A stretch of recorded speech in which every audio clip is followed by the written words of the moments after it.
Chapter 1691. So it's settled then? Seito smiled.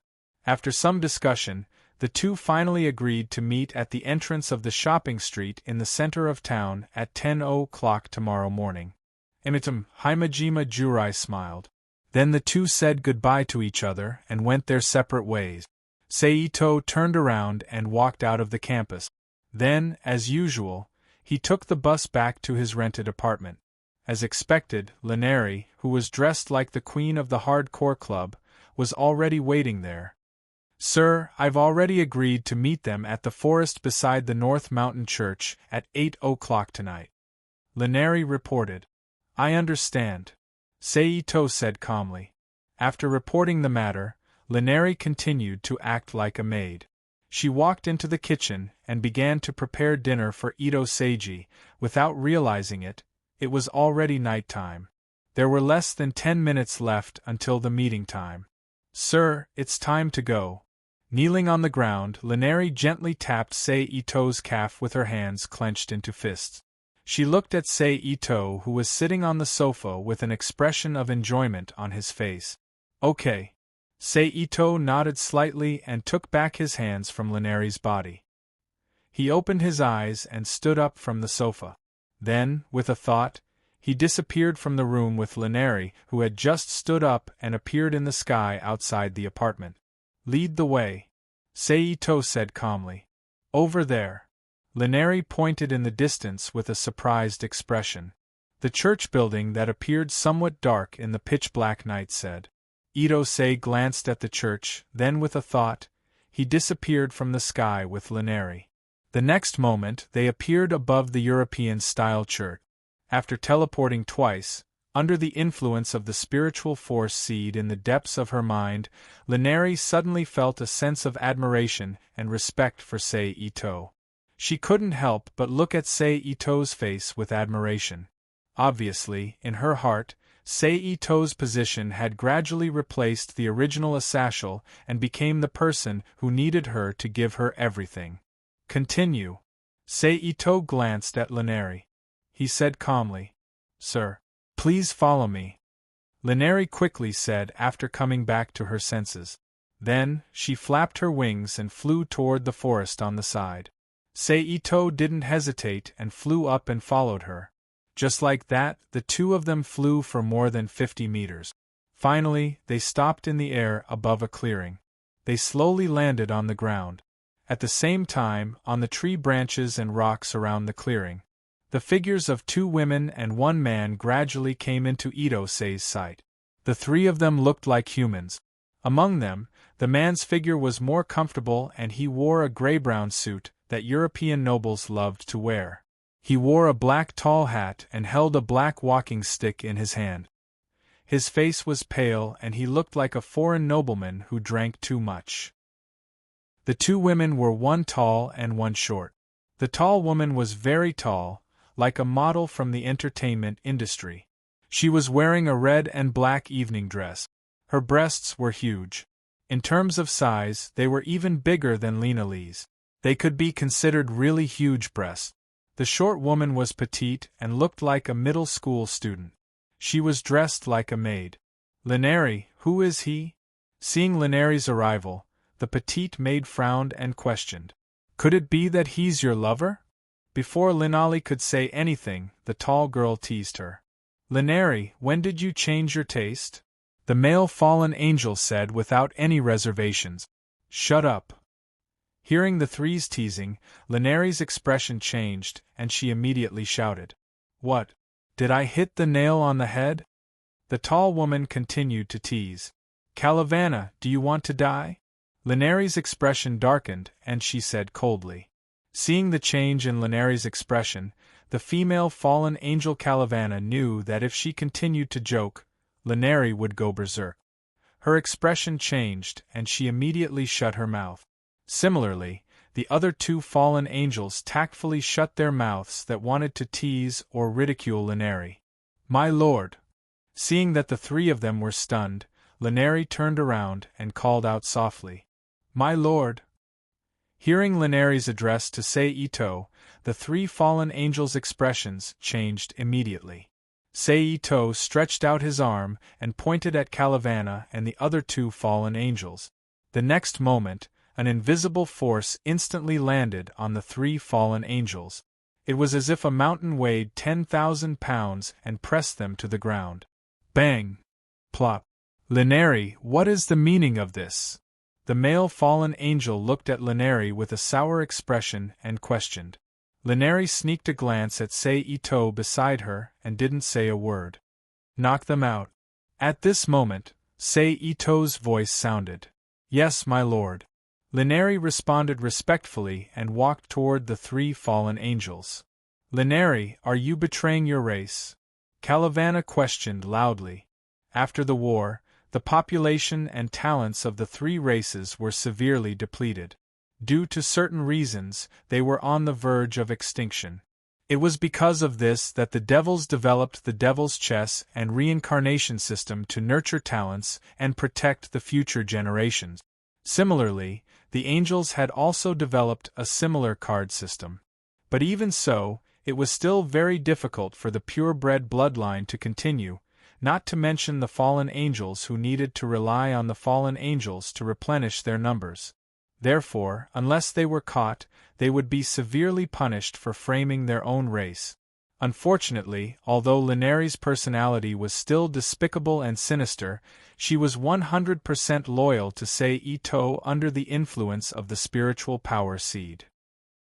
She didn't care about the possible consequences of her actions, so she directly ignored the fallen angel Calavana's verbal deterrence and knocked the three of them out one by one with a sneer. Seeing that the three fallen angels had fainted, Seito didn't hesitate anymore. He immediately threw the three of them into the Rubik's Cube world. While the Rubik's Cube sealed their powers, he sent them to the biological laboratory and arranged for them to conduct a physiological analysis with the big experiments researchers, such as Kanwei, Akagi Ritsuko, Scarlett O'Hara, and Shiya Atsuko, who had outstanding research abilities in spiritual methods. Do you know where the nun named Aisha is? Seito retracted his psychokinesis and asked Lineri. I can find them through some methods, Lineri replied. Take me there. Seito ordered. Yes. Lineri responded and quickly closed her eyes to cast a secret technique to connect with the mark she left on Freed. Lineri, who is he? Seeing Lineri's arrival, the petite girl dressed as a maid frowned and questioned. Could it be that he's your lover? Before Linali could say anything, the tall girl teased her. Lineri, since when did you change your taste? The male fallen angel asked without hesitation. Shut up. Hearing the three's teasing, Lineri's expression changed, and she immediately scolded loudly. What? Did I hit the nail on the head? The tall girl continued to tease. Calavana, do you want to die? Lineri's expression darkened, and she said coldly. Seeing the change in Lineri's expression, the female fallen angel Calavana knew that if she continued to joke, Lineri might really go berserk. Her expression changed, and she immediately shut her mouth. Similarly, the other two fallen angels tactfully shut their mouths that wanted to tease or ridicule. My lord! Seeing that the three fallen angels were stunned, Lineri turned her head and called out softly. My lord! Hearing Lineri's address to Seito, the three fallen angels' expressions changed immediately. Seito stretched out his arm and pointed at Calavana and the other two fallen angels. The next moment, an invisible force instantly descended upon the three fallen angels. It was as if a mountain weighed tens of thousands of pounds and pressed them to the ground. Bang! Plop! Lineri, what is the meaning of this? The male fallen angel looked at Lineri with a sour expression and questioned. Lineri secretly glanced at Seito beside her and did not say anything. Go knock them out. At this moment, Seito's voice sounded.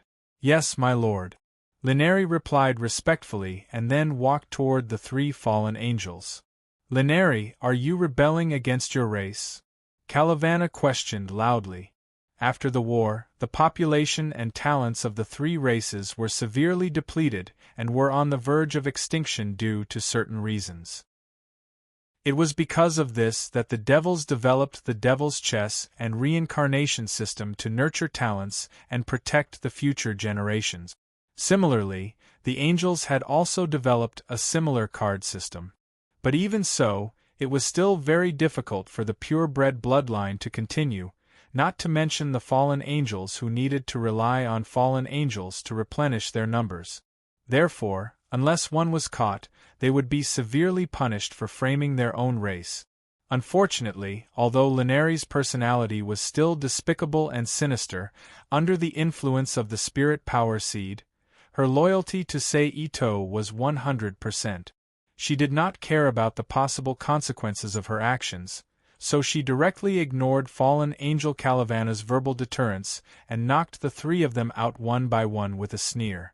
Seeing that the three fallen angels had fainted, Sei Ito did not hesitate and immediately threw the three of them into the Rubik's Cube world. While letting the Rubik's Cube seal their powers, he sent them to the biological laboratory and arranged for them to conduct a physiological analysis with the big experiment's scientific researchers, such as Kanwei, Akiji Ritsuko, Scarlett O'Hara, and Shiya Atsuko, who had outstanding research abilities in spiritual methods. "Do you know where the nun named Aisha is?" Sei Ito asked Linari after retracting his psychokinesis. Chapter 1692. P.S. Thanks to Insta-Killing Potato for the tip. Dear Lord Angel, can you explain the current situation? Feeling that he was being ignored, Fred asked with a morbid expression. It's simple. You've been abandoned. Sei Ito walked out of the bathroom and into the hallway. He turned around and looked at Fred, who looked more like a drug addict than a proper priest. Who are you? Fred asked with a dissatisfied expression. Linari, tell him who I am. Sei Ito ordered. Hearing this, Linari walked up and wrapped her arms around Sei Ito's arm. She put her full chest and head on Sei Ito's arm. Her expression was full of admiration and love as she said in a charming voice, "You are my master." "How is this possible, Lord Angel?" Fred exclaimed in disbelief. "Since Lord Angel said she abandoned you, you are now officially abandoned by me, Fred," Linari announced with a cold expression. "That's really sad news," Linfeng said. Fred's expression changed from disbelief to regret. He shrugged his shoulders and shook his head. "All right, it seems like I have to find a new protector. Originally, I wanted to try and woo Her Majesty." Fred's face was once again filled with a sickly smile that needed to be treated. "Bastard." Linari cursed angrily when she heard Fred's words that could be considered as flirting. However, just as she was about to teach this detestable ex-relative a good lesson, she saw Fred suddenly move. He turned around and ran to the window. He crossed his arms in front of his body and jumped out of the window. Pa, walla. The glass shattered and scattered. Fred jumped out of the broken window and disappeared into the darkness of the night after a few leaps. "Lord, do you need me to kill him?" Linari looked up at Sei Ito and asked. "No need," Sei Ito said indifferently. "If I let you kill him, how will the Sword Saint emissary be lured out? Do you want me to steal it myself?" Sei Ito curled his lips and thought. Then, with a thought, he disappeared from the room with Linari and Isha, who was still in the bathroom. The next moment, they appeared in the apartment he rented. Isha, who felt the change in her surroundings, called out in panic. "You still don't dare to pay your respects to Mistress?" Linali asked with a displeased look on her face. "Ah? My lord." Isha, who was startled, quickly turned to look at Ito-sei and greeted him with a salute. "No need to be so polite." Sei Ito looked at Isha and smiled. "From today onwards you will live here. Keep me company." Continued. Sei Ito continued. Okay, Isha, who was still in a daze, replied subconsciously. "Is there anything you need to take?" Ito-sei asked. "There is a leather suitcase," Isha said in a small voice. "Where is it?" Sei Ito asked again. "In the dormitory of the church," Isha replied. "Linari, go and get it." After that, we will abandon the church. Itose nodded, then turned to Lineri and said, Yes, Lord Angel. Lineri lowered her head and replied. She then stood up, turned around, and quickly walked to the entrance. She opened the door and walked out. Bang! The door closed on its own with the help of the extension iron. Only Seito and Isha were left in the room. Go and sit. Seito patted Isha's shoulder and pointed at the sofa. Okay. Isha nodded hesitantly. She followed Itose, who was strange and scared to her, to the sofa. She lowered her body and sat down. Drink some water, it will make you feel better. Itomori stretched out his hand, and a glass of clear water appeared in his hand. He handed it to Isha beside him and said, Thank you, master. Isha took the glass and thanked him in a small voice. You're welcome. Seito smiled. Looking at the kind smile on Itose's face and the aura of the other party that made her feel at ease, Isha's tense body finally relaxed. She secretly breathed a sigh of relief, picked up the cup, and drank the water in the cup in small sips. This master doesn't seem to be scary. Thank God. For a moment, the room became quiet. What does Isha usually like to do? After a while, Itose broke the silence and asked, Pray. Isha replied in a small voice. Don't you have any other hobbies? Although he had expected it, Itose was still surprised by Isha's answer and couldn't help asking. Aisha shook her head with an innocent look on her face. It's okay, we'll just nurture you again. Seito smiled. Isha looked at Seito in surprise. Do you like small animals? Seito asked with a smile. Isha nodded. Okay, I'll take you to a place later. There are many strange creatures there. I hope you can accept them. Seito smiled. Isha replied in a small voice. By the way, do you know how to cook? Seito asked again. No, I don't.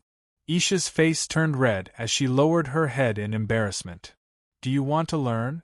Seito asked in a small voice. Isha raised her head and looked at Seito. She didn't say anything, but her eyes flashed with hope. He guessed that cooking should be a very interesting activity for her, right? Come with me. Seito grabbed Isha's hand, stood up, and pulled her to the kitchen. Isha was brought to the kitchen just like that. Seito flipped his hand and took out a pile of fresh vegetables. He started to teach Isha how to fold vegetables and wash them step by step. During this process, Aisha remained silent. She learned with a serious and happy expression. After washing the vegetables, Seito stood behind Isha again. He held her hands and taught her how to cut the vegetables step by step. Cha cha cha. The sound of vegetables being cut rang out in the quiet room. After cutting the vegetables, Seito used the same posture and method to teach Isha how to cook. The faint sound of oil popping and the green fragrance of the vegetables permeated the entire room. Creak. At this moment, the door opened from the outside. Lineri, who was dressed like the queen of the hardcore clubs, entered the room with an old brown leather suitcase. My lord. Lineri called out, but she quickly stopped herself. A hint of jealousy flashed in her eyes when she saw the two of them hugging in the kitchen. She quickly suppressed her jealousy. It's Lady Lineri, Isha turned to the entrance and said when she heard Lineri's voice. Put the things down, Seito ordered without turning back. Yes, my lord, Lineri replied. It's done, Seito announced in a light tone. That's it? Isha asked, puzzled. Of course, Seito smiled. He took a pair of chopsticks from the side and dipped them into the pot. He picked up a strand of ripe vegetables from the pile. He handed it to Isha. Isha curiously looked at the steaming vegetables in front of her. She opened her mouth and took a bite. It's hot, it's hot.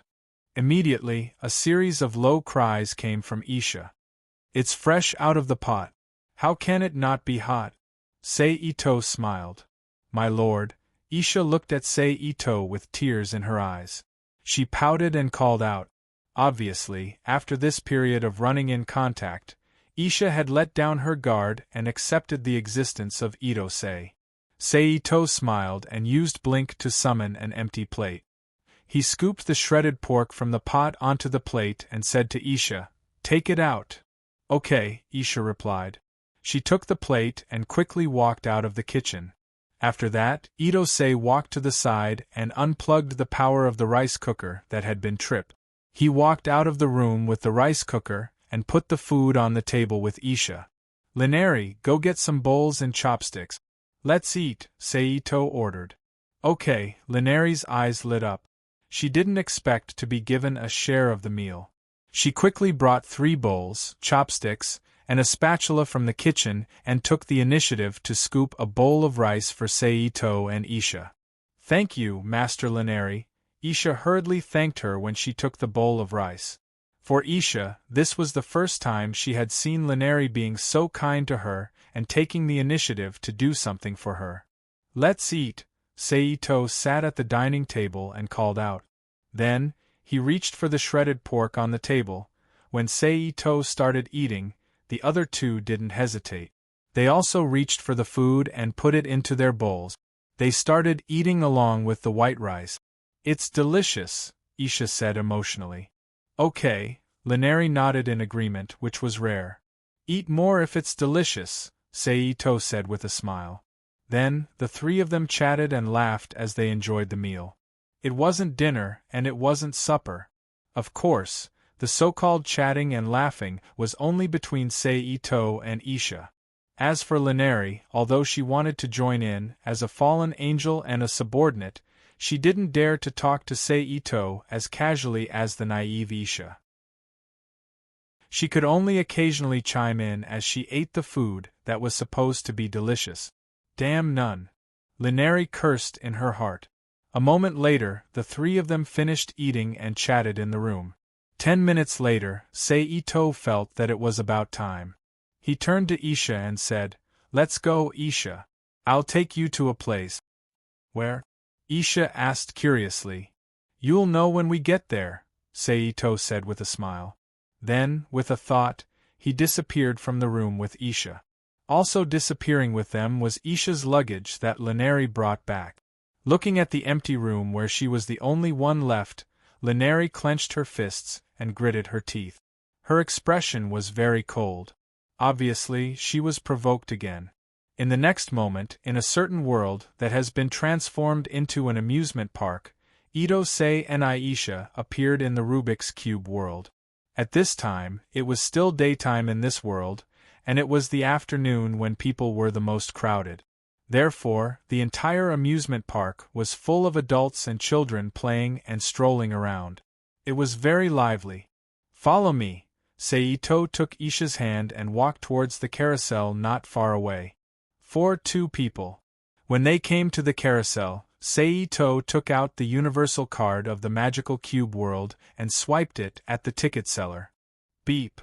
With a soft beep, the 2 registered. After waiting for about 5 minutes, the previous round of the carousel was completed and stopped.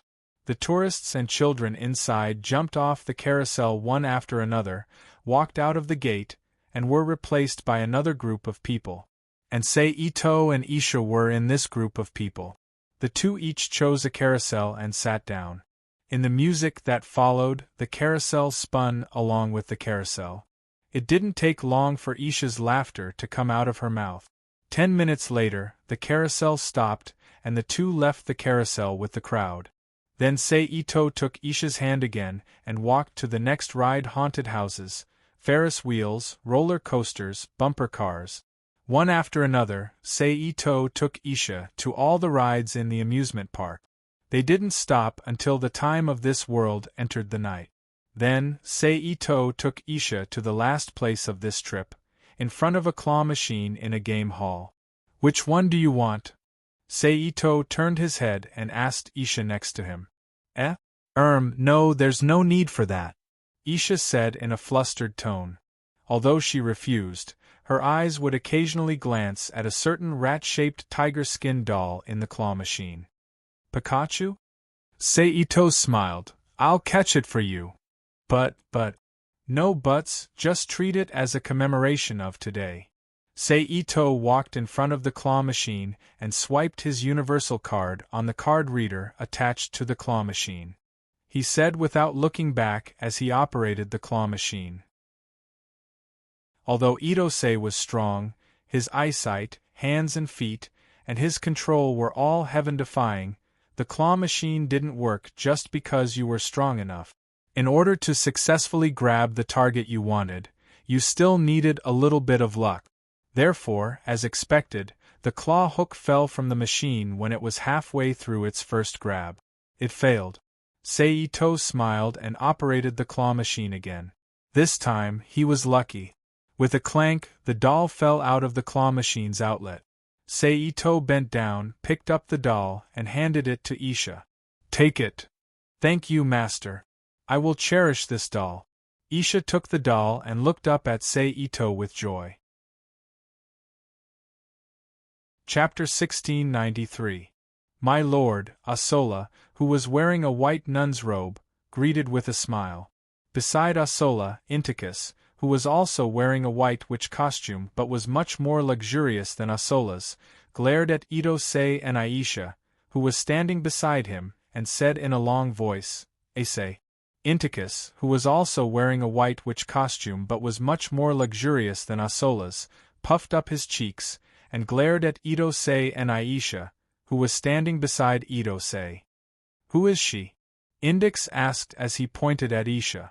They were in the Holy Cathedral.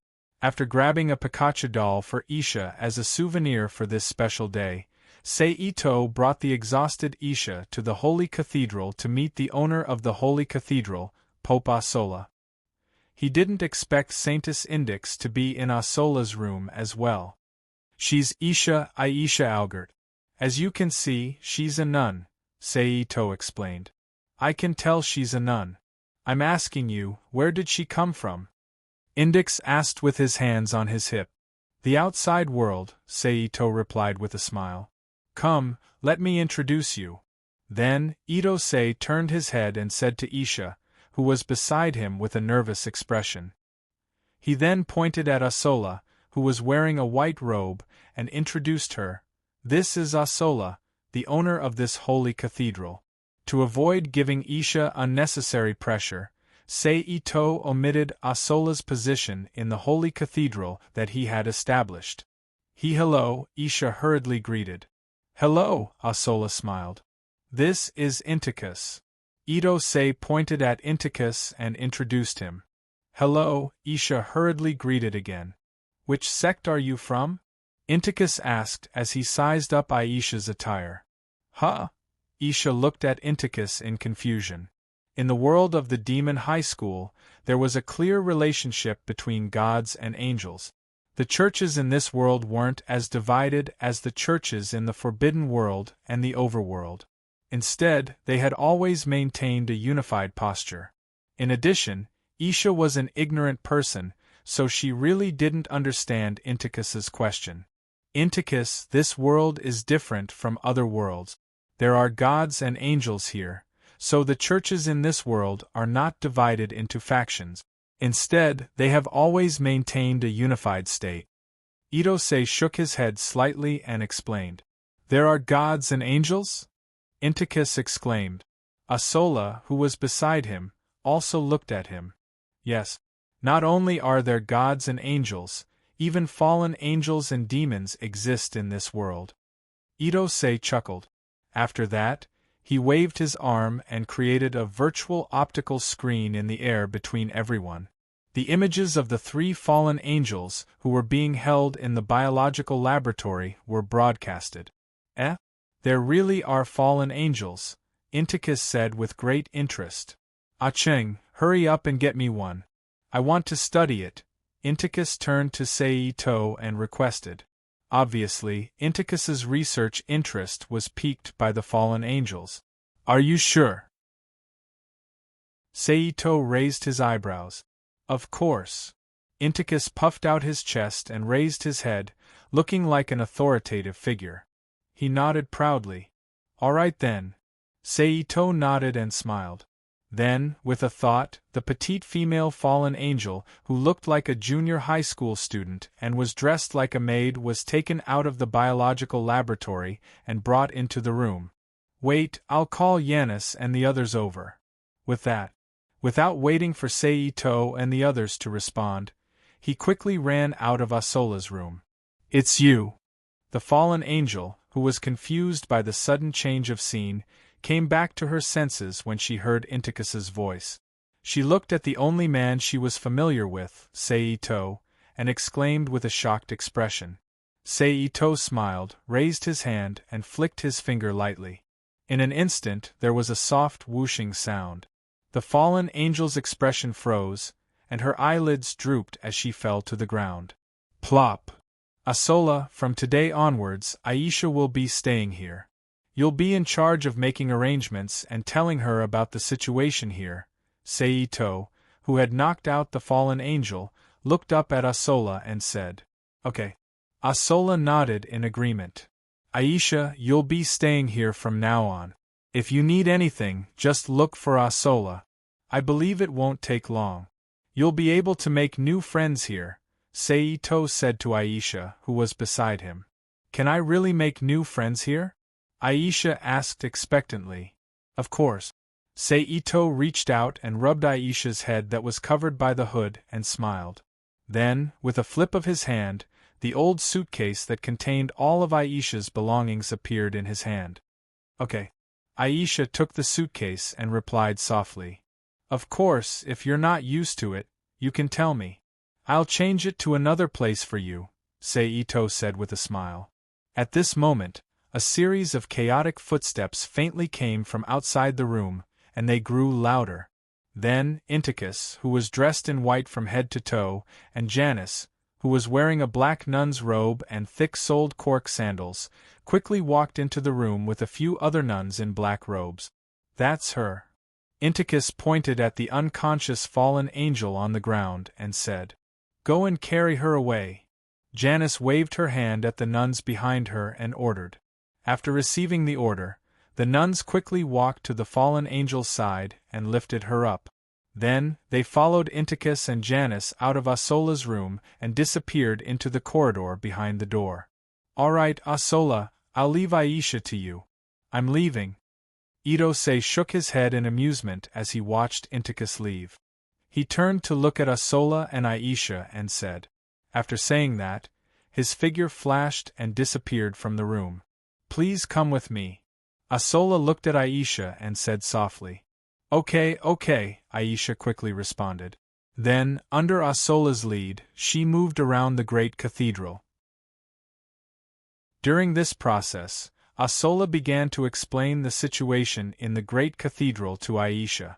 On the other side, Seito flashed out of the Rubik's Cube world and returned to the apartment he rented in the Demon University world. My lord. Seeing Seito return, Lineri quickly stood up and called out. Seito nodded, turned around, and walked into the bathroom. He turned on the tap and filled the bathtub with clean water. Splash! The clear sound of running water immediately echoed in the bathroom. However, just as Seito began to take off his clothes and prepare to take a bath, Lineri, who was naked from head to toe and did not spread her wings, walked into the bathroom. She looked just like an ordinary human woman. Let me serve you, my lord. Lineri had a look of desire on her face. Seito chuckled and retracted his gaze. He continued to take off his clothes, but he did not let Lineri go out. Clearly, he acquiesced to her words. Lineri was delighted when she saw this. She immediately went to Seito's side and began to serve him.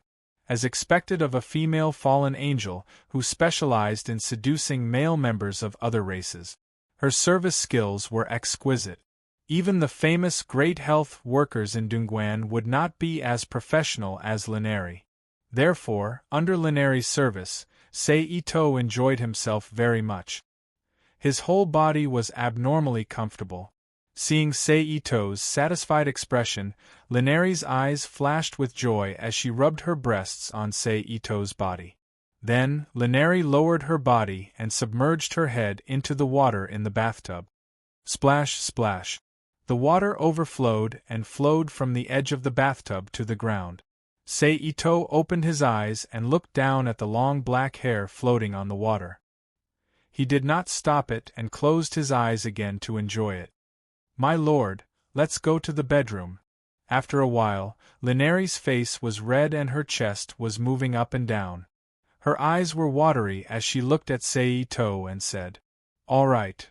Seito chuckled. He used his arms to push against the edge of the bathtub and stood up. Then, he stepped out of the bathtub and dried himself with a towel under Lineri's service. He then walked out of the bathroom with Lineri and returned to his bedroom. My lord! Lineri's eyes were full of tears as she called out seductively. The night was filled with the sounds of birds chirping and spring filled the room.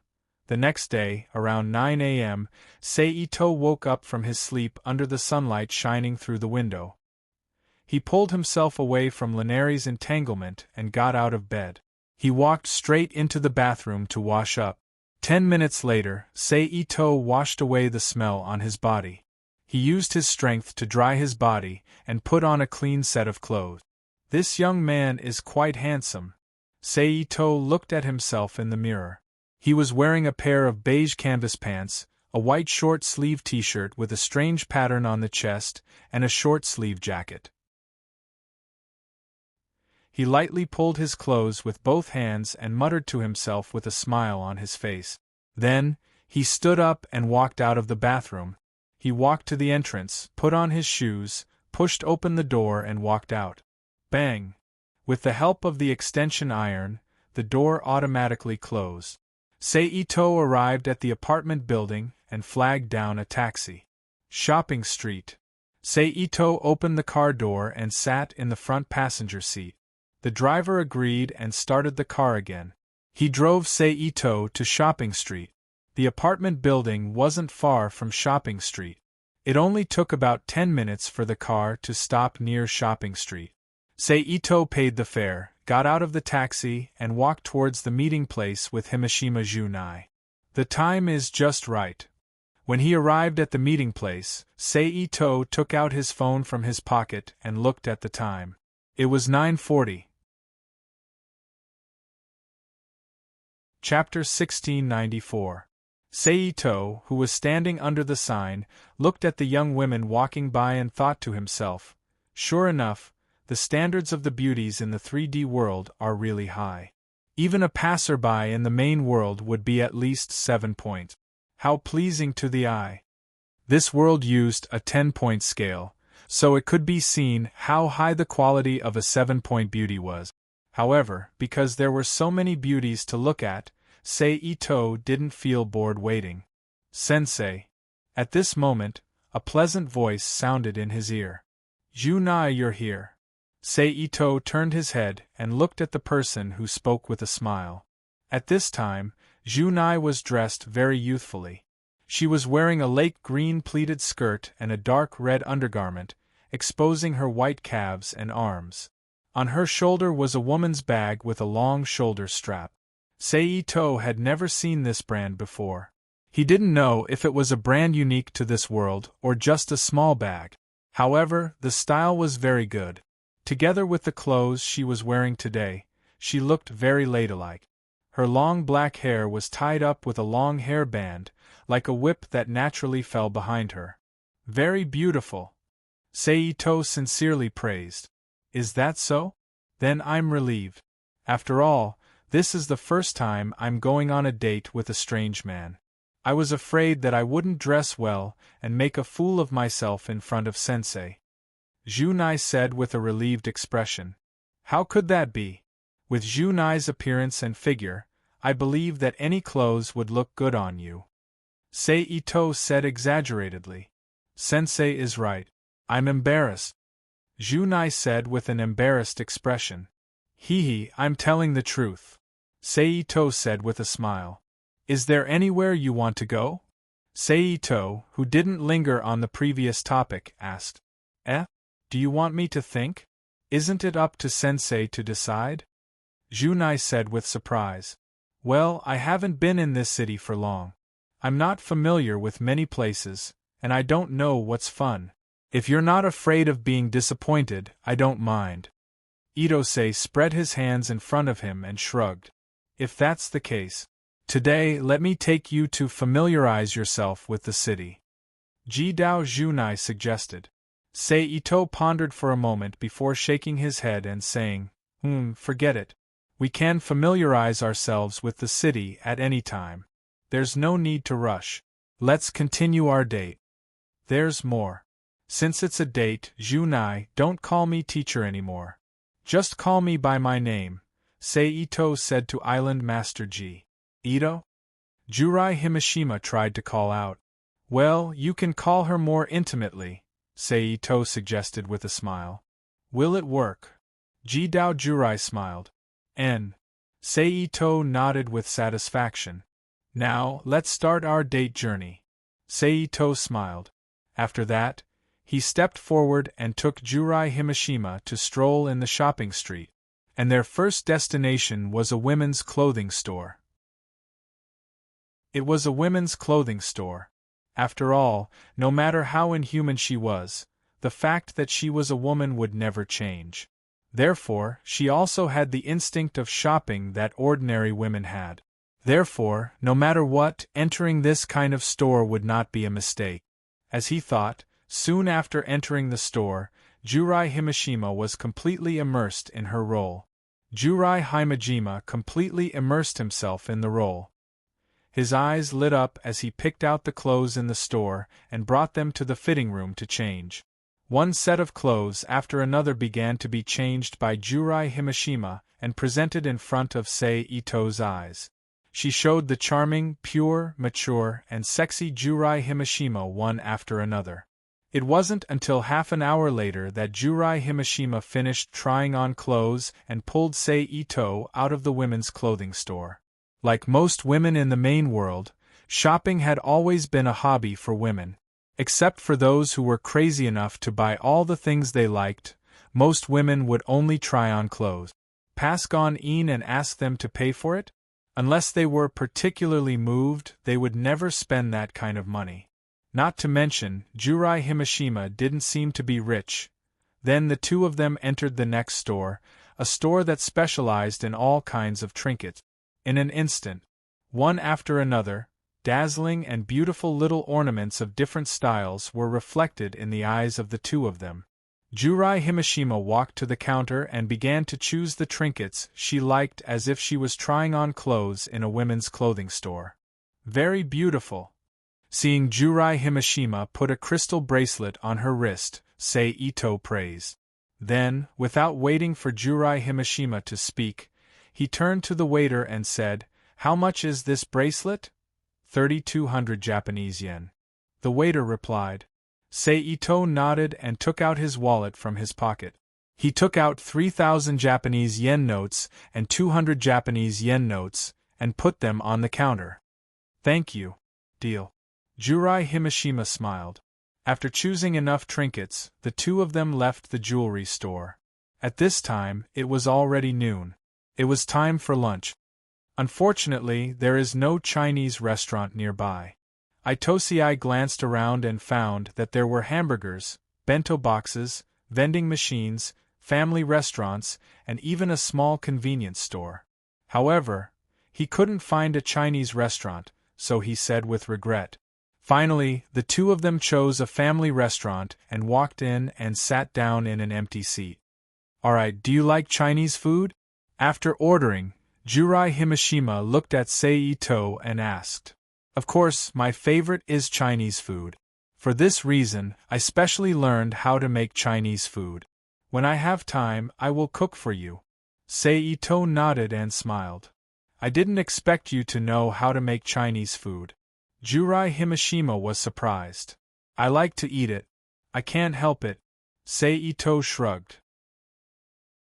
The preparation speed of the family restaurant wasn't slow. After waiting for less than 10 minutes, a waitress brought the food they ordered. "Please enjoy," the waitress said, then turned and walked away. The two of them picked up their chopsticks and enjoyed. After a while, the two of them finished eating. Seito paid with the help of the waitress. He left the restaurant with Jurai Himashima and continued to shop in the shopping street. Probably because they had just finished eating, Jurai Himajima's mood was not very high, and his expression was very languid. Seeing this, Seito had an idea and brought Jurai Himashima into a game hall. Seito spent a lot of money to buy a lot of game coins and brought Jurai Himashima to play in front of each game hall. In front of the shooting game hall, Seito and Jurai Himashima competed with each other for points. In front of the fighting game hall, Seito and Jurai Himashima fought each other. In front of the traffic jam hall, Seito and Jurai Himashima fought for victory. In front of the Taiga Tatsumi, Seito and Jurai Himashima competed in rhythm. The two of them played all the games that were available in the game hall. Under the praises of the surrounding onlookers, they broke the record one after another. It couldn't be helped. After all, the two of them were not ordinary people. Their nerve reflexes and muscle control were far better than ordinary people. The games that were extremely difficult for ordinary people were just ordinary entertainment for the two of them. There was no pressure at all. A few hours later, the two of them walked out of the game hall under the gazes of many players looking at the great god. Then Seito bought 2 ice creams in a nearby cold drink shop. He and Jurai Himashima each had one. While eating, they walked to the cinema in the shopping street. Which one do you want to watch? Standing in front of the cinema, Seito looked at the promotional poster in front of him and asked Jurai Himashima. Anything. Jurai Himashima chuckled. If it was an ordinary girl, it would be best to choose a horror movie at this time. She could contribute her chest when the scary scene appeared. But unfortunately, Jurai Himashima was not an ordinary girl. She was a demon and a fallen angel. Her job was to deal with lost demons that looked more terrifying than the ghosts in horror movies, so horror movies were basically useless to her. After excluding horror movies, Seito looked at other types of movies. Give me 2 tickets for XXX. In the end, Seito bought 2 kung fu movies.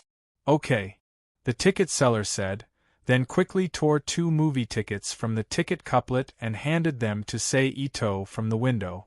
Seito paid, took the movie tickets, and returned to Jurai Himashima. There is still half an hour before the start. Let's go over there. Seito turned his head and looked at the coffee shop not far away and suggested. Okay. Jurai Himashima agreed. Then the two left the cinema, walked to the coffee shop on the side, ordered 2 cups of coffee and sat down. Himashima, tell me about you. After a moment of silence, Seito said. What do you want to know? Jurai Himashima asked with a smile full of deep meaning on her face. Everything about you, such as your likes and dislikes. Seito smiled. Does sensei really plan to pursue me? Jurai Himashima asked with a smile. This time, she didn't even call him Ching and directly changed back to the original address. Sensei. Of course, does Himashima think I'm joking? Seito said sadly. That's really unexpected. I always thought sensei was joking with me. Jurai Himashima, who kept stirring the coffee in her cup with a spoon, chuckled. Then I have to repeat it again. Jurai Himashima-san, I like you very much. Seito straightened his face, stared at Jurai Himashima's eyes without blinking, and said seriously. Probably because she didn't expect Seito to be so straightforward, Jurai Himashima's face showed a stunned look. Chapter 1695. P.S. Thank you to Instant Potato and NXCX for their tip. Late at night, in a dilapidated warehouse, please let me go. A demon with a face full of fear begged. It had the upper body of a human woman, naked, with abnormally full breasts, like 2 particularly dazzling focal points, constantly squeezing and deforming. Its lower body was that of a monster, and it had a face full of fear. The person she was praying to was a young man standing near the entrance of the warehouse. It was Seito in casual clothes. At this time, he was using his strong psychokinesis that could change the world to suppress the stray demon with the upper body of a woman. She was a demon, but she was different from a normal evil female demon. She was a stray demon who had fallen into the abyss of desire, separated from her master and companions, and lost herself. Under normal circumstances, such a stray demon would be assigned to a town by the management organization of the underworld as a mission. It would be in the hands of a professional demon team that was responsible for cleaning up and capturing such demons, or it would be cleaned up by a passing exorcist. It would never fall into the hands of Seito, who had nothing to do with the current situation, unless the demon was blind and provoked him. But obviously this was not the case. The reason why he ran around in the middle of the night was to catch a few stray demons alive, so that he could hand them over to the scientific researchers in the biological laboratory for research purposes. And the harvest was good. At least in the past few days, Seito and the fallen angel Laneri, who he had taken in as his subordinate, were lucky enough to catch 4 or 5 stray demons. Seito did not speak, but his mind moved. With a muffled groan, the stray demon suppressed by him immediately rolled its eyes and fainted completely. With a thought, Seito collected the stray demon on the ground, threw it into the Rubik's Cube world, sealed its power, and placed it in the isolation room in the ecological laboratory that was specially used to store naked experimental subjects. Then, his figure flashed and disappeared from the warehouse. At this time, many days had passed since the date with Himejima Junai. And during this period of time, Seito was really like what he said to Jurai Himejima that day.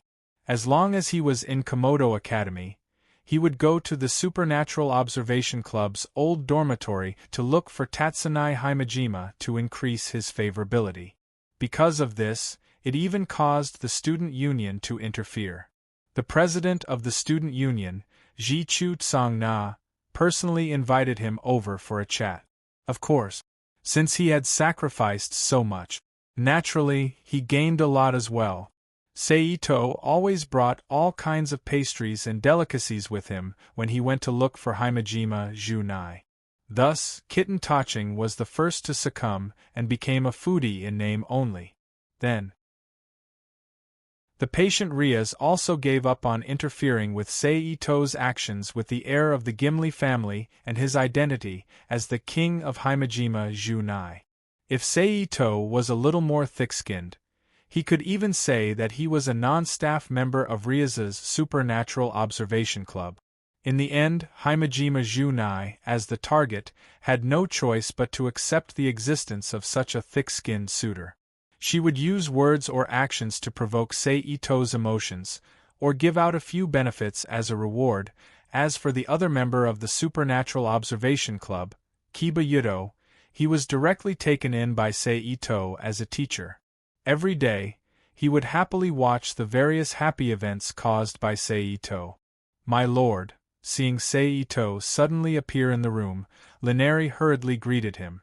Looking at the empty floor in the room, Seito knew that Laneri's luck was not good today. She did not find the stray demon. He nodded slightly and said, "Let's stop here. From tomorrow onwards, you don't need to find the stray demon anymore." "Yes, my lord." Laneri nodded and replied, "My lord, do you want to rest?" Laneri's eyes glowed, and her face was full of expectation as she asked. After that sexual intercourse, Laneri, who was cultivated by Seito using the dual cultivation method, experienced the wonderful effects of dual cultivation. The energy in her body increased by a lot. Then, after a few days of taking the initiative, she finally achieved a big breakthrough yesterday. She changed from the original 2-winged fallen angel to the current 4-winged, completing the upgrade in rank and strength. Seeing this, Laneri thoroughly felt the benefits of dual cultivation. She thirsted for more strength in her heart, so how could she give up? She couldn't wait to be with Seito all day long, savoring the upgrade in her body. However, she also knew that whether it was her physical strength or Seito's interest, it was impossible for her to monopolize Seito for long. Therefore, she could only settle for the next best thing, and continue to try her best to seduce Seito and achieve the final goal of being together. You're quite proactive. Seito glanced at Lineri and said indifferently. Lineri's face revealed a seductive smile. She removed the 2 pieces of cloth on her body, revealing her naked body in front of Seito. After that, the 2 of them did not waste any time and returned to the bedroom. Lineri, who was full of anticipation, took the initiative to serve them, and began an extremely erotic and varied hymn of life. The next day, in the afternoon after school, Seito took a box of freshly baked bubble cakes as usual and headed to the old school where the Supernatural Research Society was located. Creak. Itose reached out and opened the door, pushed the door and walked in. You're the only one here? Where are the others? Seito casually glanced around the room as he looked at Lias, who was sitting behind the desk in a daze. Perhaps his voice was too soft, or Lias was too absorbed in her thoughts, but she did not hear him. She remained in her daze and ignored Seito. Lias. Seito walked straight to the desk and put down the bubble cake in his hand. He raised his voice a little and called out again. This time, Lias finally snapped out of her daze. I am sorry, I seem to be in a daze, Lias said apologetically. What's wrong, Lias? You seem to be out of it recently. Is there something wrong? Seito looked at Lias and said softly. If there's something, just say it. Maybe I can help you? Seito paused, and before Lias could say anything, he said again. Thank you, Senseito. Lias thanked him with a smile, but she still did not say anything. Seito looked at Lias quietly. If you don't want to say it, then I won't force you. But if you need anything, you can come to me at any time. After a moment of eye contact, Seito turned around and walked to the sofa on the side. If I really need your help, Sensei, I will, Lias said softly after a moment of silence. Seito lowered his body and sat on the sofa. What about Junai and the others? Seito changed the topic. Kitten has something to do, so she didn't come over for the time being. Yudu should be training somewhere. As for Junai, she went home. Lias adjusted her mind and returned to her usual shrewd self as she answered with a smile. Went home. Seito was surprised. Yeah, Rias confirmed, but she didn't tell him the details of how she got home. Speaking of which, I still don't know where Junai's home is. Seito said with a sigh. Lias smiled and did not say anything. Forget it. Since Junai is not here, I won't disturb your thoughts. Seito said as he stood up from the sofa and turned to look at Lias. The bubbles are fresh out of the pot, and I used a thermostat spell to keep it warm. Eat it while it's hot. You know, sweets can relieve irritability to a certain extent. Okay. Lias nodded in response. Oh right, remember to leave some for the kitten. Seito, who was about to leave, suddenly remembered something and said again. Do I look like a feudal lord who doesn't care about her subordinates in Sensei's eyes? Lias said unhappily. What a cute expression. Remember to keep it up. Seito turned around and pointed at Lias with his right hand as if he was holding a gun. He winked playfully. Then, without waiting for Rias to reply, he walked out of the Supernatural Research Lab's activity room with a chuckle and closed the door behind him. Bang. Maybe I can ask him to do that, Lias mumbled to herself as she looked at the bubble cake box on her desk. Then, another 2 to 3 days passed by peacefully. President, let's go. Standing on the empty ground beside the Supernatural Research Room, Junai, who had set up a magic circle, looked at Lias and said, "Aha," Lias replied softly. As soon as he finished speaking, a ray of light immediately bloomed from the Rubik's Cube array, wrapping around Tatsune Jurai and Kitten Taching, who were standing in the array. Then, the light exploded and scattered into countless photon particles, quickly melting into the air. With that, only Lias, the head of the Supernatural Research Room, and Seito, who was shamelessly staying in the room, were left in the room. Then I should go. Seeing that the main target had left, Seito stood up and said as he did not want to show off too much. Wait. But at that moment, Lia's voice suddenly rang out and stopped him. Seito turned around and looked at Lia's with a confused expression. Lia stood up from the chair behind the desk and walked around the desk to Seito. Sensei. Lia's looked into Seito's eyes with a serious expression and called out softly. Seito's heart skipped a beat as he vaguely guessed what Lia's was going to do next. However, he did not show it on his face as he continued to look at Lia's with a confused expression. Please take my virginity. As expected, Lia's said the heartwarming sentence that was supposed to be said to Hyodo Issei in the original work. Chapter 1697. Rias narrowed her eyes at the person, and her expression showed that she did not welcome the other party. Then Rias, let's not waste any more time. Let's go to the ceremony venue. The date has been decided, and other things should be settled as soon as possible. The person said as he reached out to grab Rias's hand. Crack! Right at this moment, a bolt of lightning shot towards him. The person's expression changed, and a bright yellow flame immediately ignited beside his hand, blocking the lightning. Boom! The flame exploded, and sparks flew out and dissipated into the air. Who are you? The person narrowed his eyes at Seito, who was sitting on the sofa, and asked in a deep voice. His tone was quite unfriendly. I'm Rias's man, Seito. Seito stood up from the sofa and walked slowly to Rias's side. He reached out and wrapped his arm around her waist, and looked at the person with a smile. Rias frowned slightly, but did not break free. He. Seeing the change in front of him, Himejima Jurai once again let out that strange laughter that made people feel like laughing. By the way, who are you? Seito raised his eyebrows and asked in return. Me? Riisa Phoenix, Rias's fiancé. If you don't want to die, take your disgusting dirty hands off Rias. The person who came, which was Riisa, ordered Seito with a face full of arrogance and disgust. Why should I listen to you? Seito's arm tightened as he hugged Rias's body tightly in his arms and raised his eyebrows. Crack, crack. Riisa clenched his fist, and the huge force made his knuckles crack as he rubbed them together.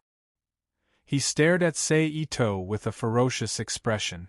A blazing aura spread out from Riisa's body. Sensing the murderous intent and hostility from Riisa, Kitten and Kiba on the side immediately got into a battle stance. On the other hand, Seito. However, Seito didn't seem to feel anything at all. There weren't any unusual energy waves around him, but even so, the flames around him couldn't reach Seito. It was as if there was an invisible barrier between them. Seito-san. Sir Lisa, please calm down. If the two of you don't stop now, I can't just sit by and watch. For the sake of Sir Sajik's reputation, I will not be polite. Gulifia's voice suddenly sounded when the atmosphere in the Supernatural Research Department's activity room was about to explode. His tone was calm. However, he had extraordinary boldness, which immediately made Lisa's expression stiffen. As for Seito, he shrugged indifferently. Even I am afraid of what you, who is known as the strongest empress, are saying. Lord Sajex's dependents are famous for being monsters. I don't want to be enemies with them at all. Lisa extinguished the flames around him and exhaled deeply. He said. On the side, Kitten and Shiba Yudo also relaxed. Seito-san, this is a matter between the Gimli family and the Phoenix family. Please don't interfere. Gulifia turned to Seito and said softly, Rias is my woman. Seito looked back at Gulifia and retorted with an unquestionable tone. Do you know what you mean by that? Gulifia looked at Seito with a serious expression. At the same time, a chilling aura began to emanate from her body. On the side, Lisa, who noticed Gulifia's change, showed a hint of fear, but more than that, he was gloating. Fine, this is my business. Let me handle it myself. Riaz removed Seito's hand from her waist and said softly. Fine. But if the result isn't what I want, I don't mind doing something dangerous. Seito's gaze swept across Riaz, Gulifia, and Lisa before stopping at Riaz. After that, he turned around and walked back to the sofa at the side. Then, he lowered his body and sat down. Lisa, just like I've told you before, I will not marry you, Riaz said in a low voice as she looked at Lisa, who was opposite her. Yeah, I've heard you say that before. But Riaz, that won't do, right? Your family's situation is unexpectedly poor, isn't it? Lisa said with a mischievous smile on her face. You don't have to say that. Since I'm the successor of the sect leader, I can decide who my husband is. Father, brother, and the rest of the family are too anxious. We agreed that I'm free until I graduate from the Human Worlds University. Riaz argued. That's right. In principle, you are free. If you want to go to university, you can go. If you want to take in servants, you can do whatever you want. However, your father and Lord Sajix are very worried that your family will be cut off in your generation. In the previous war, many pure-blooded demons have died. Even though we are no longer at war, we are still fighting against the fallen angels and God's faction. The heir of a pure-blooded demon died in pointless skirmishes with those guys, and the family line was cut off from time to time. Considering the future situation of the demons, it's natural for a pure-blooded and high-ranking demon family to marry. You know how precious a pure-blooded high-ranking demon and the next generation are, right? After a pause, Lisa said again. New demons, like your servant, who was reincarnated from a human, have been getting stronger and stronger recently. If this continues, high-ranking demons from ancient families like us will have less and less standing. Some ancient families will marry the reincarnated demons just because they are powerful. Fine, it's not impossible. After all, the future demons also need new blood. But we can't let the pure-blooded demons go extinct, right? It's to not let the pure-blooded demons go extinct that they chose you and me. We have 2 brothers in our family, so it's not a problem. But your family only has 2 siblings, and your brother has already left that family. So, only Lias is left to inherit the Gimli family, right?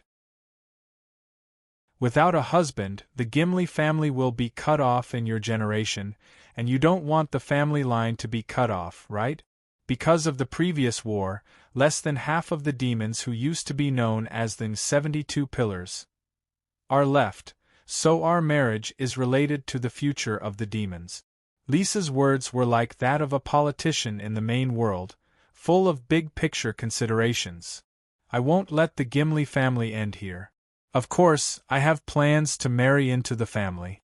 Knowing that Lisa was telling the truth, Lias softened her tone. Oh, as expected of Lias. Then hurry up and... As if she got the result she wanted, Lisa said happily. But I won't marry you, Lisa. I want to marry someone I like. Even a demon with a long history should have this right. Riaz interrupted Lisa's words unceremoniously, her tone firm. Me too, Lias. I'm also a demon who carries the Phoenix family's reputation, and I can't tarnish our family name. I don't like the human world, and I didn't want to come to this small and broken human world building. The fire and wind in this world are filthy, and as a demon who controls fire and wind, it's unbearable. Whoosh! Lisa's body ignited with blazing flames again. Even if I have to burn all your servants, I will bring you back to the underworld. Lisa then said with the same firm tone. After the confrontation with Seito, this was the second time the activity room was filled with Lisa's murderous intent and hostility. Lias did not back down, and her body also emitted crimson mana filled with destructive power. 2 powerful magic forces of equal quality collided and surged in the activity room. Milady, Lady Lisa, please calm down. Once again, Gulifia's voice rang in the ears of the 2 who were at daggers drawn. Both of their expressions froze as they retracted their mana. Master, Lord Sajks, and everyone in the Phoenix family know that this is how things will turn out. I'll be frank with you. This is the last meeting. Everyone knows that this meeting will not yield any results, so they have decided to use the last resort. Gulifia continued after the two calmed down. Last resort? What's going on, Gulifia? Riaz, who didn't know that there was a last resort, looked at Gulifia in shock and asked. Milady, if you insist. Gulifia did not answer Riaz's question. Instead, she spoke to herself. Please wait a moment. But before she finished speaking, Ito Sei's voice suddenly sounded, interrupting her words. Is there a problem? Mr. Sei Ito. Gulifia turned around and looked at Sei Ito. If I didn't hear wrongly, Lias's parents and brother are forcing her to marry that pretty boy over there because of the issue of the family's descendants, right? Are they afraid that the Gimli family's bloodline will end? Sei Ito asked. Yes. Gulifia confirmed. Does that mean that as long as the issue of the Gimli family's inheritance is resolved, the marriage can be annulled? Sei Ito asked again. It's possible, but not absolute. Gulifia's eyes flashed with a strange glint. Then it's fine. Sei Ito chuckled. For a moment, everyone in the room focused their attention on Sei Ito. I have a way to add a new member to the Gimli family. Sei Ito's tone was gentle yet firm. How is that possible? Don't tell me you're referring to the child you had with Riaz? Lisa sneered. Idiot, Sei Ito scolded as he glanced at Lisa, who was looking at him mockingly. You! Lisa was about to explode, but under Gulifia's gaze, he had no choice but to suppress it. He continued to glare at Ito Seiji with a murderous glare. Have you heard of artificial insemination? Sei Ito asked softly. Chapter 1698. Artificial insemination? Everyone looked at each other and saw the confusion in each other's eyes. They knew that they had never heard of such a thing, so they had no choice but to look at Sei Ito again. It seems that your so-called attention to the human world is only focused on the talents and the owners of the divine artifacts. You have nothing to do with the technological information of the human world. Sei Ito was a little speechless when he saw everyone's confused expressions. At the same time, he thought to himself, could it be that advertisements for infertility treatment are only popular in the main world of China? Otherwise, why wouldn't the demons, who are so short on population that they're on the verge of extinction, pay attention to such things? The so-called artificial insemination, then, Sei Ito explained the information about artificial insemination and test tube babies to everyone. So as long as the method is right, it's not a problem to give birth to pure-blooded demon descendants through artificial insemination. Sei Ito concluded with a firm tone. About that, I'll have to report to Lord Sajik. Gulifia said with a serious face. This was no longer a matter between Riaz and Lisa, or the Gimli and Phoenix families. It was a matter that concerned all pure-blooded demon families in the entire underworld. That was why even Gulifia had to take it seriously. Lord Lisa, let's leave it at that for today. We'll discuss your engagement with Milady after this matter is confirmed. But before returning to the underworld, Gulifia had to pacify all parties to prevent unnecessary conflicts, so she turned to Lisa and said, Let's go. Understood. Lisa knew how important this matter was. Despite his reluctance, he had to lower his pride in front of Gulifia, who was rumored to have monstrous power. He agreed bitterly. Then, without speaking to the others, he immediately summoned a magic square for teleportation under his feet. In a bright yellow pillar of fire, he disappeared from the Supernatural Research Society's activity room. I'll be taking my leave as well. After Lisa left, Gulifia bowed slightly to everyone. Then, he summoned a magic square array and left the activity room. Seeing that Lisa and Gulifia had left, Riaz and Jurai Himashima let out a long sigh of relief. Alright, is what you said true? Rias turned to Seito and asked. Of course. Seito shrugged and chuckled. Hearing the answer, Lise nodded slightly. Actually, it was the same whether she asked or not, given her understanding of her brother Sajix. He believed that after hearing this news, they would definitely send demons to the human world to investigate. At that time, they would know whether it was true or false, and as the fuse of this incident, she would be the first to see the relevant investigation information. But even though she understood, this matter was related to her marriage after all, so she couldn't help but ask about it since she was a little too involved. It's just that the life forms of humans and demons are different. Can the method you mentioned really work on demons? Rias asked again. That was the crux of the problem. If it was proven that humans did have this technology, but it could not be used on demons, then everything would be for naught.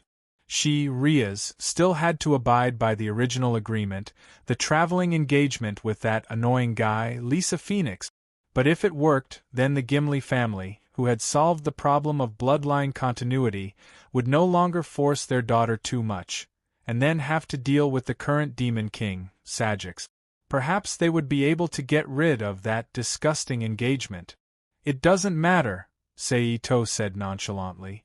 Hearing him say that, Rias's expression changed. But before she could say anything, Seito's voice suddenly rang out again, dispelling the dissatisfaction that had just risen in her heart. Because from the beginning to the end, I never expected that the technology developed by humans would be able to be used on demons. And the reason I mentioned artificial insemination technology was just to pave the way for what I'm about to bring out next. What is it? Rias asked. An artificial insemination technology that is more advanced than artificial insemination technology. Seito smiled. This technology can work on demons? Jurai Himashima asked curiously. It should be possible, but the specific situation still needs to be tested, but the success rate will not be less than 80%, Seito said after thinking about it. How about this? Rias, Shiba, you two come with me to a place later, and let me check both of you to confirm the physical condition of normal demons, so that things can be more certain. Okay. Rias nodded in agreement. Shiba Yudo on the side naturally wouldn't object. Then I'll go prepare. Seito stood up from the sofa. He said. With that, he turned around and walked out of the activity room. Sensei, I'll send you off. Jurai Himashima followed with a dangerous smile on her face. Hee okay. Seito laughed dryly. Then the two walked out of the activity room together, along the corridor of the old school building, and walked out. Jurai? On the way, Seito pretended to be careful and called out. What's the matter, Sensei? Jurai Himashima turned her head, with a perfect smile on her face, and asked softly. Well, I was wrong, my will was not strong enough, please forgive me. Seito was in a state of resignation, and he simply apologized. Sensei did a good job, standing up at the critical moment and helping the president to solve the ferocious monster. You can be said to be the role model of a knight. Jurai Himashima said softly. Moreover, Sensei and I are not in a relationship, right? So Sensei, you're not wrong at all. Then, Jurai Himashima made an innocent expression and looked at Seito. Seito looked at Jurai Himashima speechlessly. Well, since you have to say so, then I'll take it that I'm not wrong. After a while, Seito nodded and said, then his expression changed, and he continued with a complacent face, and after listening to you, I feel that I'm really a knight. Waha, a knight, a girl, I must be able to attract a lot of girls, it seems that my harem is not a dream. Looking at Seito's performance, the corner of Jurai Himashima's mouth twitched, and his body began to emit a black gas similar to magic power. Jurai Himashima turned black. Crackle, bright yellow lightning jumped out from Jurai Himashima's body. Knight, right? Girl, right? And harem is not a dream, right? At this point, A bright yellow lightning ball the size of a basketball appeared in Jurai Himishima's palm. Dream on! With that, Jurai Himishima pushed the lightning ball in his hand towards Sei Ito. Boom! Crackle! In the loud noise, the lightning ball exploded and turned into a large amount of lightning, jumping around the old school building. At the same time, a dazzling white light appeared in the old school building. Phew, much better. After launching the lightning ball attack, Himejima Junai had a satisfied expression as he exhaled lightly and said with satisfaction, "Himeshima, what's wrong?" At this time, accompanied by a rush of footsteps, Ria's voice came from the school building. Behind her, Shiba Yudo and Tachin Kitten also followed. Nothing, I just saw a hateful rat run past us, and I was shocked. Jurai Himishima glanced at the empty street, then smiled, raised his hand and patted his chest lightly, as if he was really scared. Is that so? Rias looked at Jurai Himishima suspiciously, but did not pursue the matter. Okay, President, let's go back to the club and do it. Jurai Himishima quickly said. Rias nodded and led Jurai Himishima, Shiba Yudo, and Tachin Kitten back to the activity room. However, just as Rias, Shiba Yudo, and Jurai Himishima turned around, Tachin Kitten suddenly turned his head and looked at the corridor that was bombarded by Jurai Himishima's lightning. However, the scene was still the same and there was still no one there. Tachin Kitten retracted his gaze and returned to the club office with everyone. Phew! As expected of Jurai Himishima with a Full's attribute, he's really violent. In the void flash, Sei Ito, who escaped from the space crack, looked at the scorched walls and floor around him and could not help but sigh. Then, his figure flashed and disappeared from the old school building. The next moment, he appeared in an abandoned building at the edge of the town. This was a somewhat old and dilapidated house. Judging from the style and construction materials, it was very old. Dust was piled up inside, the decorations were damaged, and the windows were full of holes of various sizes. The entire room exuded an old and decaying smell. Seito turned around and went outside the room. He walked along the wall to the side, and then with a thought, he activated his teleportation ability. In an instant, a large layer of soil about 10 meters long, 8 meters wide, and 4 to 5 meters thick appeared above Seito's head. Then with another thought, he threw the lump of soil into the Rubik's Cube world. Then, Seito's figure flashed and disappeared from the spot.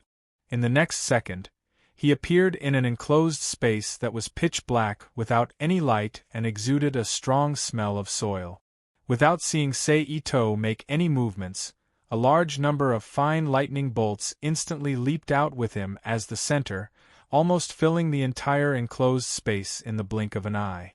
Under the influence of the lightning bolts, the soil under his feet, around him, and above his head that was still exuding the smell of soil began to harden and become like concrete, transforming the entire enclosed space into a secret room.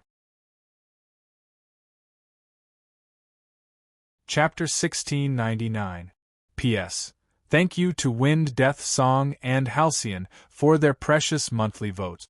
Thank you to NXCX and Instant Potato for their tip. Are you ready? Seito looked at Rias and Kibayudo. Yes, Rias replied. Kibayudo also nodded in agreement. Okay, let's go, Seito said. Kibayudo and Rias were about to walk to the door. Don't bother. Seito saw this and quickly stopped the two. Come to my side, Seito continued. Rias and Kibayudo looked at each other and walked to Seito's side. Seeing the two standing, Seito did not hesitate and placed his hands on Rias and Kibayudo's shoulders. With a thought, he activated the Flying Thunder God. In an instant, the three figures flashed and disappeared from the Supernatural Research Club's office. The next moment, they appeared in a huge, brightly lit enclosed space filled with all kinds of medical equipment.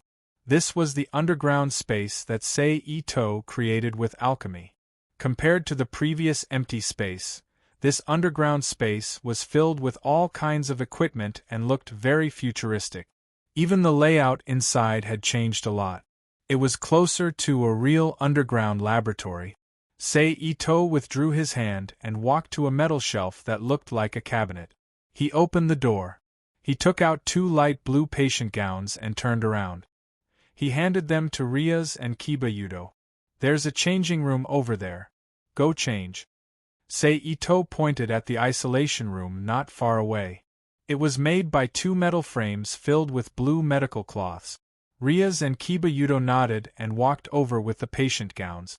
Walala, the 2 entered the isolation room and pulled the metal frame to block their figures. 2 blurry black figures were reflected in Ito's eyes through the translucent medical cloth. A few minutes later, with a new noise, Rias and Shiba-Yudo walked out from behind the curtain in a short-sleeved and miniskirt-style hospital gown.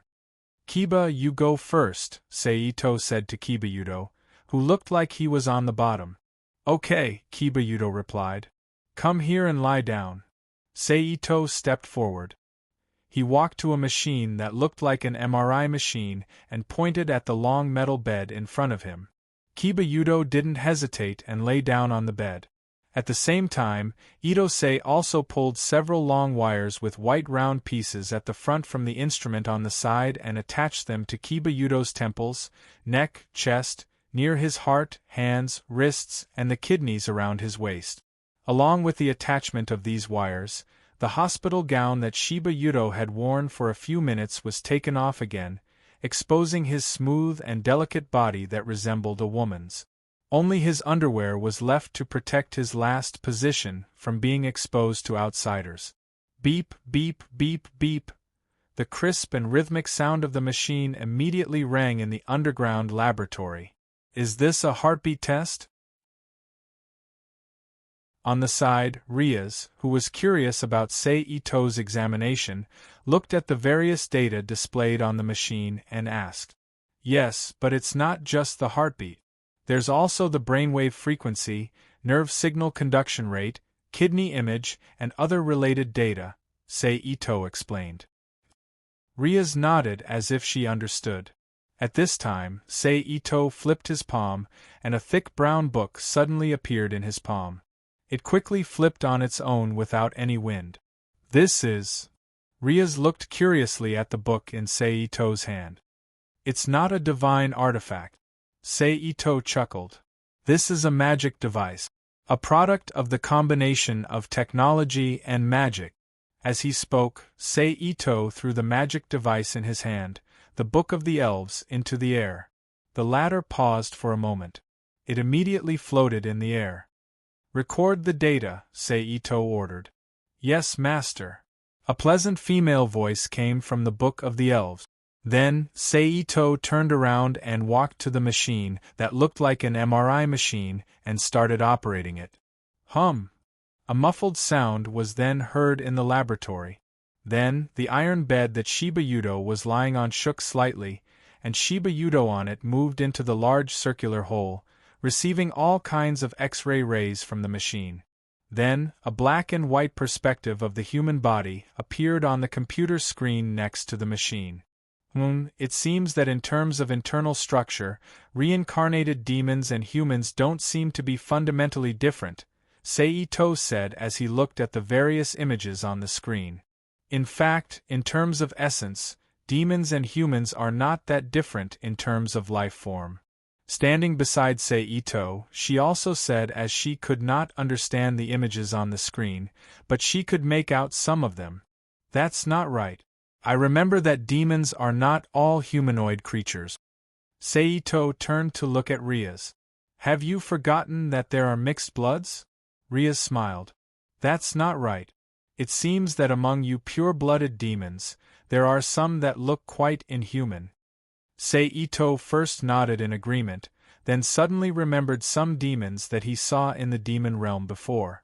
Although they looked like humans, their physical characteristics were obviously different from humans. Rias didn't know how to answer this question. Fortunately, the two did not dwell on this matter and continued to watch Shiba-Yudo's X-ray images. After a while, the first round of X-ray inspection ended. However, Seito did not let Shiba Yudo get up from the bed. Instead, he moved his hand on the operating table in front of him again. In an instant, the metal bed that had just stopped started moving again. He brought Shiba Yudo into the inspection hole.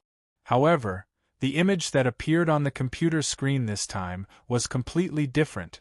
At this time, on the computer screen, lines were flickering, crisscrossing, and covering the outline of a human body. A messy pattern appeared on the screen. "This is?" Riaz asked with some confusion in her eyes. "The energy flow path in Shiba Yudo's body, which is the path of movement," Seito explained. "What about this light ball?" Riaz looked at the light ball in the middle of the human figure's chest and asked. "It's the energy core," Seito replied. "Then what is this?" Riaz then pointed at the light spot on the right wrist of the human figure and asked. "It should be an energy object." Seito thought for a while and said, "A divine artifact?" Riaz, who knew that Shiba Yudo was the host of a divine artifact, said thoughtfully, "It's possible." Seito nodded affirmatively, then raised his voice to order Shiba Yudo, who was lying on the bed. "Shiba, you should have a divine artifact, right? Summon it." "Now?" Shiba Yudo asked. "Yes, but be careful. Don't damage the device," Seito reminded. "Okay." As soon as Shiba Yudo's voice fell, a surge of energy burst out from his body, especially from his right wrist, and then a very luxurious longsword appeared in his hand. As expected, looking at the obvious changes in energy and light spots on the screen, Shiba Yudo was stunned. Seito said in realization, "What a powerful device! I didn't expect it to be able to detect something as hidden as a divine artifact." Riaz exclaimed. Seito smiled and didn't say anything. A few minutes later, a new round of investigation was completed. Seito walked to the metal bed and removed the probes from Shiba Yudo's body one by one. "Is this all?" Shiba Yudo sat up and asked. "There's one more item." Seito smiled with a strange expression. He then turned around and walked to a desk on the side. He bent over and opened one of the drawers, then took out a small plastic cup the size of a film and an 18-rated adult magazine. "Take the book and the cup and go over there." After closing the drawer, he straightened up. He took the things and walked to Shiba Yudo, then handed them to him. Seito pointed to the previous isolation room and said, "Rub." Shiba Yudo was stunned. As a healthy male who had received a Catholic education since childhood, it could be said that he had never done this kind of thing since the beginning of puberty, so he had no idea what rub meant. It means literally, "Use your hands and rub it." Seito pointed at the protrusion under Shiba Yudo's underwear and said, "Rub it until it vomits. Well, at least 3 times. Shiba Yudo's face stiffened, and the corner of his mouth couldn't help but twitch. "Go quickly. You can say that what you're about to do is the most important part of the entire inspection process. You can't be careless." Seito patted Shiba Yudo's shoulder and said with a serious face, Okay. Shiba Yudo said weakly, then took the 18-rated adult magazine and the cup, and walked into the isolation room not far away with heavy step. Walala, the curtain was pulled up. "Okay, it's your turn, Lias."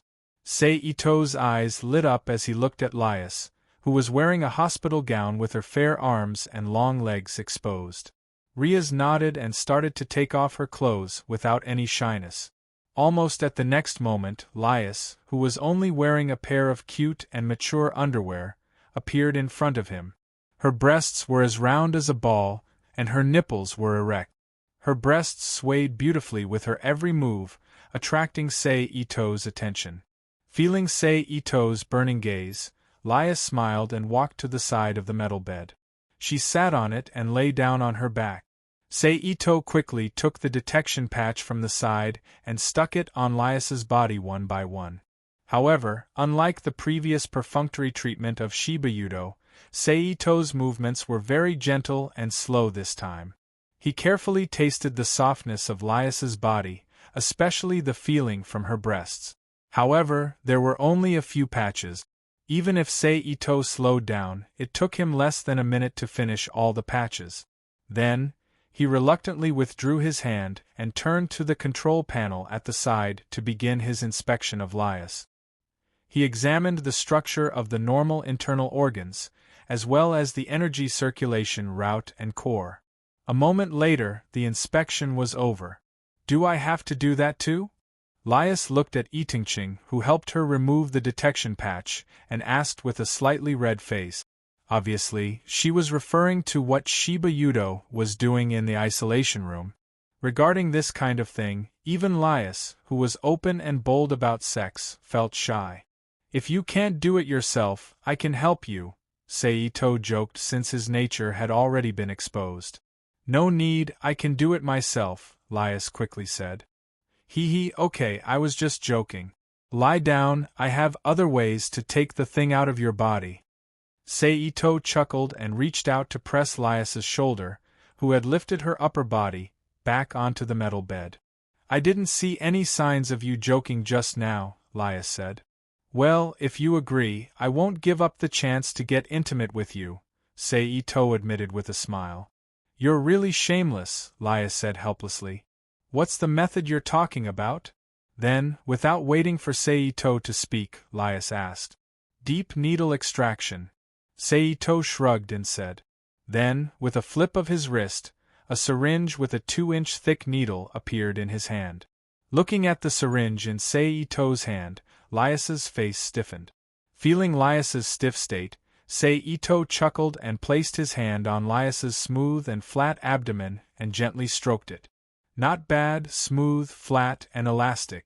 It's really admirable," Seito said softly. "Humph."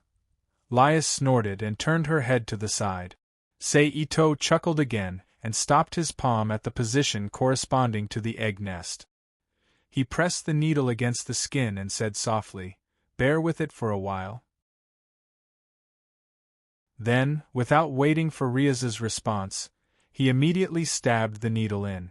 With the help of his touch sense ability, he accurately pierced the needle into the nest. Then, Seito held the syringe in one hand and clamped the device with the other and gently pulled it. Soon, a faint liquid flowed into the syringe through the needle. Done. After a moment, Seito, who had extracted about a milliliter of the egg, stepped back and said, Chapter 1700. Not long after solving Riaz's problem, Kiba Yudo walked out of the isolation room with a pale face and wobbly footstep. He handed the plastic cup and adult magazine that contained about 6 milliliters of essence to Seito. "You've worked hard. Go back and rest." Itose took the thing and put it into the Rubik's Cube world. Then he reached out and patted Kimura Yudo's shoulder. He resisted the urge to laugh and said with concern, "I will." Kiba Yudo forced a smile and promised. "Okay, I still have to organize your data and study the structure of your sperm and eggs, so I won't see you off." Seito retracted his arm and looked at Riaz and Kiba Yudo, who had changed into their student uniforms. Also, Riaz, if possible, let a pure demon lie down. "I still need the body data and sperm samples of the pure demon to determine the final error." Seito then turned to Riaz and said, "Okay, I'll arrange it when I get back." Riaz nodded. "Well then, Riaz, Kiba, see you at school tomorrow," Seito said. "See you tomorrow," Riaz and Kiba Yudo replied. With that, a red light bloomed and a complex magic circle that was both round and square appeared under Riaz and Kiba Yudo's feet. The magic circle took the two of them and disappeared from the temporarily created lab. Seeing the two of them leave, Seito did not stay in the lab any longer. He put away the Book of the Elves that had been floating beside him and entered the Rubik's Cube world. He appeared in the biology lab. Then, with a thought, he summoned Emma, who was not in the room, to his side. "My lord!" Emma immediately greeted Seito when she saw him. Emma analyzed the structure of this sperm and egg. First priority. Seito nodded slightly in response. He then took out a small bottle containing Shiba Yudo's essence and a syringe containing Rias's eggs and handed them to Emma. Yes. Emma knew that this was an urgent matter the moment she heard the word priority. She reached out to take the item. He replied with a serious expression. Also, during the research process, try to combine the sperm with the egg using artificial insemination technology to see if it can be conceived. Seito ordered again. Okay, Emma agreed. Give me all the research results in 3 days. Yes. After he finished explaining everything, Seito then casually asked Emma about the progress of her research on the fallen angels and the outlier demons. Then, he left the laboratory in a flash. After returning to the Zhao family's mansion in the above heaven and earth world, he spent the night with the sisters Zhen Yi and Yi Yi. The next morning, he got up and left the Rubik's Cube world. He continued to use his identity as the physical education teacher of Kumo Academy and went to the academy to start a day of work. As for the work content, there was nothing much to say. As usual, he either gave the students a random task to train their bodies and then announced that they were free to do whatever they wanted. Then, he would wander around the academy with nothing to do and pass the time. Or he would shamelessly go to the Supernatural Research Society's office to chat with Rias and Jurai Himashima to refresh their favorability. Just like that, a day quickly passed. It had to be said that Rias was really fast. In the afternoon of the same day, she brought a pure-blooded demon to Seito. This is Gilbert Wabra, a descendant of the Wabra family. Rias pointed at the man beside her and introduced him. The person who came was not old. He looked like he was in his 20s and wore a white suit. Perhaps it was because of the nature of demons that did not like to be restrained, or perhaps it was because young people did not like to be restrained. He did not wear a tie. His collar was naturally open, all the way below his collarbone, faintly exposing his skin to the air. The person who came was tall, about 1.8 meters. He was thin but did not give off the feeling that he was weak.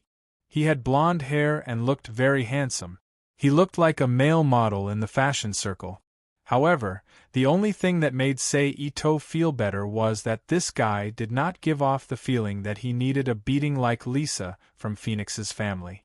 Well, Seito could not rule out the influence of his subjective judgment.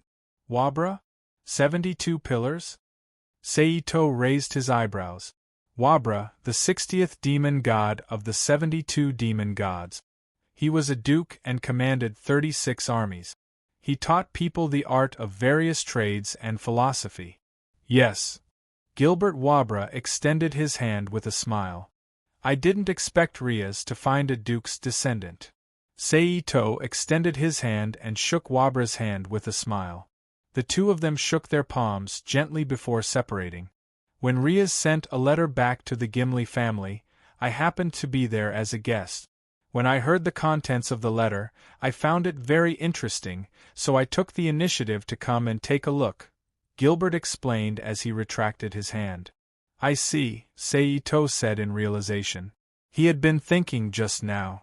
As the Demon King, Sajix should not be so unwise as to publicize this matter before investigating the matter clearly, so it should not attract the attention of the Wabra family, who were also nobles of the underworld. Even if the cause of this matter was the marriage between the Gimli family and the Phoenix family, it was a private matter. Even if there were rumors, it was impossible for such a matter to be spread. It just so happens that the data of a pure-blooded demon noble will allow me to obtain more accurate result. I'll have to trouble you later, Seito said. No problem, Wabra said with a smile. Rias, are you coming with me this time? Seito turned to ask Rias beside him. No, I've already been delayed for a day yesterday. I should go and complete the mission contract today, Rias said as she shook her head slightly. All right then, Seito said nonchalantly. Then let's go, Seito said to Gilbert. Please. Wabra smiled. He really looked like a member of a noble family. Seito smiled and reached out to grab Gilbert's shoulder. He activated the Flying Thunder God and disappeared from Riaza's Supernatural Research Society office. The next second, he appeared in the underground laboratory that had not yet been abandoned. "Take off your clothes," Seito said to Gilbert as he let go of his hand. This time, because Riaz was not around, Seito did not even give him any clothes to cover his private parts. They were all men anyway, so there was nothing shameful. Moreover, the only one who needed to take off his clothes was Gilbert. Seito did not need to bare his chest. A demon was a demon after all. He did not waste any time and took off all his clothes in a short while. Then, under Seito's instructions, he lay flat on the instrument bed and began to check his body's data. In fact, there was no need to check his body's data because artificial insemination technology did not have much to do with the physical condition of the sperm supply. As long as there were no obvious diseases, it was fine. Therefore, as long as the sperm was handed over, there was basically nothing for the sperm owner to do. The rest was up to the scientific researchers to carefully deal with it. However, Seito happened to be studying demons recently and happened to lack some data on various demons, especially the pure-blooded demon's body and internal organ structure. Therefore, he took the opportunity to make some money. "Done." After a moment, Seito said. Then, he turned around and walked to the drawer on the side. Once again, he took out a plastic cup the size of a film core and an adult magazine that was even hotter than the previous one. It could even be said that it had a heavy taste. He handed it over to Gilbert Wabra, who was sitting up. "Is this your hobby?" Wabra took the magazine and laughed strangely. "No. It's your hobby. This is what I guessed is your hobby. It will make it easier for you to come out later." Ito Ching chuckled. I'm not that kind of person," Gilbert said somewhat gloomily. "Then be that kind of person for now," Seito said indifferently. Then, he walked to the side of the desk, leaned over, pulled out a chair, and sat down. "Remember, at least 3 times." Seito looked at Gilbert and said. "Okay," Gilbert replied. He took the things to the side and began to masturbate. Seito, who didn't want to see a macho man masturbating, tilted his head and reached out to open the drawer again. He took out a mature adult magazine and flipped through it. "This is my type." After a moment, Gilbert's voice suddenly sounded. Seito looked at the type of magazine in his hand, a uniform series. He turned his head and smiled. "So that's your hobby. Here." Gilbert put the cup on the desk. "Since I got the sample, it's time for me to start my research, so I won't give it to you." Seito glanced at the cup that was half filled with a light yellow viscous liquid and nodded. "It's okay, it's more important." Gilbert smiled. Then, Gilbert walked to the side and put on his clothes one by one. "It's interesting to chat with you. I hope there will be more opportunities in the future." After putting on his clothes, Gilbert turned to Seito and said, "I believe there will be opportunities." Seito shrugged. Gilbert smiled and unfolded a magic square with a built-in Wabra family pattern under his feet.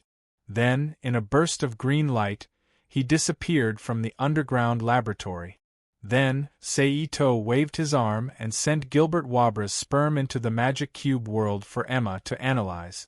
After doing all this, Seito's figure flashed and disappeared from the underground laboratory. He returned to the apartment he rented. "Sir." Seeing Ito-say come back, Linari, who was only wearing a nightgown made of see-through silk, exclaimed with a surprised look on her face.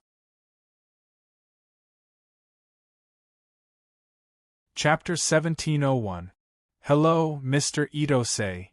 The silver-haired maid, Gulifia, who was wearing a blue and white maid uniform, greeted Ito-say. "Hello, Miss Gulifia." Seito nodded in return. Right now, he and Gulifia were in the Paranormal Research Department's office. Beside them were the president of the Supernatural Research Department, Rias, and the other members, Toshiro Kitten, Himejima Junai, and Kiba Yuto, who were standing casually. It had been 6 days since he proposed artificial insemination to end the demon reproduction problem in the underworld. Since Miss Gulifia is here to see me, I'm sure you have a solution to my proposal. Seito chuckled. Yes, Gulifia admitted. Unfortunately, that technology can't be used on us demons. With that, Gulifia stared unblinkingly into Seito's eyes, observing his expression. I know. But what surprised Gulifia was that Ito-sei's face didn't reveal the surprise she had expected. Instead, he smiled as if he wasn't surprised at all. If that's the case, why did you propose this? Is it just to delay the engagement between Miss and Lord Lissa? Gulifia's eyes flashed as she asked softly. Delay the engagement? There's no need for that. Seito said confidently. The reason I proposed artificial insemination was because I can solve that problem. That was true. After so many days of research, Emma had done her best. With the help of all sorts of mystical technology and magical engineering, Emma had already solved the problem 2 days ago. She had completely solved the reason why artificial insemination could not be used on the demon's sperm and eggs, and found a reasonable solution. Moreover, in order to test the feasibility of this method, Emma had even used this method to inject Wabra's sperm into Riaz's egg, completing the initial insemination work. After 2 days of nurturing, the fertilized egg had already survived. It only needed to be nurtured for a period of time. Then, it would be placed into the mother's body for the second stage of gestation, and it would be able to evolve into a real life form. Really? Gulifia narrowed her eyes and asked. Of course. No matter what, Rias is my woman. I won't joke about her happiness. Seito nodded. Beside him, Riaz's eyes flickered. At the same time, Himejima Junai let out that familiar strange hee-hee sound that made one feel a dangerous aura. How do you prove it? Gulifia asked. It's very simple. You only need to provide me with 2 demons, 1 male and 1 female, and I'll show you how to operate it. Ito-sei straightened his back and looked straight into Gulifia's eyes. I understand. I will report your proposal to Sir Sajix. Gulifia nodded. Then, Gulifia stood up from the sofa opposite Seito and said to Riaz, Milady, I'll take my leave now. Okay. Riaz replied softly. After that, Gulifia bowed slightly to Seito again. Then, a magic circle representing the Gimli family appeared under her feet. In a flash of red light, she disappeared from the office. Phew! Seeing Gulifia leave, Riaz let out a sigh of relief. Clearly, when facing Gulifia, she felt a lot of pressure. Riaz felt a lot of pressure in her heart. Can I really do that? Riaz turned her head and looked at Ito-sei, who was still sitting on the sofa calmly, and asked with a nervous expression. Trust me. It won't be long before your damned engagement with the Phoenix family is cancelled. Seito looked back into Riaz's eyes and said with a firm tone. All right. Also, I wanted to say it last time. When did I become your woman? Riaz knew that she could only pin her hopes on this mysterious Seito. She glared at Seito. Isn't that so? I bit your breasts with my own mouth, and almost completed the sacred act. No matter what, you've already been branded by me and become my woman. Seito chuckled. That's just a last resort. It's not what you think. Riaz's face reddened as she quickly explained. It doesn't matter as long as I approve of it. Seito said domineeringly. So, prepare to become my harem with Jurai. Oh I think I heard something strange. The smile on Himeshima Jurai's face was so perfect that no one could find any flaw in it. However, for some reason, it transmitted a sense of danger that made one's hair stand on end.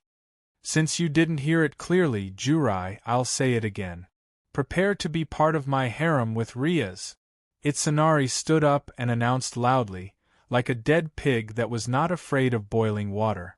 At the same time, It was as if he was making a declaration during a sacred ceremony. Pervert. A soft whisper came from behind Seito. Seito didn't need to turn around to know who it was. Touching Kitten. Her voice was too unique. It was as crisp as a loli's voice, yet as soft as a delicate girl's voice. It was unforgettable. In an instant, a black line appeared on Ito-sei's head. Then, his figure flashed and disappeared from the Supernatural Research Club's office, along with Ria's and Jurai, who was emitting a dangerous aura. The next day, on the weekend, Seito, who was supposed to be resting at home, came to the Supernatural Research Club's office in the old school building of Sumiyoshi Gakuen. Present: President Rias, members Jurai, Touching Kitten, Yudo Kiba, an outsider Gilifia, and a young man with long red hair like Rias, who was dressed in fancy clothes. Surpasser Sage. Seito looked at the young man sitting opposite him. Seito thought with a heavy heart. Sage's full name was Sage Jimenez. Rias Jimenez's brother, one of the current demon kings. His name was Lucifer, and he was one of the only 2 surpassers among the 4 demon kings. What was a surpasser? It was someone whose strength exceeded the demon king level. Then, how strong was a demon king? Seito's initial estimate was that they were at the level of a mortal and divine. Therefore, a surpasser was at least at the level of true immortals and lesser gods in the main world. In other words, they were a level stronger than Seito, who was only at the level of a mortal mid-stage. How could this not make him feel heavy? I am Sage. Nice to meet you, Your Excellency Seito. Sage smiled kindly like a normal big brother next door. He said softly, "It is an honor to meet you, Your Excellency Demon King," Seito said humbly. "No need to be so polite. Just call me Sage," Sage said. "This. Okay, Sajik." Ito-sei's face showed a hesitant look, then nodded and agreed. "Then, Sage, you don't have to call me Your Excellency anymore. Just call me by my name, Ito or Sei." Seito said. "All right, Ito." Sage nodded in response. The way he addressed Seito naturally changed from Your Excellency Seito to Ito, which was not too distant, but not too intimate either. "All right, let me get back to the topic. Do you really have confidence in that matter?" Sage's expression became serious. He asked with a serious expression. Almost at the same time his expression changed, a special aura of dignity spread out from Sage's body. Fortunately, he had fine control over his power. He did not add any aura or power into it. He only released the aura of a person who had been in a high position for a long time. Otherwise, apart from Seito and Gilifia, no one else in this room would be able to stand. Not a single person could guarantee that they would be able to stand. Naturally, the aura of a normal person would not be able to intimidate Seito, who had been in a high position for a long time. "I won't joke about Rias," Seito replied with a serious expression. Sage did not say anything. He just looked straight into Seito's eyes with a serious expression. Ito-sei went up to him without blinking his eyes. A heavy atmosphere spread out between the two of them. "All right, we'll do as you say." After a moment, Sage broke the silence and nodded. Almost at the same time he spoke, the heavy atmosphere that made Rias's heart tighten immediately dissipated. Both Rias and Jurai Himashima let out a long sigh of relief. "But the location has to be in the underworld. At the same time, there must be a demon following you throughout the process," Sage continued. "There's no problem with the location being in the underworld, but watching the entire process is out of the question." Seito shook his head. Then, without waiting for Sage to speak, he continued to explain, "The process of artificial insemination has a high environmental requirement. What if the experiment fails because of an outsider? How about this? Apart from the incubation room, follow me throughout the entire process. At the same time, install surveillance equipment in the incubation room. After a pause, Sage suggested again. Sure. Seito thought about it and nodded in agreement. But you have to promise that the surveillance footage in the incubation room will not be leaked, Seito requested. Sure. Sage nodded in agreement without hesitation. When can we leave? Sage asked. I need to get a set of equipment from my lab, Seito said. Do you need my help? Sage asked. No trouble. I can take care of that myself. Seito smiled. All right. Sage smiled. How long will it take? 10 minutes, Seito said after some thought. Okay, then I'll wait here for you to come back. Then, we'll head to the underworld together. Seito nodded. Then, he used his teleportation technique and disappeared from the Supernatural Research Society's office, as well as everyone else's eyes. Chapter 1702. P.S. Thanks to Holy Evil and Sky Illusion Antenna for their precious monthly vote. 10 minutes was not a long time. The European nobles who were bored out of their minds would not even be able to finish a cup of black tea in that time. While Sajic and the others were not as bored as the European nobles, it was fine for them to chat with their sister. So when Seito reappeared in the Supernatural Research Society's office in the old school building, he saw Riaz and Sajic chatting leisurely over tea. But compared to before, the silver-haired maid Gulifia was nowhere to be seen. Seito did not mind as he nodded slightly at Sajic, indicating that the things were ready. Then let's go. Sajic stood up from the sofa and said. The others nodded in agreement. What? Riaz, Junai, you guys are going as well? Seito was surprised to see the others' reaction. No matter what, this is related to my fate. I can't be at ease if I don't watch the whole process myself. Plus, the location of the experiment this time is in Gemengli territory. As the next heir of the Gemengli family, I need to go back and do some things. Riaz replied. As the queen of the society, I need to be by the president's side at all times. Junai smiled. After listening to the two's explanation, Seito nodded in understanding. Then, the group packed their things and left the old school building together. They followed the path out of Gemengli Academy and came to the nearby train station. At this moment, other than Seito and Sajic, Riaz and the others were still wearing Gemengli Academy's uniform. Using Riaz's words, this is the most ideal formal attire. It was obvious how famous Gemengli Academy was in the underworld. Then, the 6 of them walked into the elevator in the train station under the guidance of Riaz and Junai. The elevator was a small passenger elevator. The space inside the elevator was a little narrow. 6 people could fill the space inside, and they wouldn't feel uncomfortable. Ding! The elevator door slowly closed. Then, Riaz took out something that looked like a bank card from her pocket and placed it on the electronic panel that represented the number of floors 1 and 2. Beep! In an instant, an electronic voice rang out. Buzz! Immediately after, a slight sense of weightlessness surged into everyone's bodies. There is a secret floor under this station. Riaz turned around and explained to Ito Seiji beside her. The legendary demon route? Seito chuckled. Yes, Lias confirmed. After about a minute, the elevator finally stopped and slowly opened with a ding sound. All right, let's go out, Lias said. With that said, everyone followed Riaz out of the elevator. In an instant, a huge space appeared before everyone's eyes. If I didn't know that this is the hell train that leads to the underworld, I would have thought that I've arrived at a subway station. Looking at the vast space that was completely artificially excavated, Seito couldn't help but say. Riaz smiled and led the group deeper into the forest. After turning left and right, a new space appeared in front of Seito's eyes.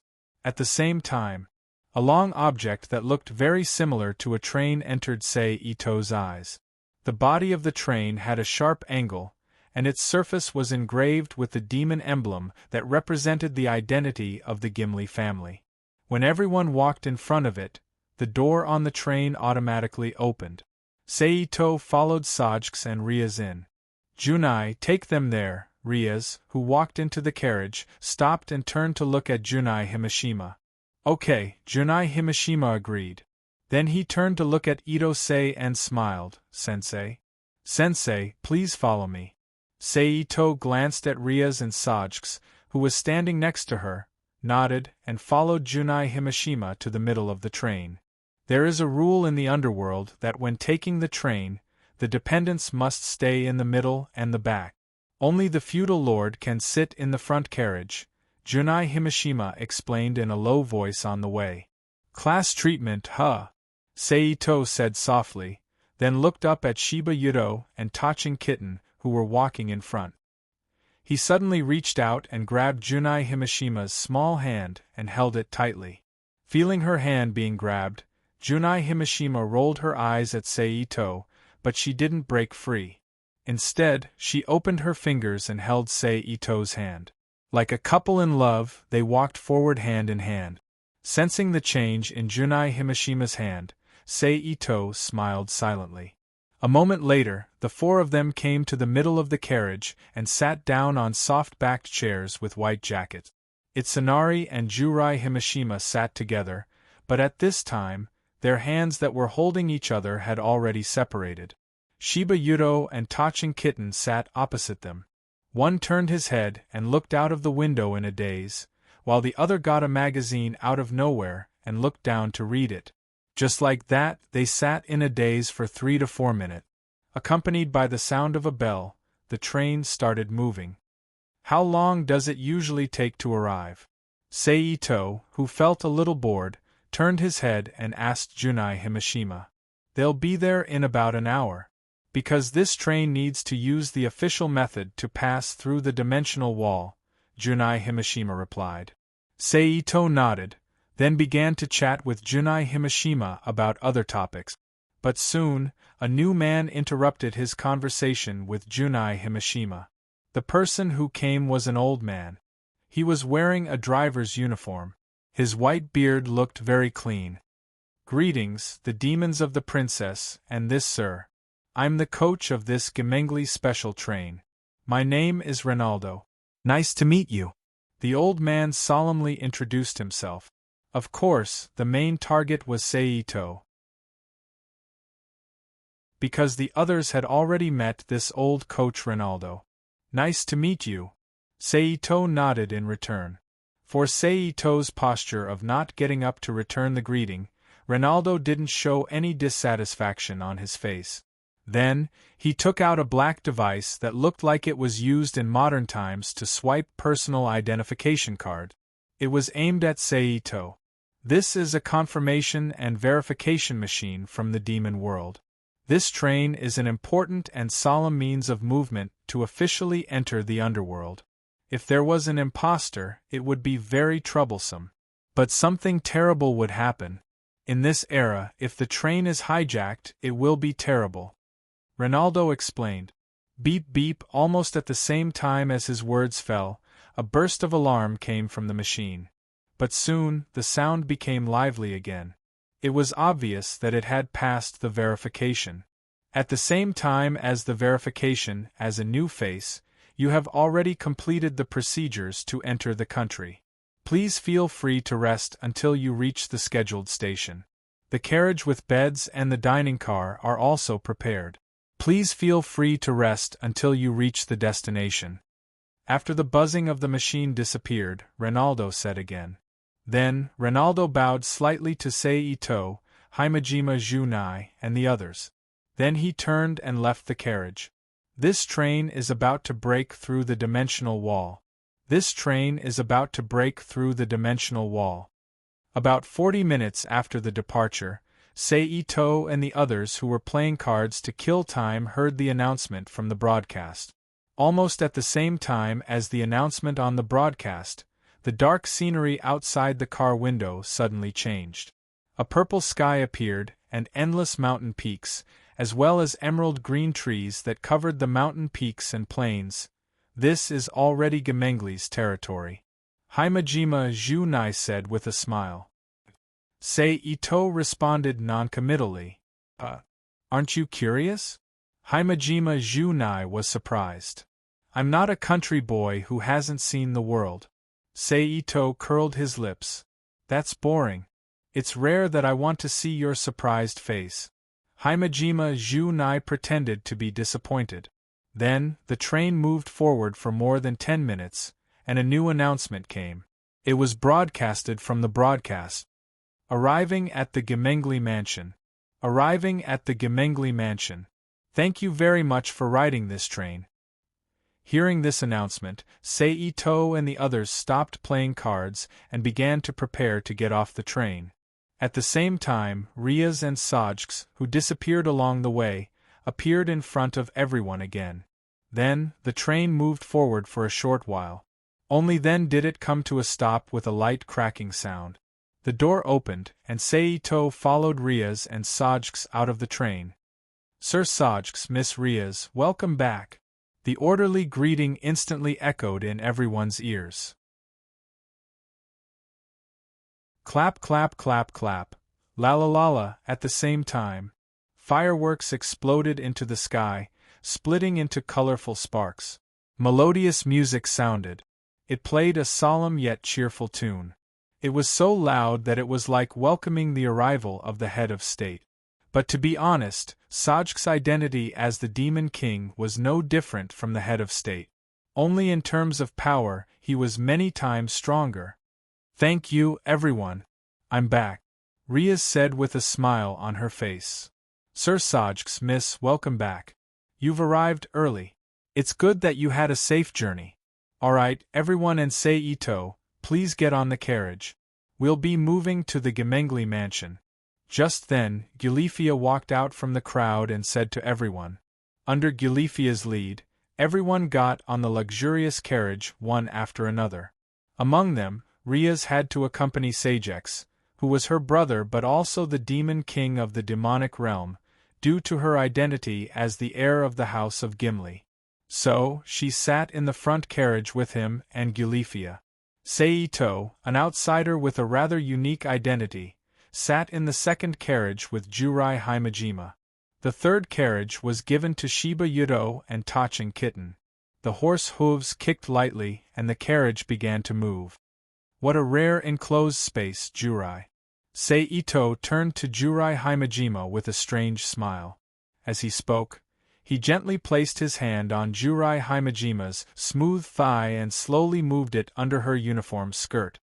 Aren't you afraid of being discovered by the president? Jurai Himejima didn't stop him and smiled at Ito. Isn't it exciting? Ito lifted the edge of her pleated skirt and raised an eyebrow. Are you afraid that I'll resist? Jurai Himejima said with a dangerous expression. You won't be able to escape from me. Ito replied softly. As if to match his words, his hand completely entered the skirt and touched a layer of soft fabric. Jurai Himejima still didn't stop him and only looked at him with a faint smile. Ito made up his mind and bent his finger, then extended it again and reached in from the edge of the skirt. In an instant, he felt as if he had touched a strand of hair. But just as Ito was about to move again, a hand pressed on the back of his hand. You can only stop here. If you continue, I might get angry. Jurai Himejima shook her head and said, Ai, alright then. Ito looked back at Jurai Himejima and sighed. He withdrew his finger and gently rubbed his hand on her thigh. The Red Dragon Emperor's dragon aura is really sharp. Feeling the smooth touch from the palm of his hand, Ito couldn't help but sigh in his heart. If I knew this toy was so useful, I would have fused with it when I extracted it. I think I would have completely conquered Junai by now. Just as he said, the Red Dragon Emperor had already been fused with his body. Originally, Ito was going to keep it and wait until he needed to fuse with it or give it to someone else to fuse with it. But after seeing Sajex and discovering that the strength level of this world was a bit higher, Ito decisively gave up his original plan and fused the Red Dragon Emperor with himself.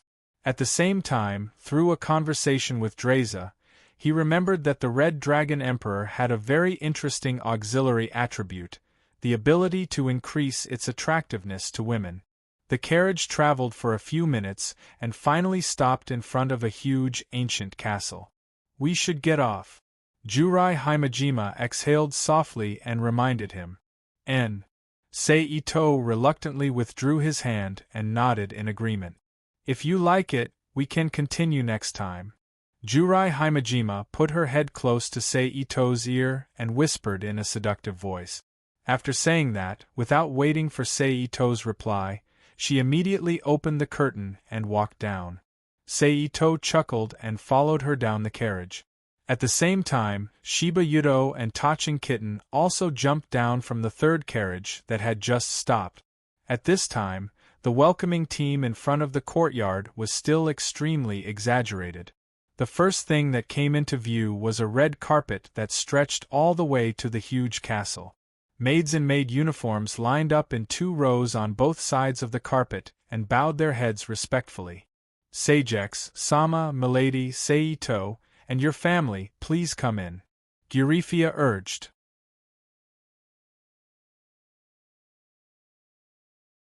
Chapter 1703. After that, Seito had dinner with the Gimenri family. He got to know Riaz's mother, Vanilana Gimenri, as well as Seijax's son, Miliga's Gimenri.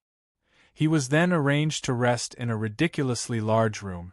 That night was naturally calm and tranquil. Nothing wonderful happened. Clang, clang, clang. The next morning, there was a rhythmic knock on the door.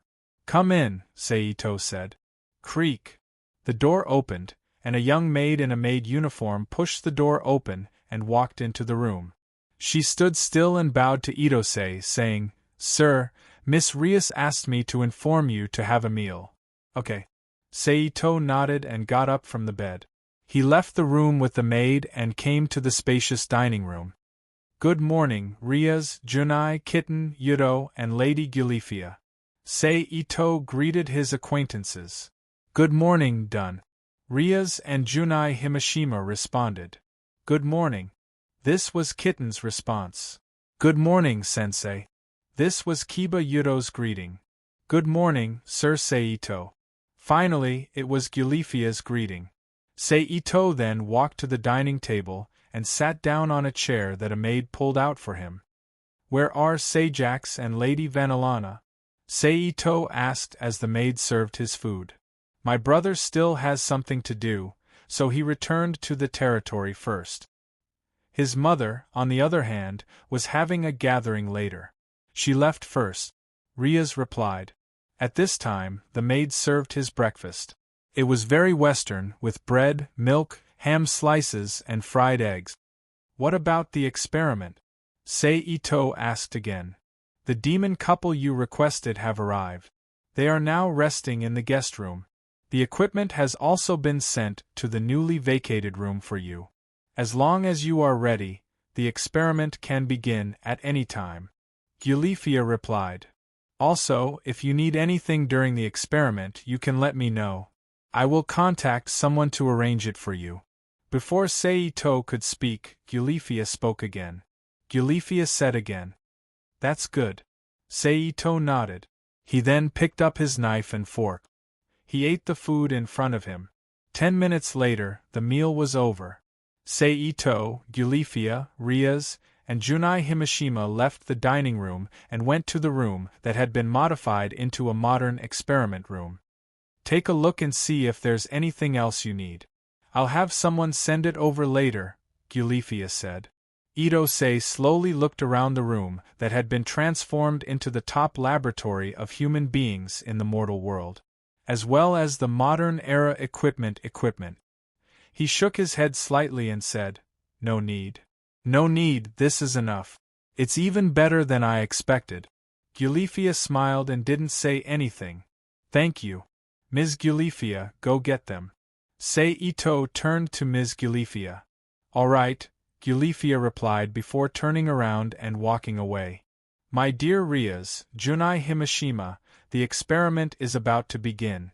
Shouldn't you give me some blessings?" Seeing that Gyulifia had left, Ito-sei turned to look at Ryaz and Jurai Himashima with a strange smile. What kind of blessings do you want? Deal. Junai Himashima let out his usual weird laugh and asked with a smile. Ryaz also looked at Sei Ito with a confused look. Since you want me to say it, I'll say it. Sei Ito looked at the two of them and said. Seeing that the two of them didn't say anything, a vulgar smile appeared on his face as he continued. Then let me rub my chest. I believe that with your blessings, my hands will be very stable during the experiment. I'll definitely be able to complete the experiment smoothly. Just rub? Ryaz asked. If you can suck it, that would be great. Sei Ito chuckled. Suck it? Junai Himashima said with a troubled expression. Ryaz also had a hesitant look on her face. If sucking doesn't work, then just rub it. Even though the blessings won't be as good as sucking it. Sei Ito looked at the two's expression and said. Okay, go ahead. After a pause, Ryaz's expression became firm as she looked at Ito-sei and said. Since even the president is willing, then I'll agree as well. Junai Himashima also said with a smile. Really? That's great. Sei Ito said happily. Then I won't hold back. Then, he stepped in front of the two of them and formed a pair of tiger claws with his hands and gently placed them on Ryaz's and Junai Himashima's chests. Then, he closed his fingers and gently rubbed them. Instantly, a soft and warm feeling was transmitted to his palms through the cloth. That's great. Sei Ito praised softly. If this experiment fails, I won't let you go. Deal? Ryaz looked at Sei Ito with a slightly red face and said. Me too. Junai Himashima agreed. Then if I succeed, will you give me a reward as well? For example, you can let me suck, bite, or something like that. Ito-sei said without hesitation. That depends on your performance. Junai Himashima said. Gulifia is here. Just as Sei Ito was about to say something, Ryaz's voice suddenly sounded. Then, she took a step back and let her breasts escape from Sei Ito's hands. Junai Himashima also stepped back. Seeing this, Sei Ito pulled his hands back and looked at the door. Soon, Gulifia, 2 men, and a woman appeared in Sei Ito's sight. Sir Sei Ito, these 2 are the couple you need. Gulifia pointed at a middle-aged man with short black hair and a woman with wavy brown hair beside him. She looked decent, but her figure was comparable to Ryaz's. Then, Gulifia pointed at another unfamiliar burly man. This is Rebiel. He will be in charge of guarding the lab after your experiment begins. If you need anything, you can contact me through him. Got it. Sei Ito looked at Rebiel and nodded. I won't disturb Sei Ito any further. Goodbye. Gulifia bowed. Good luck. Ryaz looked at Sei Ito and encouraged him. Don't disappoint us. Junai Himashima smiled. Don't worry, I'm still looking forward to the rewards you 2 will give me. Sei Ito smiled. Then, Ryaz and Junai Himashima also left the lab. Rebiel, go guard the door. After watching Ryaz and Junai Himashima leave, Sei Ito turned to Rebiel and said, Yes. Rebiel grunted and left the room, closing the door behind him. Take off your pants. As for you, take off all your clothes. After Rebiel left, Sei Ito turned to the selected pure-blooded demon couple. Why do you want her to take off all her clothes? The man asked hesitantly in response to Sei Ito's order. Why? Because she's a woman, the mother of your future child. I need to do a full body check on her. Sei Ito said calmly. As for you, you're only a sperm provider. If it weren't for the fact that there are no accidents during the experiment, you can even take a small cup and do it yourself. After all, you just need to hand over your sperm. Hearing Sei Ito's explanation, the man's expression turned sour. However, this was an order personally issued by Demon King Lucifer, and the Gimli family was involved as well. It wasn't something that a pure-blooded imp without a noble title could resist. Thus, even though he was dissatisfied, He didn't dare to say anything and could only take off his trousers. At the same time, the woman on the side also took off her clothes. Seeing the two start to take action, Seito didn't waste any time. He turned around and walked to the side. Like a surgeon preparing to enter an operating room, he began to clean himself up and put on medical clothes. "You, go lie down on the bed over there. You go over there." After a moment, Seito walked out of the changing room with his entire body covered in medical clothes and ordered the two, who had already taken off their clothes. The two didn't waste any time and followed his instructions to lie down on the bed. "Put your legs on the bed," Seito ordered again. The demon couple obediently raised their legs and placed them on the protruding crescent-shaped brackets on both sides of the bed. Their legs were wide open, exposing their upper bodies to the air. Seeing the two lying down, Seito walked to the side of the male demon and began to extract the male demon's semen according to the corresponding step.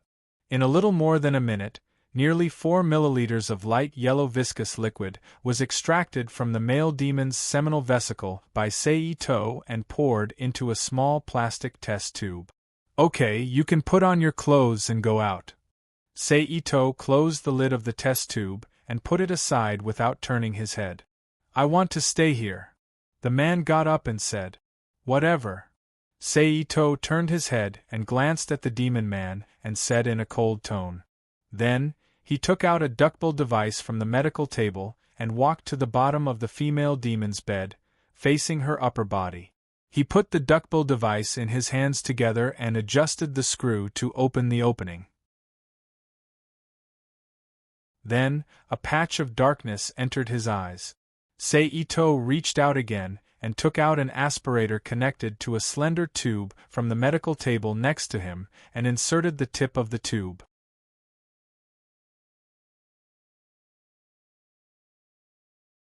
Chapter 1704. P.S. Same old rules, the rest will be changed later. Chi, chi, huff, chi, chi, accompanied by a strange sound. A small stream of transparent viscous liquid flowed into the extractor in Seito's hand. Then Seito's arm moved slightly and took the extractor out of the female demon's body. "Get up." Turning around, Seito walked to the front of the operating table and poured the viscous liquid from the extractor into a small test tube bottle. The female demon moved her body and sat up from the bed. "Sir, can I wear clothes?" the female demon asked. "Wait a minute, you still have a checkup to do," Seito said without turning his head. "Oh." The female demon responded softly and turned to look at her husband. "Go to the door and stand there." At this time, Itose, who had poured all the viscous liquid into the small test tube bottle, put the small test tube bottle together with the small test tube bottle containing the male demon semen, turned around and said. The female demon nodded and walked to the door. Next to her was the male demon who was her husband. "You step back." Seito looked at the male demon and said. The male demon stepped back with a face full of grievances until Seito nodded and said yes. Afterward, Itose walked to the front of the female devil and stood still when he was about a meter away from her. At the same time, a tool similar to a radiation detector suddenly appeared in his hand, and he pointed at the female devil with the front end. Beep beep, a crisp buzzing sound rang out instantly. At the same time, a group of rapidly beating numbers appeared on the detector screen until a few seconds later. Only then did it completely stop. Cent, 359.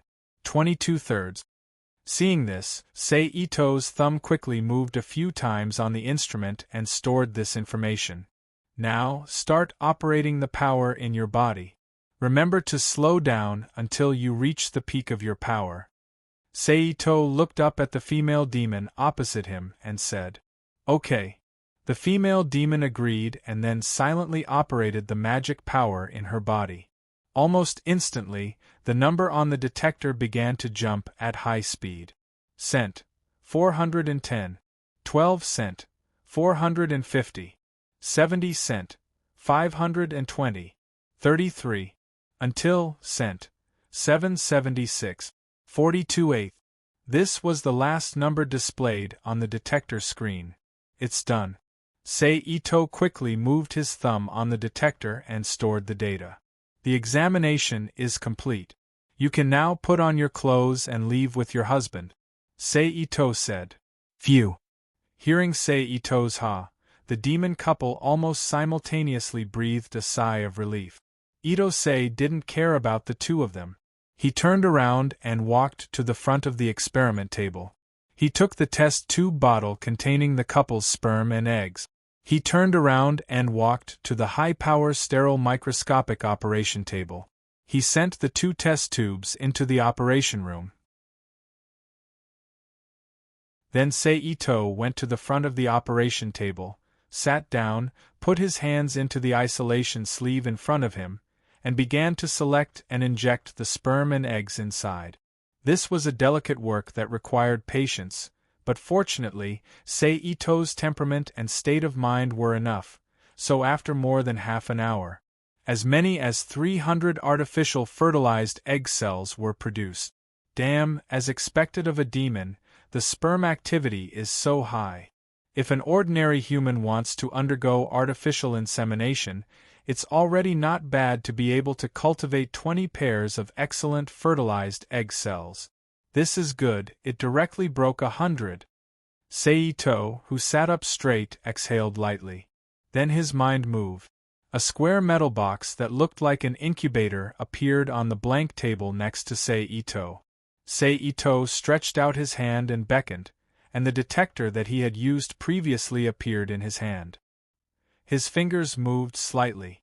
Then there was a soft click sound, and a memory card the size of an SIM card popped out of the detector. Ito took off the memory card and inserted it into a small opening on the new metal box that appeared on the table. Click, then, Ito pressed the start button of the instrument and pressed a few buttons on the touch LCD screen that lit up. Beep, a crisp electronic hum sounded. Hearing the sound, Ito stopped operating the metal box, turned around, and randomly pulled out 30 petri dishes containing fertilized eggs from the more than 300 fertilized egg cells in the sterile operation table. Then, Ito returned to the metal box and reached out to open it. In an instant, a space separated by 3 or 4 metal fences appeared in front of Ito. Familiar magic fluctuations constantly overflowed from the box. The reason why this fluctuation was familiar was because Ito had just felt it before. It was the magic fluctuations emitted by the female demon. Simply put, this metal box was a development box designed to imitate the environment of a demon body. It read the data stored in the memory card inserted into the machine and adjusted the environment to create the most suitable environment for the development of the cells. And this was the most crucial part of Ito's artificial insemination technology. Because in Emma's research tests, he learned that the reason why artificial insemination technology developed by ordinary humans could not allow demon eggs to survive effectively was because of the lack of the corresponding environmental factors. Of course, directly placing the fertilized egg cells in a suitable environment would not work because the environmental aura would be too strong. Not only would it not allow the cells to survive successfully, but it would also destroy the life activity of the cells and cause the conception to fail. Therefore, a suitable environment was the key. In order to solve this problem, Emma specially sought out the staff of the Magical Engineering Science and Technology Department and Nina, the head of the Energy Crystal Manufacturing Department. She got them to work together to build the Mother Nest environmental creation machine, which could be used to cultivate the demon egg cells. In addition, Emma also thought of the problem of the fertilized egg cells returning to the mother's body. Therefore, on the basis of creating a suitable cultivation environment, she also thought of a way to solve the problem of the fertilized egg cells returning to the mother's body. That was to directly create the corresponding exclusive mother's body environment. There was naturally no problem with the mother's body environment. It did not even need to be directly cultivated by the mother's body. With the current strength of the Cube World's ecological laboratory, it could also be done. But demons could not do it because they had energy centers and energy networks in their bodies, and they were emitting fluctuations all the time. If the fertilized egg cells that had not undergone adaptation treatment were directly sent into the mother's body, it was entirely possible that the moment the fertilized egg cells touched the wall, they would be obliterated by the magic fluctuations naturally emitted by the demon mother's body. This was not what Seito wanted. Therefore, in order to allow the fertilized egg cells to adapt to the magic fluctuations of the mother's body from the beginning, after discussion with Emma, the magic wave detector that was used during the previous inspection came into being. It became a complementary tool for the mother nest environment manufacturing machine to detect the corresponding body data and magic fluctuations of the mother's body. Seito looked at the environment inside the box and placed the stacked petri dishes into the mother nest environment manufacturing machine one by one. Then, he closed the box door. Bam! Now, all we have to do is wait for the cultivation time to end. Seito raised his hand to take off the mask on his face and exhaled softly. Then, he walked back to the sterile operation box and took out more than 200 petri dishes that were still stored inside one by one. He placed them in the storage room at the side and added a layer of seal on the outside. After doing all that, Seito turned around and entered the changing room. He took off the medical protective suit on him and changed into his original clothes before turning around and walking out of the laboratory. "Sir." Hearing the door open, Rebiel called out in a muffled voice. "The experiment is done. All that's left is to wait for time. So, during this time, you have to guard this place the entire time. Don't let anyone near this laboratory. Do you understand?"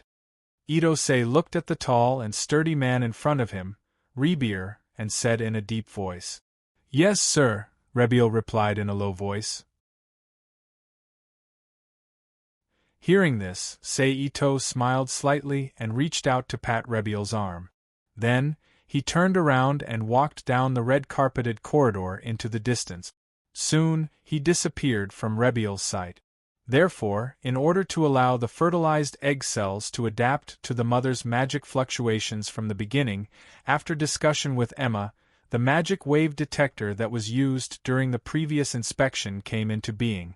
It became a complementary tool for the mother nest environment manufacturing machine to detect the corresponding body data and magic fluctuations of the mother's body. Seito looked at the environment inside the box and placed the stacked petri dishes into the mother nest environment manufacturing machine one by one.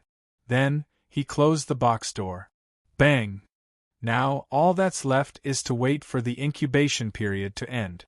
Seito raised his hand and took off the mask on his face. Then, he walked back to the sterile operation box and took out the remaining 200 or so petri dishes one by one. He placed them in the storage room on the side and added a layer of seal on the outside. After doing all this, Seito turned around and went into the changing room. He took off the medical protective suit on him and changed back into his original clothes. Then, he turned around and walked out of the laboratory. "Sir," Rebiel called out when he heard the door open. "The experiment is done. All that's left is to wait for time. So, during this time, you have to guard this place the entire time. Don't let anyone near this laboratory. Do you understand?" Itose looked at the tall and sturdy man in front of him, Rebier, and said in a deep voice.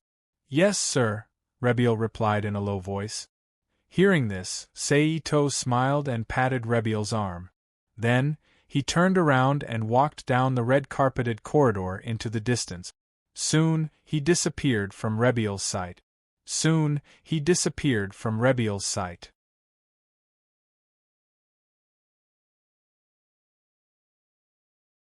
Chapter 1705.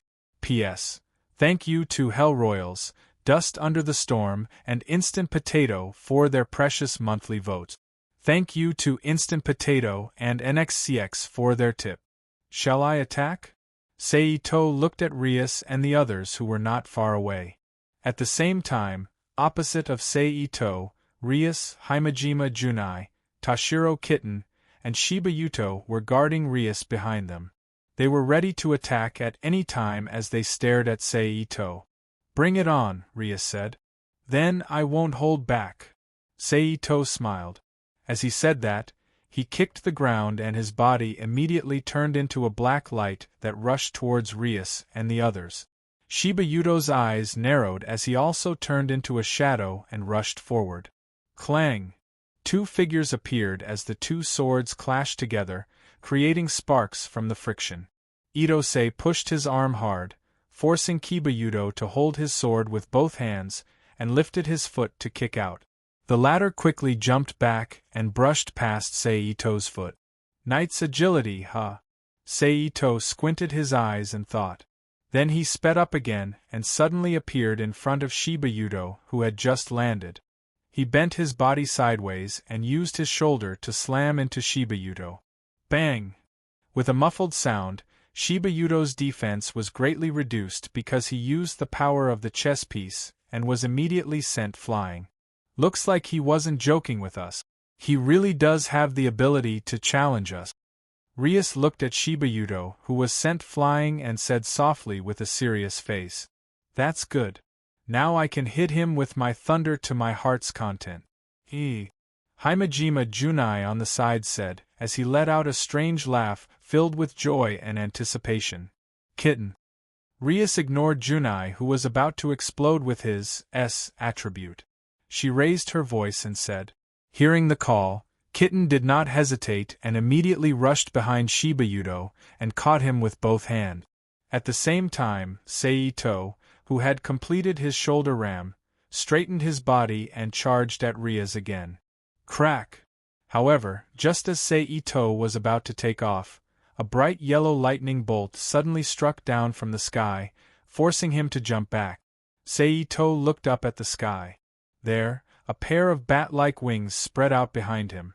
However, Himejima Jurai, who had pitch-black demonic wings that were dozens of times larger, was hovering in the air. She held a rolling yellow ball of lightning in her hand and had an extremely joyful expression on her face. Seeing Seito looking at her, the smile on Himeshima Junai's face became even wider. She raised her hand and shot out the thunderball in her hand. The ball of lightning turned into a bolt of lightning and shot straight at Seito. Seito's figure flashed and immediately disappeared from the spot. In the next second, he flashed and appeared in front of Himeshima Junai and reached out to grab her full breasts. If it's considered an attack, you've already been knocked down. Seito's palm gently kneaded there while looking at Junai, who was close by with a smile on his face. But you didn't attack me now, did you? Himeshima Junai replied with a smile. Then, without waiting for Seito to speak, electric light burst out from her body. It formed an electric field and rushed towards Seito. In this regard, Seito had already sensed it. His figure flashed and flew back. Shio! At this moment, suddenly, a bright red destructive power shot out from below. Seito stretched out his free arm and unfolded a circular magic circle in front of his palm. It was a mid-style defensive magic. Boom! The red light exploded. There was a loud explosion. Although the sound and light effects weren't weak, it couldn't break Seito's magic barrier. Junai! Rias shouted. Understood, Junai replied. Then, a thick bolt of lightning and a scarlet destructive power shot towards Seito. Seeing this, Seito smiled lightly. His figure flashed and disappeared from midair. He appeared behind Rias and put away his weapon. He stretched out his hands and grabbed the pair of plump headlights in front of Rias's chest. Boom! Only then did Rias and Junai's attacks collide and explode with a loud explosion. The enemy closed in on you. You lost, Rias, Seito whispered in Rias's ear. Humph! Rias snorted and bent her arm to hit Seito's waist. Seito let go of his hands and took a step back to avoid Rias's attack. Then, Tashiro Kitten and Kiba Yuto's attacks followed. Seito stretched out his hands and created a mid-style defensive magic circle in front of his palms, blocking the attacks of the two. Block. Bang. Then, the magic circle disappeared. Seito used his hands to grab Kiba Yudo's sword and Toshiro Kitten's fist. He then pulled hard, and Toshiro Kitten's body and Kiba Yudo's body slammed into each other. Bang. Itose stepped back. At the same time, he pointed at the two people who were a little embarrassed. In an instant, several light circles appeared on Toshiro Kitten and Kiba Yudo's bodies, binding them like a human stick. They lost their balance and fell to the ground. Bang. Then, Seito moved again and appeared behind Jurai Himashima, who was in midair, and pointed at her. Junai, be careful. Ryaz quickly warned Junai. She then raised her hand and shot a destructive spell at Itose. Itosei did not dodge. Instead, he opened his hand and summoned a magic barrier to greet the attack. Boom! The destructive magic circle collided with Seito's magic circle and exploded with a loud bang. Using this delay, the attack that was cast on Jurai Himashima's body took shape. A three-dimensional equilateral triangle suddenly appeared outside of Jurai Himashima's body and trapped her tightly. It was slowly compressing inwards, and it didn't take long for it to do so. It made Jurai Himashima feel tight and narrow, and it was difficult for her to stretch her limbs. Mid-style magic, crystal cage. Then, Seito used teleportation again and appeared in front of Ryaz. He looked at her and smiled. Are you still not going to admit defeat? Okay, I admit defeat, Ryaz said helplessly. Almost as soon as she finished speaking, the magic circle on Toshiro Kitten, Kiba Yudo, and Jurai Himashima's bodies immediately exploded. They turned into photon particles that filled the sky and slowly melted into the air. Remember the fruit of victory you promised me. Seito looked at Ryaz in front of him and smiled slyly. Humph. The Gimli family will not go back on their word. Ryaz snorted. But I didn't expect you to be so strong. Then, Ryaz looked at Seito in front of her with surprise. Originally, when she heard Seito's proposal to have a rating game competition with them, Ryaz thought he was bored and wanted to find some fun to pass the time. So she didn't take it to heart and was prepared to fulfill his wish, train her own family, and take the opportunity to understand Seito's true strength. But who would have thought that Seito would show a level of combat that made her raise her eyebrows? She had no choice but to treat this battle seriously. But even so, she still lost the competition with Jurai Himashima. Ryaz was not only unwilling, but also surprised by Seito's strength. Hearing Ryaz's words, Seito smiled slightly.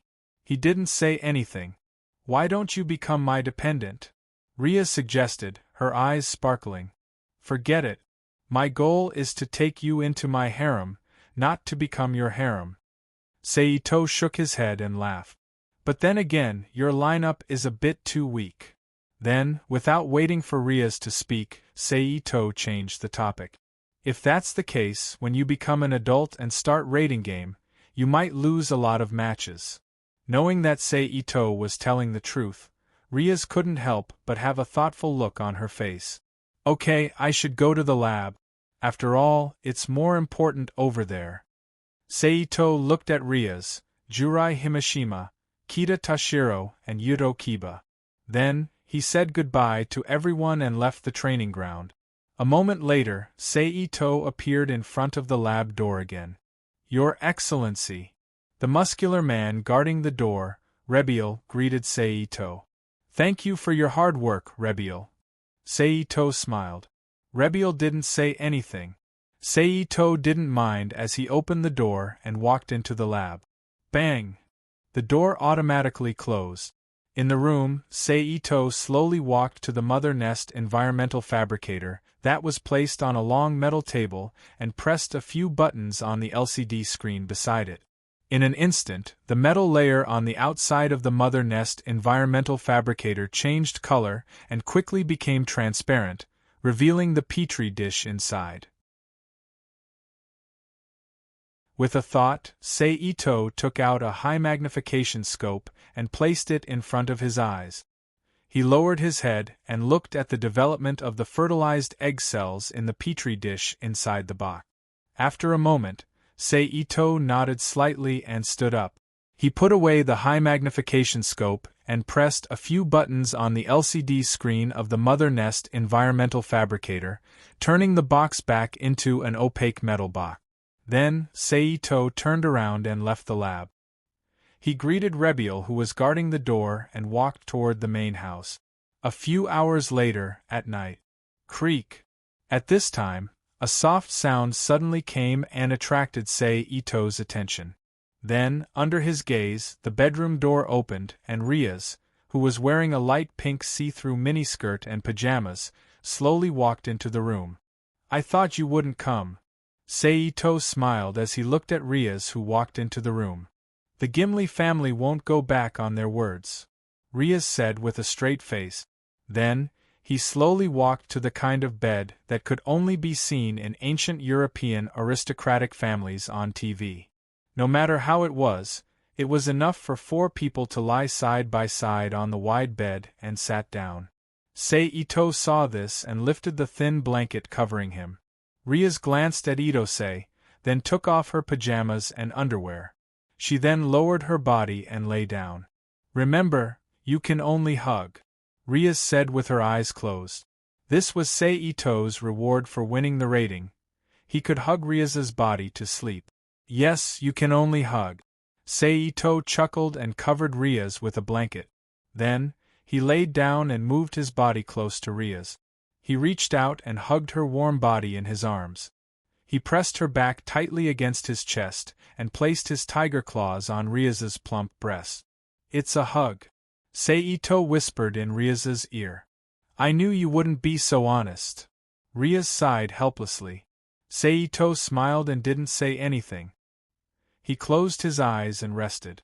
Feeling Seito's body temperature on her back and hearing his faint breathing, Riaz gradually relaxed and closed her eyes to sleep.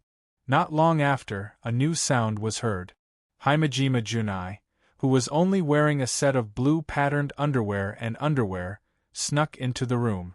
She walked to the side of the bed like a kitten stealing a fish. She lifted the blanket and lay down.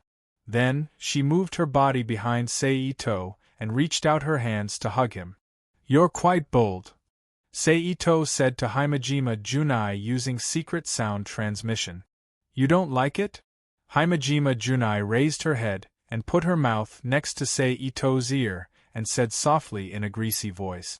While she was talking, her hand that was resting on Seito's chest started to move around mischievously. In an instant, he felt a slight itch on his skin. "Aren't you afraid that Riaz will be angry?" Seito said again. "Didn't you say that you want to take us into your harem? This kind of thing will happen sooner or later. When the time comes, I'll rely on you, my dear." Himejima Junai replied with a smile. "That depends on your performance," Seito chuckled. "Then turn around first," Himejima Junai whispered. Hearing that, Seito gently removed one of his hands from Riaz's chest and let himself lie down. Then, he turned his head to look at Himejima Junai beside him. However, what he saw was not Himejima Junai's face, but a round bun with a little bit of redness on it. "Didn't you always want to suck it? Come on." Himejima Junai's voice sounded in Seito's ear. Seeing that, Seito did not hold back. He immediately opened his mouth and bit the cherry that was standing proudly and gently sucked it. Then, almost at the same time, Seito's other hand that was still on Riaz's chest also started to move gently. Instinctively, Riaz frowned in her sleep.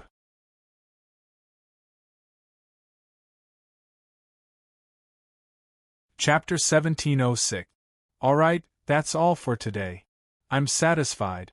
Go and rest, Seito said softly as he looked at Himeshima Junai, who was panting beside him. Alright then. Himeshima Junai stood up and turned to look at Riaz, who was still sleeping soundly. Like a child who succeeded in his prank, A mischievous smile appeared on his face as he said softly, "Good night then, my dear." Himashima Junai retracted her gaze and looked at Seito as she said. After saying that, she reached out and grabbed the blue underwear that she had thrown to the side. She climbed out of the bed from the quilt. Just like when she came, she tiptoed and quietly left the room like a kitten. Click. The door of the room closed gently. Seeing that Himashima Junai left, Seito smiled and turned over to hug Rias in his arms again. He then placed his hand that was previously removed on her chest again. For the rest of the night, there were no more night attacks like this. The next morning, the morning sun shone into the room through the bedroom's glass and finally fell on Rias, who was curled up in Seito's arms, waking her up from her sleep. Rias's eyelids fluttered as she opened her eyes with a lazy moan. Morning, Rias. Even though they were facing each other, Seito still did not remove his hand from Rias's chest and greeted her with a smile. As he spoke, the hand on Rias's chest moved a little in tandem with her. Morning done. Rias replied softly. Then she sat up on her side. As the thin blanket covering her slid down, Rias's fair and smooth body was completely exposed to the air. Then, Rias turned around and got off the bed. She bent over and grabbed the underwear that she threw away last night and put it on in front of Seito. Along with the morning sun that shone in through the window, Rias looked like a fairy as her body emitted a faint glow. So beautiful! Seito, who supported his head with one arm and looked sideways at Rias putting on her clothes, praised softly. After a while, Rias put on her pajamas and greeted Seito. She turned around and left the room that was assigned to him. Seeing this, Seito did not lie on the bed for long. He sat up, lifted the blanket, turned around and got off the bed and began to wash up. After 10 minutes, a refreshed Seito appeared in the room again. Then he did not stay. He turned around and left the room and went to the empty training field behind the Gimli's house and met up with Kiba Yudo, who was training. Sensei. Seeing Ito-sei's arrival, Shiba Yudo, who was doing basic training with his sword, stopped and greeted him. Good morning, Kiba. Seito smiled and nodded in response. Then he walked to the open space not far from Kiba Yudo and stood still. He slowly practiced a set of fist technique. Hoo! Hoo! Puff! Puff! The sound of air breaking was heard in the field. On the side, Kiba Yudo, who had seen him twice in the past 2 days, was not as surprised as when he first saw him. He retracted his gaze, held his sword with both hands, and continued to do the basic movement of kendo, chop. Just like that. The two of them did not disturb each other and spent half an hour. Then Kiba Yudo, who came to greet the two of them for breakfast, called out. They stopped and walked to the dining room together. On the way, Kiba Yudo looked at Seito ambiguously from time to time, provoking his emotions. Keep messing around. See how I deal with you tonight. In the end, Seito, who couldn't bear it anymore, used the secret method to send his voice to Kiba Yudo's ears and said fiercely. Kiba Yudo turned around and threw Seito a look that was more appropriate to call it seduction than provocation. After a while, the three of them came to the dining room, each found a seat, and began to enjoy the Western-style breakfast made by the Gimli family's maids. There wasn't much breakfast. It was still the same old 4 slices of bread, ham, fried eggs, and milk, plus a few suitable salads or other things that could be eaten as breakfast. So it didn't take long for them to finish their breakfast and came to the living room to drink black tea. Rias, go call the female demon named Cynthia. Seito, who took a sip of the black tea in his cup, said. Okay. Rias said, then turned her head to the side and nodded to the maid who was waiting on the side. The latter understood, bowed and left. Are there any problems with the experiment? After the maid left, Rias asked with concern. No, it went very smoothly. That's why I asked you to call her over. Because I plan to put the cultivated fertilized egg cells back into her body later and begin the second stage of the work. Seito smiled. I see. Riaz said in realization. Then wait another 3 to 4 days. When all of Scindia's conditions have stabilized, she can be handed over to the underworld's doctor to take care of. Then we can return to the human world. Seito continued. Does that mean that we can complete the task at that time? Kiba Yudo asked. It can only be said to be half done. Only after 10 months, when the child is born, will it be considered a complete success. Seito explained. But during this time, we don't have to worry about anyone forcing Riaz to marry. Seito turned to look at Riaz and then smiled. I think even if someone really wants to force the president to marry, you will stop it. Kiba Yudo said softly with a smile. Of course. Riaz is my chosen harem. How can I let other men take her away? When the time comes, I will definitely make them regret being born in this world. Seito said proudly as an imposing aura erupted from his body. Milady, they are here. At this moment, the maid who left earlier returned to the living room and reported to Riaz with a slight bow. Alright, you guys chat. I'm going over. Seito said as he put the teacup in his hand aside. He then stood up from the sofa and walked towards the passage leading to the laboratory. Soon, he disappeared from everyone's sight. Once inside, Seito met up with the female demon Scindia, who looked a little nervous. They came to the outside of the laboratory together and opened the door under the watchful eyes of the gatekeeper, Rebiel, and brought Scindia into the laboratory. Bang! The door closed automatically. Take off all your clothes, Seito said. After saying that, without waiting for Scindia's response, he turned around and walked to the disinfection room. He took off his clothes and used the equipment inside to clean his body. He then changed into a full set of medical isolation clothes and walked out of the disinfection room again. At this time, the female demon Scindia had already taken off her clothes. She stood there naked with a nervous look on her face. Go lie down on the bed. Seito looked at Scindia and said. The latter nodded and quickly walked to the side of the bed where she lay down last time. She turned around and sat down. She lay flat on her back and opened her legs without Seito's instruction. She placed her 2 calves on the crescent-shaped leg rests on both sides of the bed. At the same time, Seito also opened the nest's environment creation machine in front of him and took out all the petri dishes. Then, Seito took out a high-magnification microscope and placed it in front of his eyes. He lowered his head and looked at the life status of each fertilized egg cell in the petri dishes. You're the one. After a while, Seito put away the high-magnification microscope in his hand, picked up a petri dish containing the fertilized egg cells in the best cell condition, and walked to the side of the bed. Seito reached out and pulled a chair at the end of the bed. He sat down, then took out a ductile device from the medical equipment box beside him and inserted it into Scindia's body. His fingers moved the screw and opened the inside. Seito, who had already seen the inside scene once, was not interested in seeing it again. He directly reached out and grabbed the equipment beside him.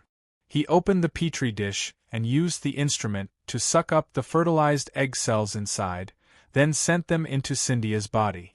It passed through the organs and went straight to the uterus. He pressed a button and placed the fertilized egg cells inside. Under the observation of the instrument's miniature probe, the fertilized egg cells lightly floated and landed on the uterus wall. From now on, for the next 3 days and for the next few days, you have to maintain this position until I say it's okay. Itose said as he took out the device and looked up at Scindia, who was on the trestle bed. Ah! Scindia was stunned. So, from today onwards you will stay here. I will have someone send you 3 meals a day. Seito pushed away the instrument in front of him, stood up from his seat, and said, Oh! Scindia, who knew that she had no power to resist, responded in a muffled voice. Then, Seito waved his arm and a blanket appeared in his hand. He used psychokinesis to send it to Scindia's body and covered her waist and abdomen. Remember to keep it warm. Don't catch a cold. Don't move your body or use force. If you want to go to the bathroom, there is a bedpan over there. You are not allowed to go to the bathroom. Seito said again. Yes. Cynthia replied with a red face. After that, Seito gave Cynthia a few more instructions, then turned around and walked into the disinfection room. He took off the medical gown, changed back into his own clothes, and left the lab.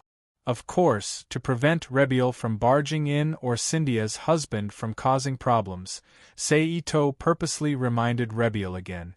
Then, he patted Rebiel's arm and returned to the living room of the Gimli's house. He met up with Riaz, Himejima Junai, Tashiro Katsuchan, and Kiba Yudo. Then, in the midst of joy and joy, another 3 days filled with all kinds of benefits passed in the blink of an eye.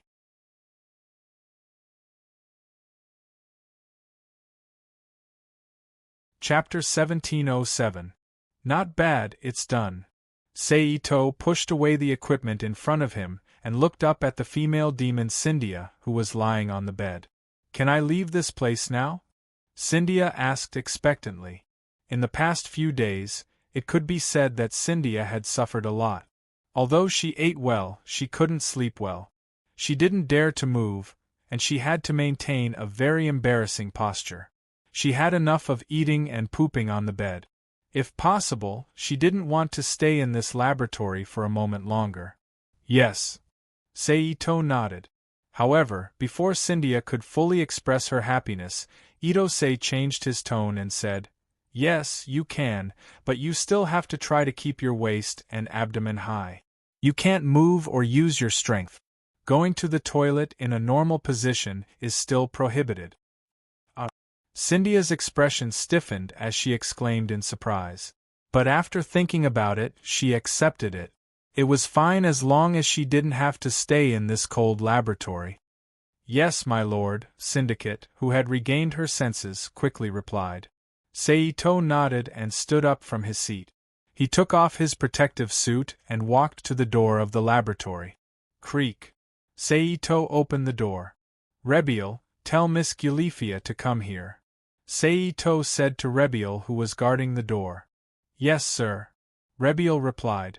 Then, with a flash of light, Rebiel disappeared into a complicated cube with the Gimli family's rune. Seeing this, Seito closed the door and returned to the laboratory. After about 5 or 6 minutes, there was a rhythmic knock on the door. Knock, knock, knock. Come in. Seito shouted. Creak. The door opened. The silver-haired witch in blue and white maid attire, Gulifia, walked into the laboratory. Madame Gulifia. Seeing Gulifia, Cynthia, who was wearing a hospital gown and was no longer naked, hurriedly called out. But fortunately, she remembered Seito's instructions and didn't move her body. She was still lying flat on the bed. Her waist was raised high. Of course, under her waist, there was a soft pillow on the cushion. Otherwise, even a demon wouldn't be able to maintain this position for long. Good evening, Sir Seito. Gulifia said. Good evening, Miss Gulifia. Seito stood up and said. Then, he turned to Cynthia, who was lying on the bed, and continued. The experiment is completed. The fertilized egg cells had already been placed back into her body, and they had completely adhered to the walls of her uterus. All that was left was the usual maintenance. That, the doctors of the underworld can do it. In other words, sir, you want us to take care of her? Gulifia turned to Seito and asked. Yes. Seito nodded. Of course, if there are any problems during the process, you can come to me. I will provide you with technical support. Seito continued. All right. Gulifia thought about it and nodded. Then, Seito and Gulifia discussed some follow-up matters. Then, he bid farewell to Gulifia and left the laboratory. He found Riaz, Junai, and the others who were playing in the swimming pool owned by the Gimli family. Junai Himejima was swimming in the pool in a black bikini. Riaz, in a red bikini, was half lying on a sun lounger by the pool. She held a glass of juice in her hand and sipped quietly. Tachin Kitten, in a white one-piece swimsuit, sat by the pool. Her white feet and calves were in the pool as she kicked the water up and down.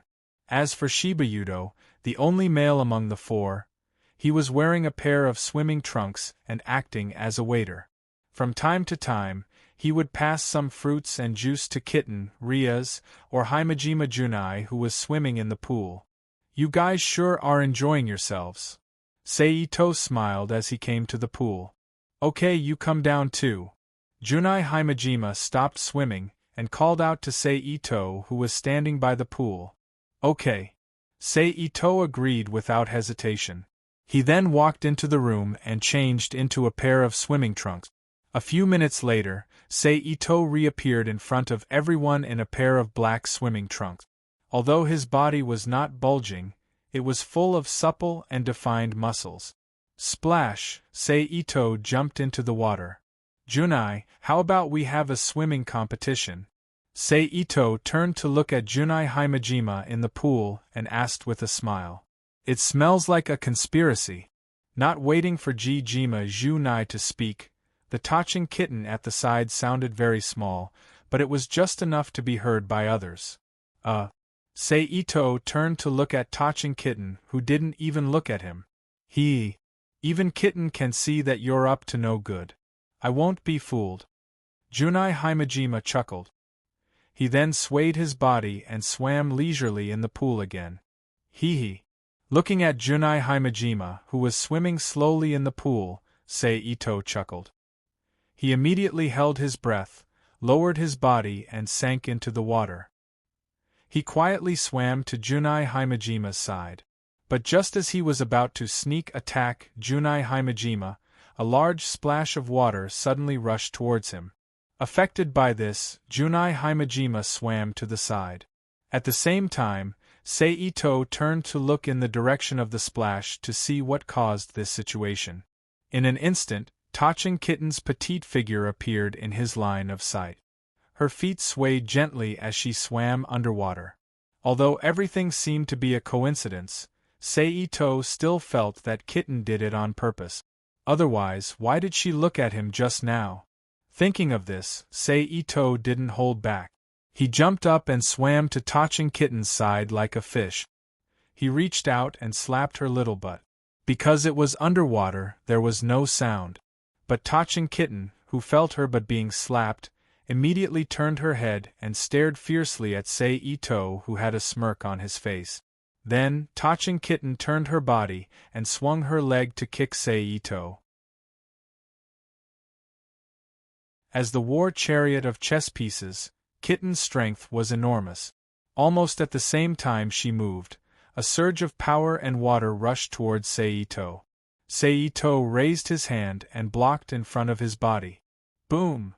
The next moment, a huge explosion sounded. A tall column of water gushed out from the pool. After rising to 4 or 5 meters, it fell back into the pool with a bang sound, creating a large splash that spread out in all directions. Affected by this, Rias, who was originally sunbathing by the pool, was immediately drenched. What happened? Rias stood up from the sun chair and looked at the pool in confusion. This was the pool in her house, not the bathing area outside. Logically speaking, it was impossible for this kind of inexplicable explosion to happen. Even if it was a magical beast, it shouldn't be able to sneak in here. But don't forget, this was the Jimenez's house. The Duke's house. She, Rias, was a superior demon. What kind of magical beast could sneak in under her nose without her noticing?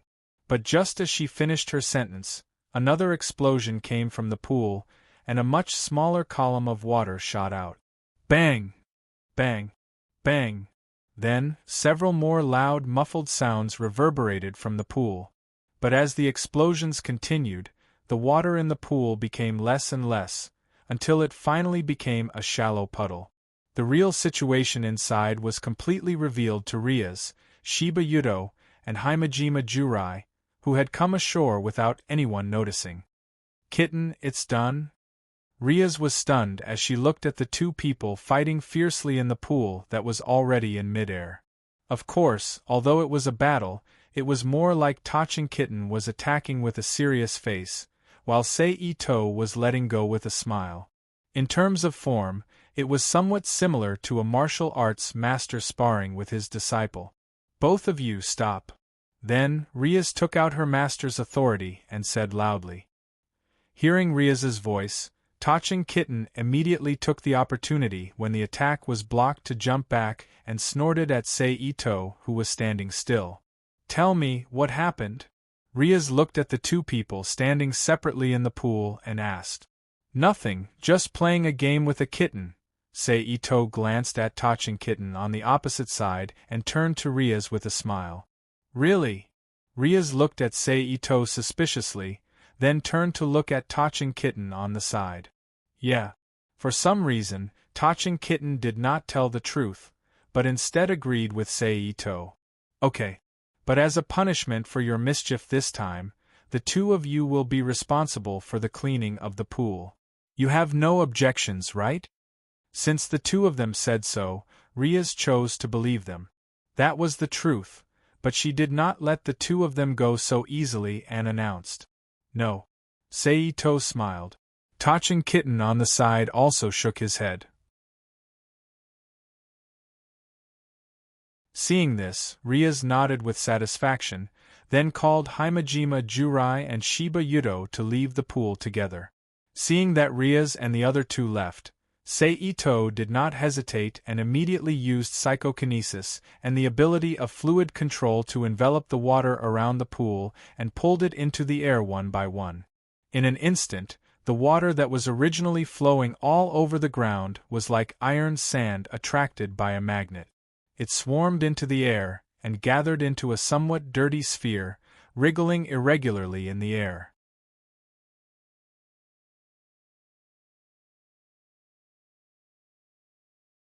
Chapter 1708. P.S. Thanks to Number, JD, and Insta-Killing Potato for their tip. Whoosh, a large amount of water appeared out of thin air and flowed into the swimming pool, creating a splash and filling up the swimming pool. Done. Sei Ito looked at the rippling water and smiled. Come, Kitten, let's continue playing. Sei Ito then looked up at Tachin Kitten and smiled.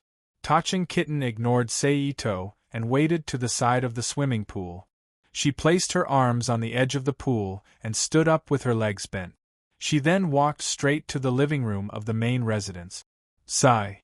Sei Ito saw this and could not help but let out a soft sigh. He then waded to the edge of the pool, climbed onto the bank, and walked back to the living room. A moment later, Sei Ito, who had changed into a fresh set of clothes, returned to the living room and met up with Riaz, Junai, and the others, who had also changed into new clothes. I heard from Gilifia that your experiment is complete? Riaz, who was sipping on a cup of black tea, asked Itose as he walked into the living room. It will take a long time to complete, but the process in between no longer requires my personal attention. I can leave it to the doctors in the underworld. So for now, my work is complete. Itosei walked straight to the kitten and sat down beside her. Without any explanation, he reached out and grabbed the kitten's waist, lifted her up, and sat her down on his lap. Itosei then hugged her and explained.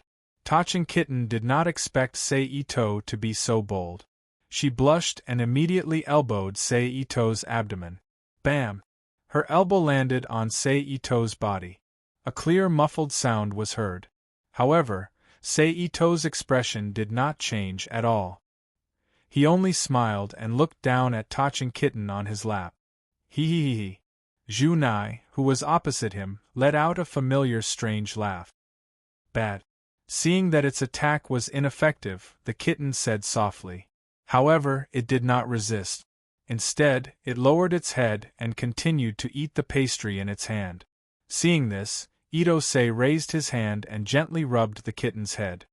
In other words, we can now leave the underworld and return to school. Sei Ito looked up at Riaz and continued. Liz nodded her head slightly. What happened next was simple. Everyone stayed in the living room for a while and finished the black tea or pastries in their cup. They then returned to their rooms to pack their things. Then, they gathered together again and rode the carriage to the station like how they came. They boarded the Gimli family's private dimensional train and returned to the human world through the official passage. Actually, you can use the teleportation array to return directly. You don't have to accompany me, on board the carriage said. Seito was right, because he didn't need to accompany others like he did when he first arrived. Laius, who was now sitting across from him, said, "We are companions, aren't we?" "There's no reason for me to let you leave on your own." Rias smiled. More than an hour later. With a soft click, the train stopped. Rias took the lead and led everyone out of the train. They stood on the familiar platform of the train station. Then, without stopping, they returned to the surface the same way they came. "Everyone, go back first. I still have some things to take care of." Rias turned around and said to everyone. Everyone nodded and agreed. With that, Rias headed in the direction of Chariot King Academy. After watching Rias leave, Seito turned his head and said to Jurai Himashima beside him, "Jurai, I'll send you back." Era, doesn't Sensei need to send the kitten off?" Jurai Himashima looked at the expressionless kitten and smiled. "Pervert, stay away," Jurai Himashima said. Seito heard and looked at Jurai Himashima speechlessly. The latter did not even bother to look at him as she turned around and walked away. "Then I'll take my leave too," Kiba Yudo, who was very perceptive, said at the right time. "Be careful." Seito acted like a sensei and reminded him. Kiba Yudo slightly bowed to Ito Seiji, turned around and walked away. After Kiba Yudo left, Seito reached out and held Jurai Himashima's hand and smiled. "Let's go, Jurai." Himajima Jurai smiled slightly, opened his 5 fingers, and intertwined his 5 fingers with Ito-sei's 5 fingers. Hand in hand, they walked into the distance. Along the way, the two chatted casually. After some time, they stopped in front of a long staircase. "Shrine." Seito raised his eyebrows and said. Jurai Himashima smiled and didn't say anything.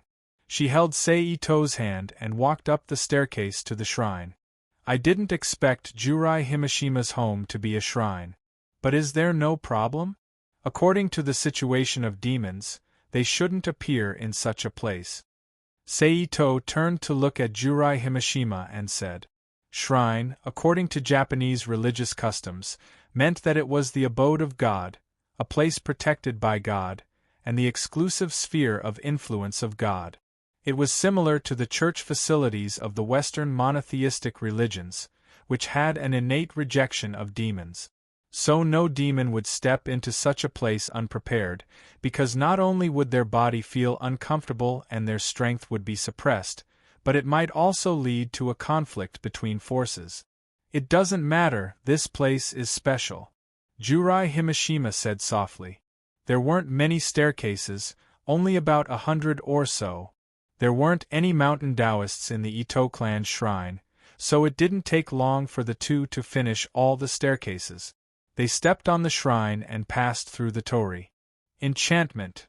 Feeling the energy slipping through his body, Ito-sei thought in his heart. The two passed through the shrine and arrived at the shrine. "Are you the only one here?" Jurai Himashima. He didn't leave immediately. Instead, he took off his shoes and walked into the dormitory with Jurai. Ito-sei, who sat down on the tatami in the living room of the dormitory, looked around. Asked. The style of the rooms in other shrines was no different. It was the traditional Japanese style. Apart from some things placed around, there was nothing in the middle of the room, making it look very empty. "Ah, yes, I'm the only one," Jurai Himashima, who was taking out a tea set from a small cabinet, said without turning her head. Not knowing if it was intentional or not, Jurai Himashima lowered her body a bit when she was taking things out, revealing the underwear hidden under the short skirt of Komoi Gakuin uniform for Seito to see. To this, Seito naturally wouldn't be polite. He openly admired Jurai Himashima's round buttocks. "Oh, you're so perverted." Jurai Himashima felt his gaze and half turned around. She looked at Seito and rebuked. Then she stood up straight. She took the tea set and walked to the opposite side of Seito. She knelt down. What a beautiful scenery! It's different from last time. Seito laughed strangely. It's true. Jurai Himashima sighed helplessly. Right, Himashima. Where's your family? Seito asked again. Seito, who had already read the original work, naturally knew about Jurai Himashima's background. Her father was a high-ranking member of the Fallen Angel clan, the 10-winged lightning-type Fallen Angel Baichio. Her mother was the previous generation witch of this shrine. Because of a coincidence, the two of them got together and created Jurai Himashima, a mixed blood. However, this kind of thing couldn't be said directly, so naturally, he had to disguise it, even if it might reopen the wound in Jurai Himashima's heart. After all, under normal circumstances, when people went to someone's house as a guest, unless they knew that the person lived there, they would ask about it. Sure enough, once this question was asked, the smile on Jurai Himashima's face faded. My mother passed away when I was young. Jurai Himashima replied softly. Then, there was nothing else. Jurai Himashima obviously didn't want to talk about her hated father, even if Seito wasn't Hyodo Issei in the original work. He wasn't hurt by the fallen angels, so he didn't hate the fallen angels. I'm sorry, Seito said apologetically. It's nothing. After all, it's been a long time. Jurai Himashima shook her head slightly. Then, she pushed the matcha in her hand in front of Seito. Try it.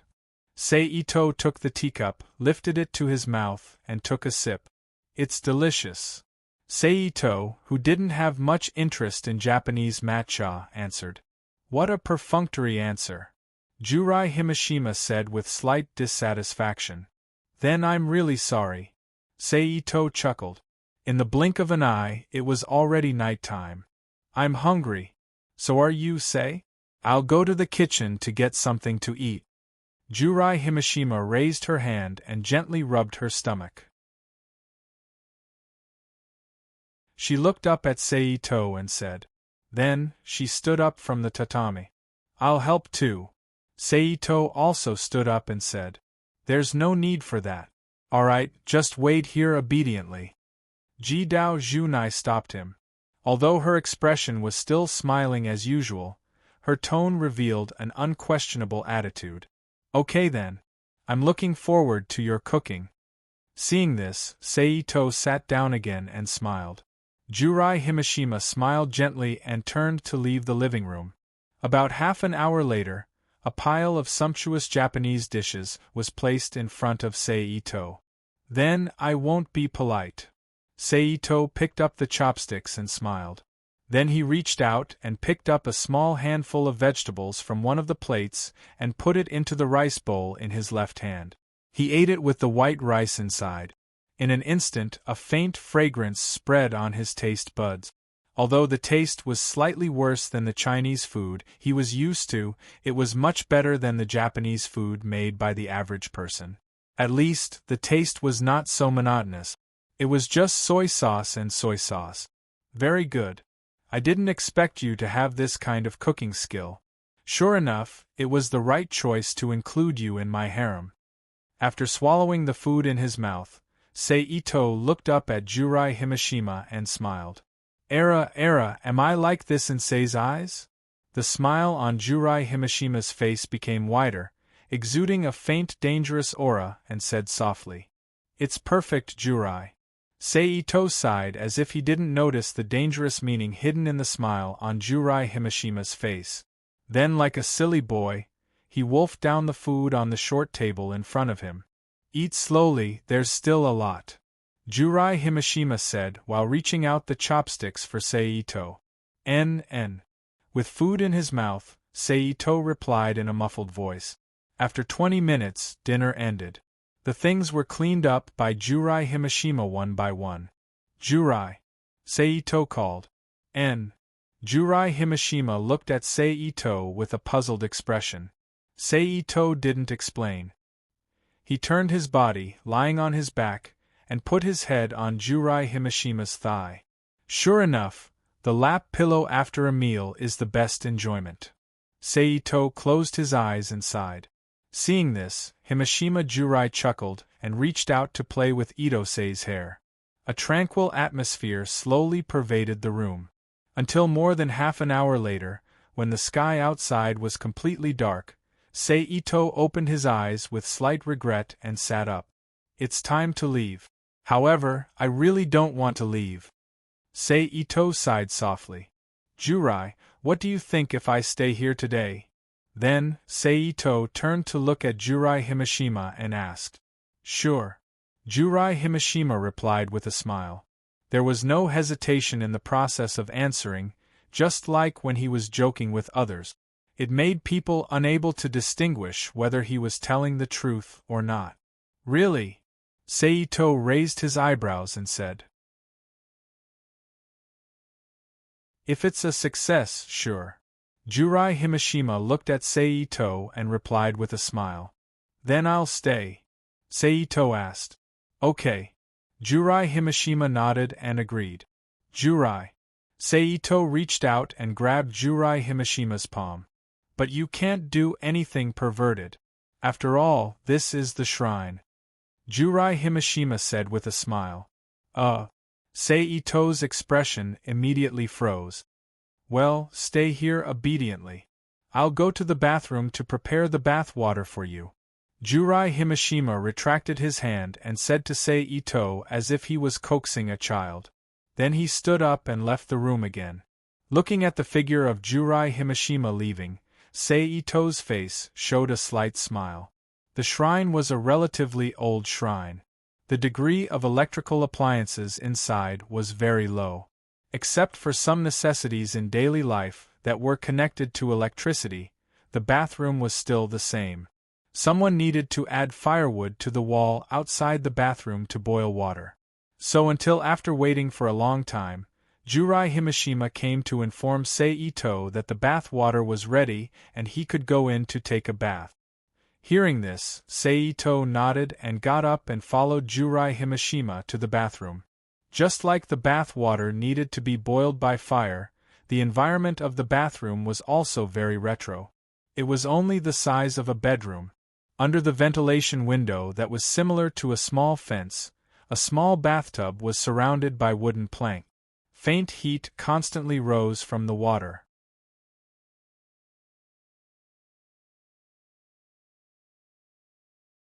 Chapter 1709.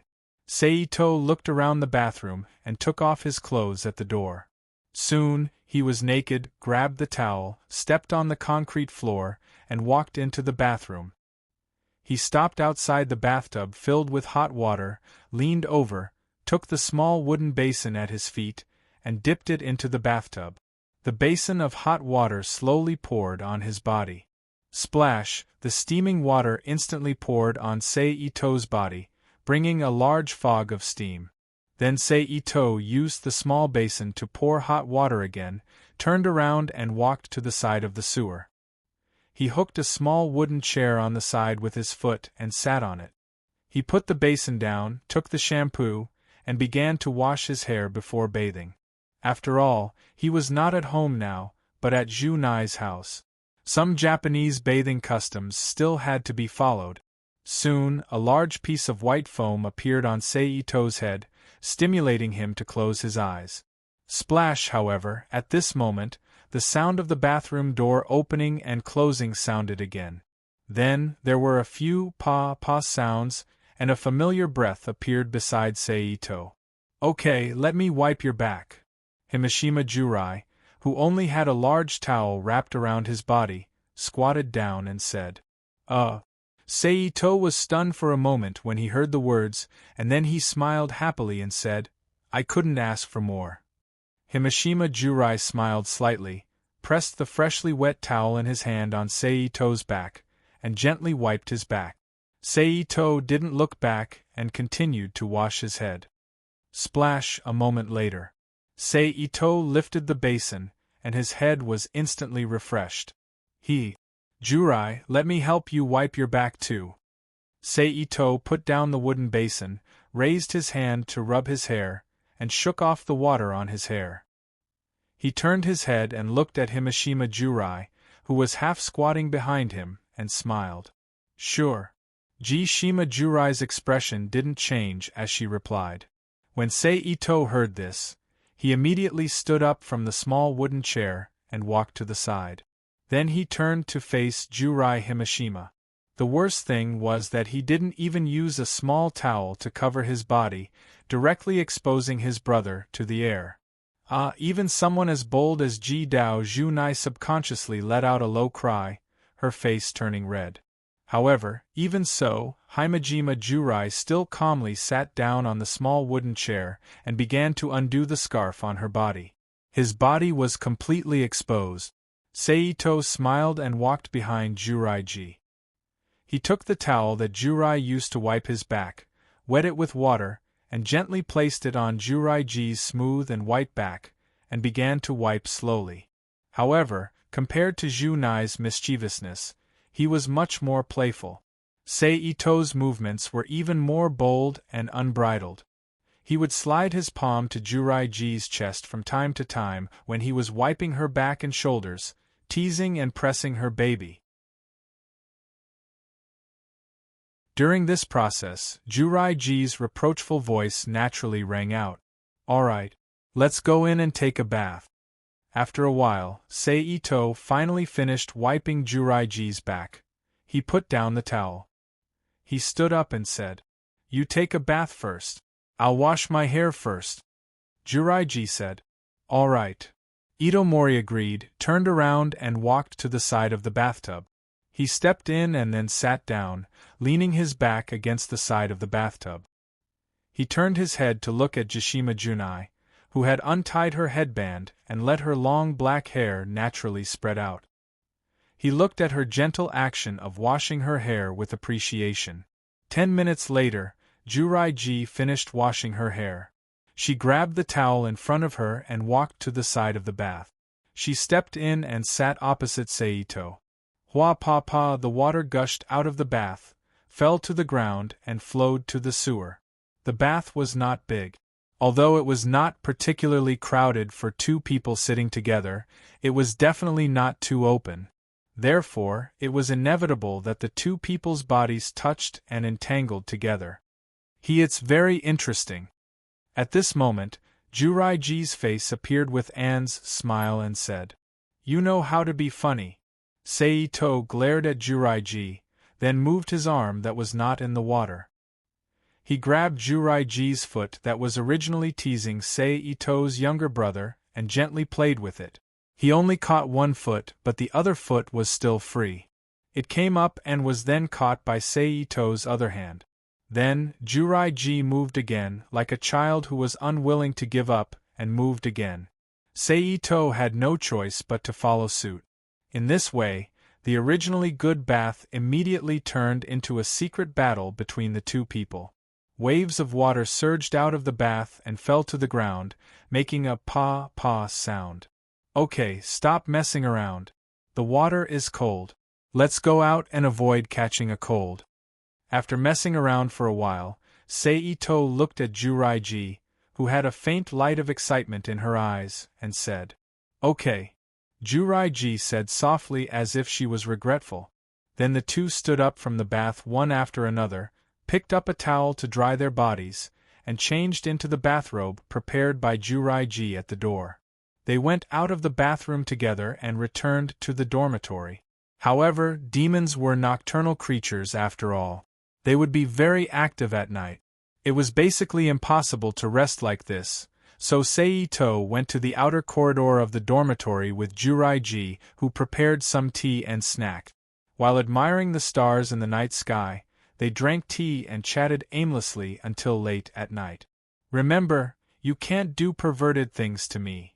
In the bedroom, Jurai-ji looked at Seito, who was sitting in the bedding next to her, and reminded him with a smile. That's not necessarily true. Seito smiled. Then the two said good night to each other, lay in the bed together, and closed their eyes to rest. However, this situation didn't last long, and a rustling sound sounded.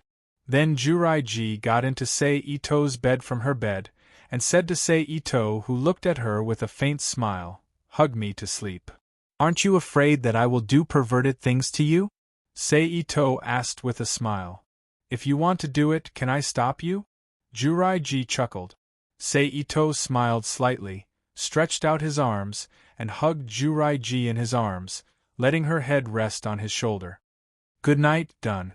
Juraiji moved her body, found the most comfortable position to lie down, and said softly with her eyes closed, "Good night." Sei Ito said softly. Then he hugged Juraiji tightly, smelled the fragrance of the shampoo on her head, and gradually fell asleep. At night, there was no more erotic time like in the bathroom. It was very peaceful the next day. Because it wasn't a rest day, the two woke up early from their sleep. "Even in your dreams, you are still so perverted." "Fine." Jima Jurai looked at the hand that was grabbing her chest and said with a smile, This is a man's instinct." Sei Ito laughed dryly. It wasn't to the extent of being instinctive. At least after a certain age, men could resist the urge to put their hands on a woman's breast. However, the premise was that there was no woman worth touching. Otherwise, even in sleep, there was a great chance that your hand would unknowingly climb to the treasure of your dreams. Not to mention that Sei Ito was a guy who was used to touching, this instinct was even stronger. If you don't feel enough, you can continue. Even if you want to suck like you did in the Jemengli family, it's not impossible. Juraiji's face showed a mischievous smile, raised her hand to press down on the palm on her chest, and teased. The scent of faintly emitted from Juraiji's body. "Although I really want to, let's forget it. After all, I still have to go to school later." Although he said that, Sei Ito's hand was still very cooperative and gently rubbed a few more times, feeling the soft touch from his palm. Just like that, after lying in bed for a few more minutes, Juraiji and Sei Ito got up one after another, washed up, and ate. "You go to school first, I'll go back and change." After breakfast, Sei Ito, who left the shrine with Juraiji and came to the foot of the mountain, turned his head and said to Juraiji, who was holding his arm, "Okay." Juraiji agreed. Sei Ito nodded, used instant transmission, and disappeared. The next moment, he appeared in his rented apartment. Although he left the human world and went to the underworld for a few days, the apartment was still the same as before he left. The floor was spotless, so clean that it seemed to be able to reflect a person's reflection. Each room was tidied up neatly without any signs of disorder. I didn't expect that Lineri to be so good at doing housework. Sei Ito chuckled. Then, with a thought, he took out a set of clean clothes from the closet in the Rubik's Cube world and used instant transmission to change into it. Then, he left the dirty clothes in the room and left the apartment through the entrance like a normal person. He took the bus near the apartment building and moved toward Mare King Academy.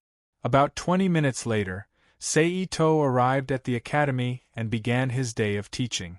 In the afternoon, after school, Sei Ito went to the Supernatural Research Society's office in the old school building as usual. But what was more surprising was that other than Ryaz, Himejima Junai, Tashiro Kitten, and Kiba Yudo, the 4 former members of the Supernatural Research Society, there were also 2 unfamiliar girls sitting on the sofa. Hearing the sound of the door opening, everyone in the room turned to look. Seeing Sei Ito, Ryaz's face immediately showed a helpless expression. But she also knew that she couldn't do anything to Sei Ito's thick skin, so she didn't even say anything and directly acquiesced to Sei Ito's actions.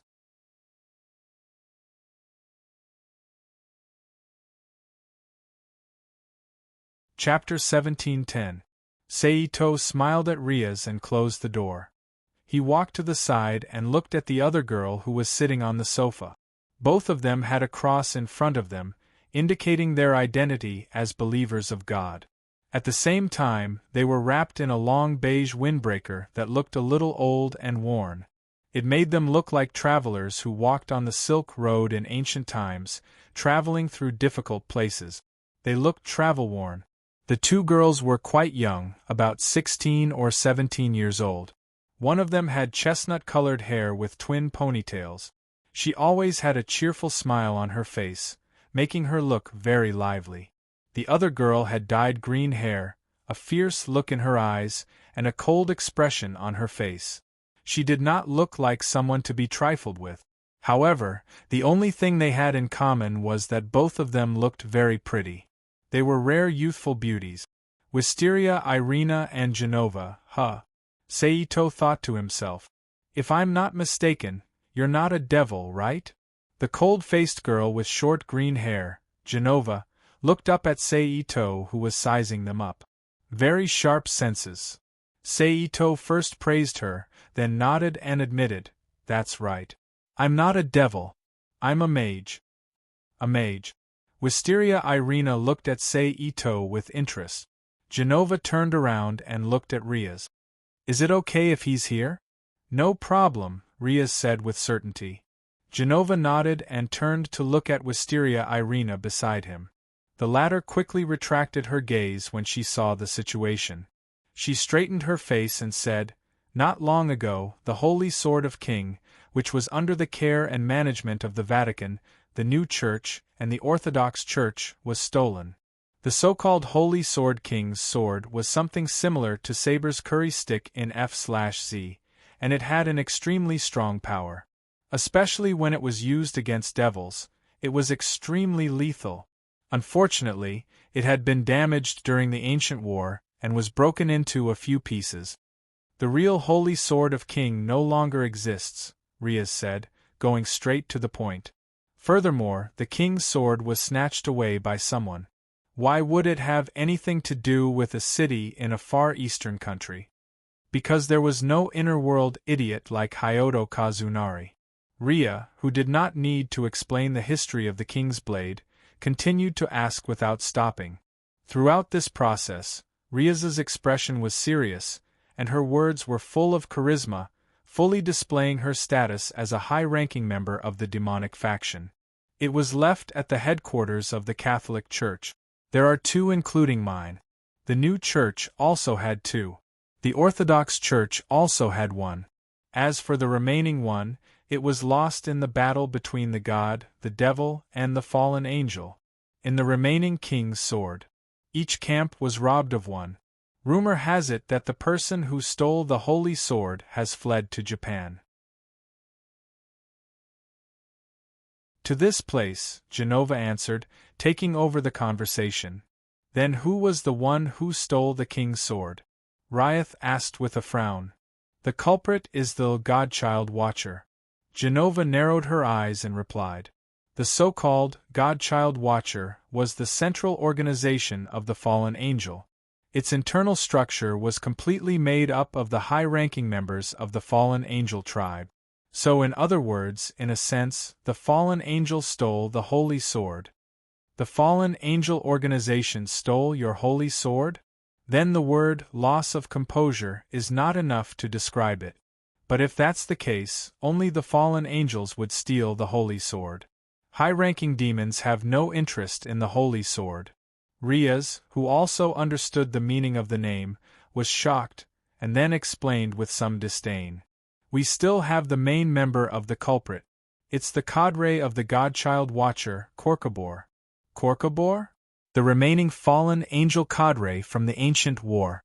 An opponent that was even recorded in the Bible appeared. Hearing the name Corcobor, a bitter smile appeared on Riaz's face as she shook her head and sighed. Not long ago we sent priests, exorcists to secretly infiltrate here, but they were all taken care of. Genova ignored Riaz's sigh and continued to explain. Hearing this, Riaz's eyebrows immediately furrowed. No matter what, she was the actual manager of this city, and the fact that a member of an enemy organization had infiltrated right under her nose. Even if she was in the underworld due to some matters at that time and could not immediately detect it, it still made Riaz feel very uncomfortable. Our request, No, our request is that the demons that occupy this city do not interfere with the battle between us and the fallen angel for the sword of the king. In other words, we are here to tell you not to interfere with this matter. After a pause, Genova explained the real reason for meeting with Riaz. You sure are arrogant. Is this containment? Don't tell me you think that we might be in cahoots with the fallen angel and want to work together to deal with the holy sword? Hearing Genova's words, Riaz's face immediately showed a dissatisfied expression as she raised an eyebrow. The headquarters thinks that this is not impossible, Genova replied without holding back. Instantly, the atmosphere in the room became cold. Our higher-ups don't believe in demons and fallen angels. If we can get rid of the holy sword from the gods' camp, it should be a good thing for the demons, right? This matter is equally beneficial to you and the fallen angels, so it is not strange for you to work together. So we will first throw a containment ball. If you work together with the fallen angel Corcobor, we will completely destroy you. Even if you are the Demon King's sister. That's what my superiors said. Genova, who still did not know how to read people's expressions, said again without hesitation. Since you know that I am the Demon King's sister, it means that you are related to the higher-ups.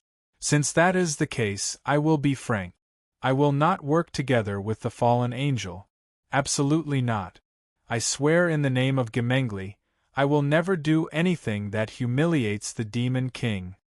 Riaz's eyes flashed coldly as she said in a deep voice. The negotiation between the two sides was in a stalemate. That's all I need to hear. In short, we are here to inform you that Corcobor has infiltrated this city with the 3 swords of the king. Otherwise, if anything happens, I and the headquarters of the church will be hated by many. As for assistance, forget about it. If you work together with the gods' camp, even if it is only temporary, it will affect the balance between the 3 sides. Not to mention that you are the Demon King's sister. But at this moment, Genova, who had been showing an aggressive attitude until now, smiled lightly and spoke in a very calm and considerate manner. What about the people sent by the Orthodox Church? Riaz sighed softly and asked softly. They will not be involved in this matter for now. Probably considering that Irina and I will not be able to take back the holy sword, they plan to defend the last one to the death, Genova replied. So it is only the 2 of you? You want to rely on the strength of the 2 of you to take back the sword of the king from the hands of the fallen angel? That is too reckless. Do you want to die? Riaz looked at Genova and Wisteria Irina disapprovingly, and said in her heart. The latter's eyes were firm, and there was no hesitation in their eyes. That's right, Wisteria Irina continued. I feel the same as Irina, but if I can, I don't want to die, Genova agreed. You came to Japan with the resolve to die? Your faith is still beyond common sense, Riaz said in disbelief. Please don't look down on our faith, Riaz Jimenez. Am I right, Genova? Wisteria Irina said. Yes. And the church has decided that instead of letting the sword of the king be used by the fallen angel, it is better to destroy them all. Our mission is to at least destroy the sword of the king in the hands of the fallen angel. In order to achieve our goal, our deaths are not to be regretted. The only thing that can fight against the sword of the king is the sword of the king. Genova nodded in agreement. Only the 2 of you can do it? Riaz was not worried like a demon at all. Yes, of course. I don't want to die for nothing, Genova replied confidently. Very confident. Do you have any secret weapons? Well, you can think whatever you want. After a while, both sides stopped talking and stared at each other. Then, Genova and Wisteria Irina exchanged glances and stood up at the same time. Then it is about time for us to leave. Irina, let's go back. Oh, don't you want a cup of tea? At least let us treat you to some snacks, Riaz invited. No need. Genova waved his hand and refused. Sorry, we will be leaving first. With that, Genova and Wisteria Irina turned and walked to the door. Since Aisha Algert, the former saintess of the original work, was not present, Genova naturally would not stop to say anything that could incite a war. He left the club office with Wisteria Irina without a hitch. Even though Kiba Yudo's expression was gloomy and his eyes were filled with uncontrollable murderous intent, just like how Aisha and Hyodo Issei were not present. Having just returned from the underworld, it was also the first time his memories of the Holy Sword was evoked. His self-control was still very strong. In addition, he did not have a good reason to attack, so even when Genova and Wisteria Irina left, Kiba Yudo did not stop them. Yudo. Riaz, who sensed that Kiba Yudo was not in a good mood and knew about Kiba Yudo's past, turned around and called out softly. "I'm fine, President. Please allow me to leave first." Kiba Yudo took a deep breath and suppressed the murderous intent in his heart. He lowered his head and bowed to Riaz. Then, without waiting for Riaz's reply, he turned and left the Supernatural Research Club office. Looking at Kiba Yudo's departing figure, Riaz frowned slightly.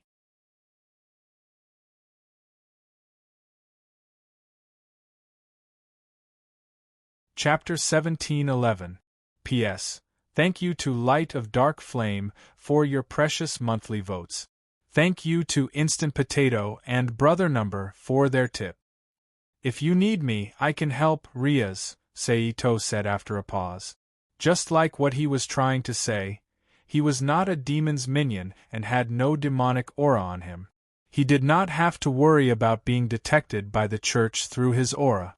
Therefore, he would not be affected by the containment balls thrown by Genova and Roland, and could attack freely.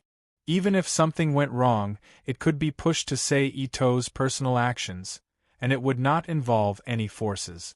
Of course, this was not absolute.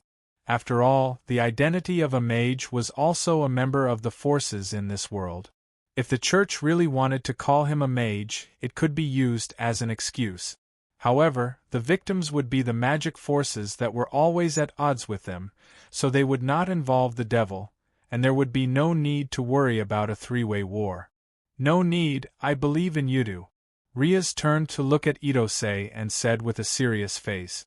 All right then. Itosei spread out his hands indifferently and shrugged. If you need me, you can let me know, Seito continued. Okay. Thank you, deal. Riaz sighed and thanked him. It's nothing. After all, you are my harem.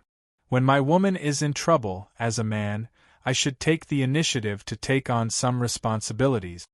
Seito laughed as if it was a matter of course. Riaz could not help but raise her hand to cover her forehead as a helpless expression appeared on her face. After that, Seito stayed in the Supernatural Research Society's office for a while. Then, he bid farewell to Riaz and the other two and returned to his rented apartment. The apartment was still the same. It was clean and spotless, and all the items were neatly organized as if someone had cleaned it. Even the dirty clothes he threw on the sofa in the living room in the morning were taken away, and there was no trace of them. Sir. At this moment, the fallen angel Linari's figure walked out of the house and shouted with a face full of surprise. Seito nodded slightly and praised. You did well. I'm very satisfied. That's what I should do, Linari replied with a joyful expression. Following this, Linali's expression turned serious as she said in a serious tone, My lord, please be careful during this period of time. This town isn't safe right now. Oh! Itsunari walked to the sofa and sat down. He raised his eyebrows and looked at Linari. My lord, the fallen angel's cadre, Korkabor is currently in the city. He is different from my master, the current governor of the fallen angels, Asashel. He was a complete war maniac. He is now using his methods to create conflicts in the city. His ultimate goal is to reignite the war between the three races, so you must be careful, my lord. How do you know all this? Itosei leaned against the back of the sofa and looked at Linali with interest and asked softly. As soon as Lord Korkabor entered the city, He gave the order to gather all the fallen angels in the city, so while you were away, Lord Corcobor was unable to return. While you weren't here, I did everything under his arrangement. Lineri nervously observed Seito's expression and explained. Seito nodded and didn't say anything. Then with a flip of his hand, a remote control instantly flew from the coffee table and landed in his hand. He aimed it at the TV. He pressed the button to turn it on. Gotcha, gotcha. I'm satisfied. The TV screen wasn't fully lit yet, and a joyful commercial music immediately came out. Go make dinner, I'm hungry. Seito ordered casually. Yes. Lineri let out a sigh of relief and quickly responded loudly. Then she quickly walked into the kitchen and began to make dinner for Seito. I didn't think that keeping Lineri would give me such an unexpected reward. When Seito heard the sound of water flowing from the kitchen, the corner of his mouth curved up and he sighed with emotion. However, he only sighed with emotion. He didn't ask Corcobor where he was hiding just because Lineri was working for Corcobor. He didn't go there alone and kill a guy who was equivalent to a beginner god rank in the main world before the plot started. That was meaningless to him.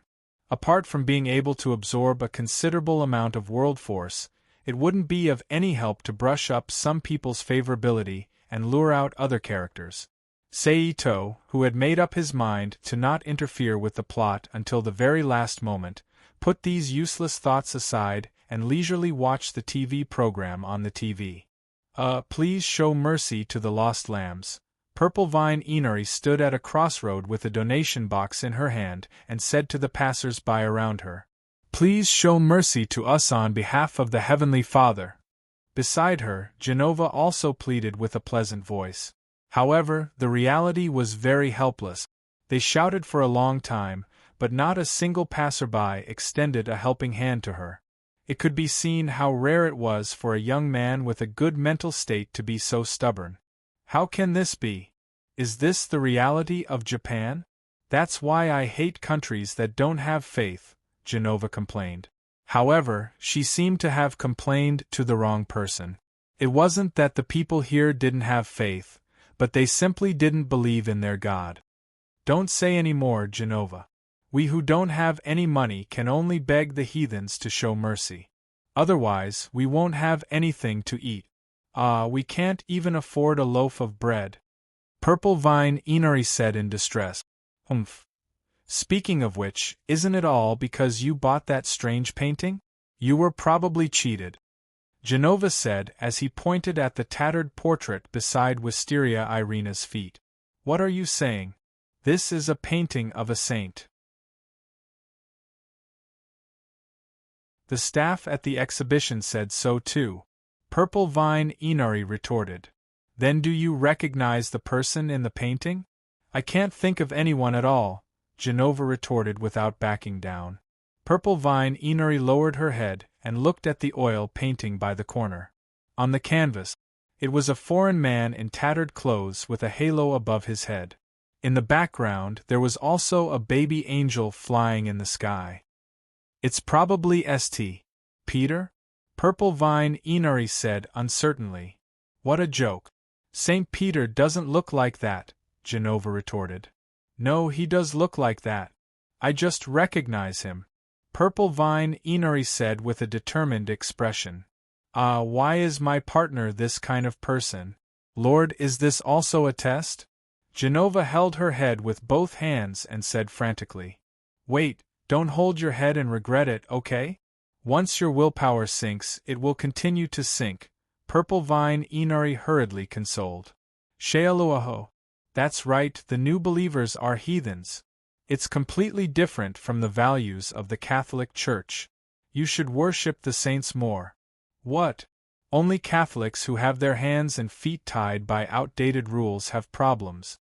What did you say? Damned heathens. How about it, heathens? They were originally getting along well, but because of an oil painting that they didn't know was real or fake, the issue of faith was brought up, and then it developed into an argument. Rumble, rumble. But soon they retreated in defeat due to the rumbling sound from each other's stomachs. Let's think of a way to fill our stomachs first. Otherwise, we won't be able to take back the Sword of Kings. That's right. Then, should we threaten the heathens for money? If the target is a heathens, I think the Lord will forgive us. Do you want to attack the temple? Or steal the so-called money box? Forget it. Why don't we use the sword to perform on the streets? This is an international entertainment that can be used in any country. Good idea. Using the Sword of Kings to perform cutting fruits should be able to earn some money. But there are no fruit.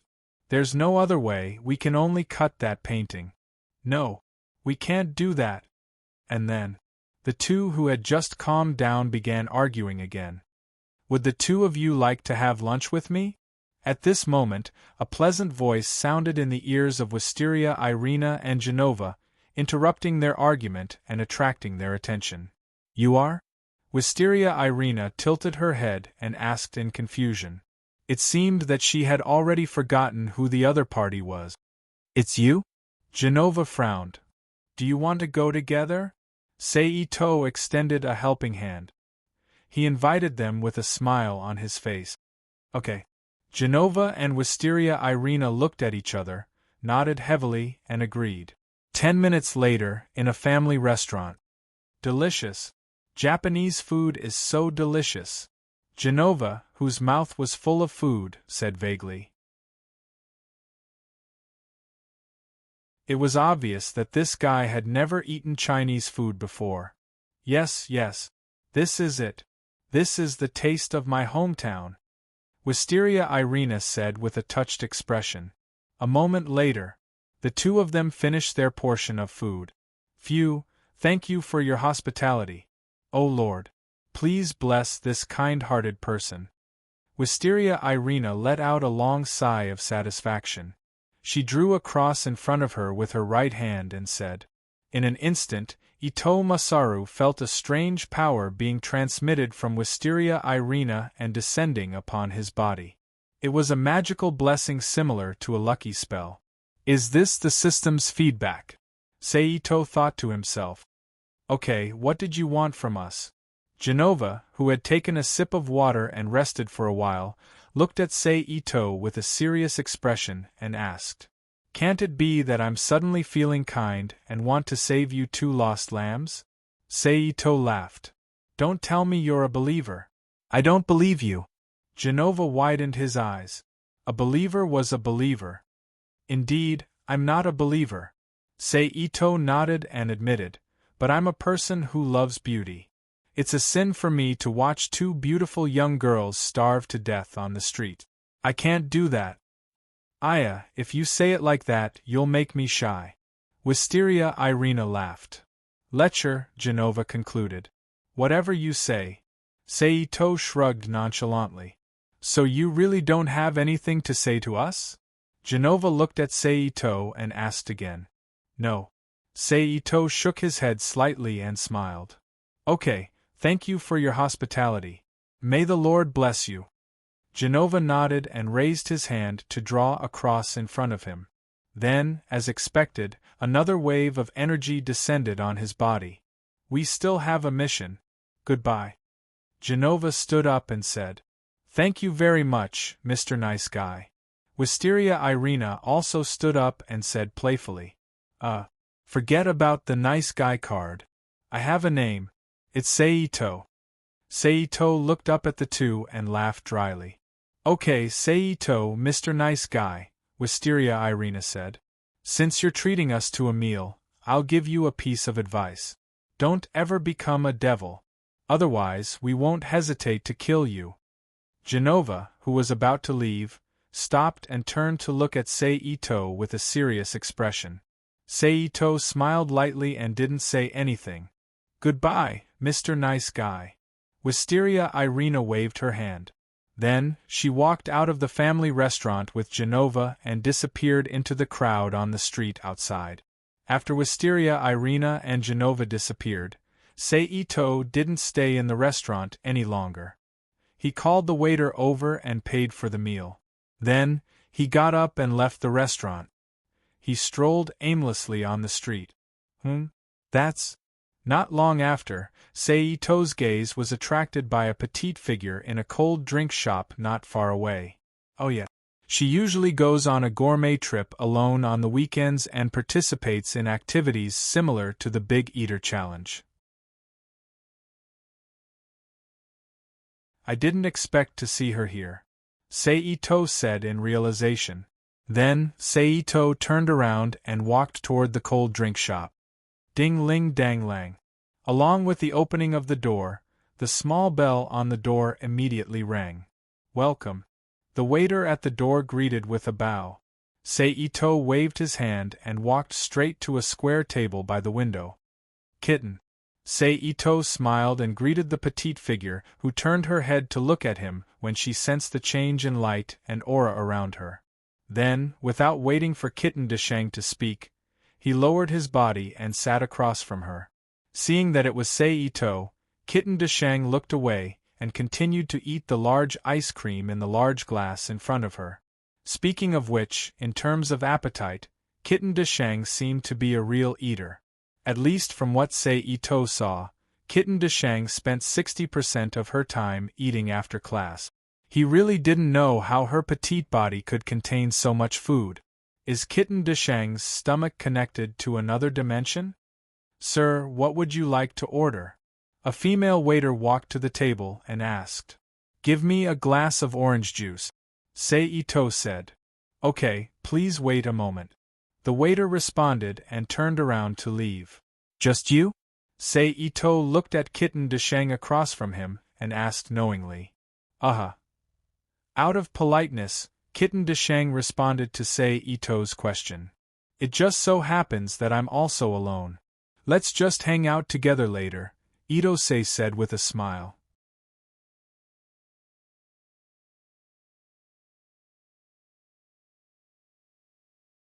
Chapter 17:12. The kitten looked up at Seito across from her and agreed softly. Your juice. At this time, the waitress who left earlier returned to the table and put the glass with the orange-yellow liquid in her hand in front of Itose and said, Thank you, Seito said. Please enjoy your meal. With that, the waitress turned around and left. Seito picked up the glass, bit the end of the white plastic straw in the glass, and gently sucked the juice in the glass. Do you have somewhere to go later? Seito put down the glass and looked at the kitten who was silently eating the cold drink. Yes, the kitten thought for a second and replied. Okay, let's go there later. Seito smiled. The kitten didn't say anything, but she ate a little faster. After a while, the kitten finished the extra-large dessert and stood up. Seeing this, Seito also drank the juice in his glass and stood up from his seat. He took out his wallet to pay for the cold drink and walked out of the cold drink store together. Then, under Kitten's lead, they arrived at a Games Hop store. The store was located in the corner of the shopping street in front of the station. It was a chain store that sold video games everywhere. The kitten walked into the store first and went straight to the counter inside the store. She said to the clerk standing there, Please tell the store manager that White Cat is here. The kitten was a regular here and the clerk had seen her before, so she didn't suspect anything. After the clerk politely said, Please wait a moment, she picked up the phone on the table and contacted the store manager. The two exchanged a few simple words. The store manager on the phone said, Take her to the previous place. After confirming, the kitten walked up the stairs next to the counter. Itose glanced at the words, No visitors, written on a bright yellow board beside the stairs and followed the kitten up. The two walked through the second floor and stopped when they reached the third floor. Then, she walked along the floor until she reached the innermost room. The kitten from Desheng knocked on the door. Please come in. A voice came from the other side of the door. Ha. The kitten turned the doorknob, opened the door, and led Seito into the room. The decoration of the room was very simple. There was only one big table. It was clearly a bright room, but the strange objects placed everywhere made one's hair stand on end. Totem poles and stone statues of monsters were placed in the room. Upon closer inspection, Feng noticed a magic array drawn on the ground.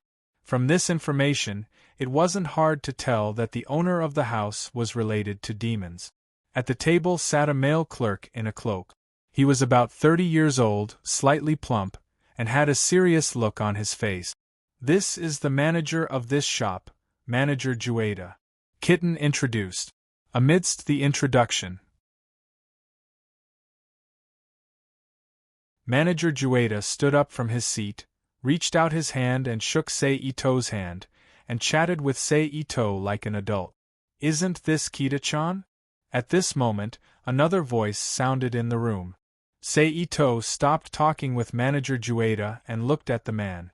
The man was about 27 or 28 years old, very thin, and wore a pair of thick glasses. His hair was quite long and was tied into a ponytail with a leather thong. However, with the stubble on his face that hadn't been shaved clean, he looked very sloppy. He was the standard Japanese 2D otaku image. "I remember this guy is called Mori Boa." Seito narrowed his eyes and thought. "Hello." Kita-chan greeted. "Store manager, take out the game," he said. Kitten looked at Manager Jueda and said. The manager didn't hesitate, immediately turned around and took a box from the side. He put it on the table. "That's it," the manager said. With that, he opened the box, and then something similar to a chessboard game appeared in the box. The manager put the map with various patterns and marks on the table, took out the cards with the rules, the throwing dice, and the chess pieces operated by the players. The chess pieces were in the shape of a monster with wings, which looked very strange. Seito couldn't help but think of the old movie he had seen before, The Game of Braveheart. He just didn't know if this game also had such a powerful power. This is the Underworld's version of chess. It's very popular in the Underworld. The manager introduced. "Mr. Jueda is really resourceful, even the game of the Underworld can be introduced," Seito praised. "This is all thanks to Miss Gimli's care." The manager smiled. Then he took out a card and continued, "Our shop is open to the members of the club who like the Underworld games. This card is for the members of the club. The games of the Underworld are too numerous to mention, and there are too many that I am deeply interested in. It's also very happy for the demon realm to let the culture of the demon realm enter the lives of humans. It's Miss Gimli who is in charge of supervising this club. Indeed, only by letting humans understand the demons better can they find more excellent dependents. It has to be said that the demons now know the importance of cultural public relations, and they are not as stupid, big, black, and crude as the legends said. Please rest assured. We will only introduce those games that humans play that don't matter." Kitten added. "I only found out about this shop's inside noodles through Kitten Sauce. 2 days ago, I got this card from a club member." On the side, the Otaku Mori also echoed. "Oh," Seito suddenly responded. "Mr. Manager, is that thing ready?" At this time, Kitten looked at Manager Jueda again and asked. "No, we still need to wait 2 days." The manager shook his head and said. "Oh." Kitten softly responded with a disappointed face. "What thing?" Seito was surprised. "It's the 4 special features given by the movie theater. Kitten has always wanted to get it," the manager explained. "I didn't expect Kitten to be an otaku." Seito heard this and reached out to press Kitten's head and gently rubbed it. Kitten stared at Seito. "How about it? Do you still want to play this game today?" The manager pointed to the chessboard on the table and asked Kitten. Kitten was a little moved and turned to look at Seito. "This is a game that can only be played by 4 people," the manager on the side explained in a timely manner. "Well, I also want to experience the charm of the Underworld game." Seito laughed. Then the 4 people each chose a position and stood on one side of the chessboard. The rules are very simple. Turn the sieve and manipulate the pieces to move the corresponding number of squares on the chessboard. The person who reaches the finish line first wins. And don't forget the various triggered events. As the game's initiator and player, The manager introduced the rules to the others. Then I'll start first, Sun Boa said. Then he threw the dice in his hand and the number displayed was 4. 1, 2, 3, 4. What's the event triggered here? Sun Boa manipulated his pieces to move on the chessboard and finally placed the pieces 4 squares away from the starting position on the chessboard. On this square is compete with the sprite in a dice game. If you win, you'll be safe. If you lose, you'll have to rest. The manager took out a card and read it out. Almost at the same time, a ray of light lit up on the chessboard. Then, a fairy with a pair of transparent wings appeared on top of the chessboard and threw the dice against the anaconda. It's really a combination of Game of the Brave and Yu-Gi-Oh! Seito looked at the sprite with interest and thought to himself, "Ah, I lost." Sun Boa yelled. The game continued and this time it was Kitten's turn. The card says defeat the serpent. The manager read it out again.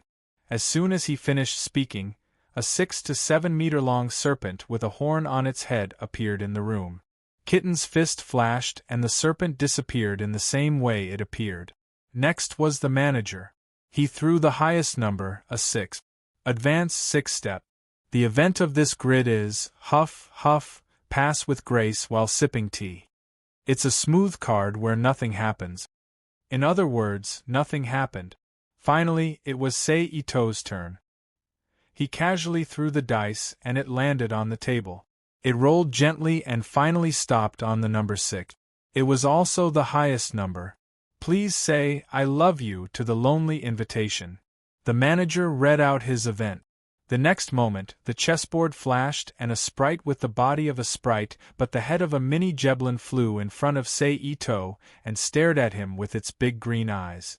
Seeing this sprite, Seito's mouth couldn't help but twitch. Of course, Kitten, the manager, and the otaku Sun Boa had the same reaction. It couldn't be helped. This scene was just too comical. "I love you," Seito took a deep breath and said seriously. As soon as he finished speaking, the sprite flew in front of Seito and kissed him on the cheek. Bah! With a soft sound, the strange sprite disappeared. "This stupid game," Seito muttered as he rubbed the place where the sprite had kissed him with resentment. Then, they started rolling again. Among them, Mori took a break because he lost the last game. The store manager and Kitten dealt with their own trigger events, and it was Ito-sei's turn to play again. Compare notes on martial arts and talk about life with a Chinese general who was a beautiful female sprite in her previous life. The manager read out the card. There was a flash of light, and then a burly man in armor with a full beard appeared in the room. F***CK, is my luck really that bad? Looking at the burly man in ancient armor in front of him, Seito felt as if thousands of mythical beasts were running through his heart. His heart was filled with pain. You're tuning in to the Phoenix Knights YouTube channel. Don't forget to subscribe and join us on this journey to catch the most captivating stories.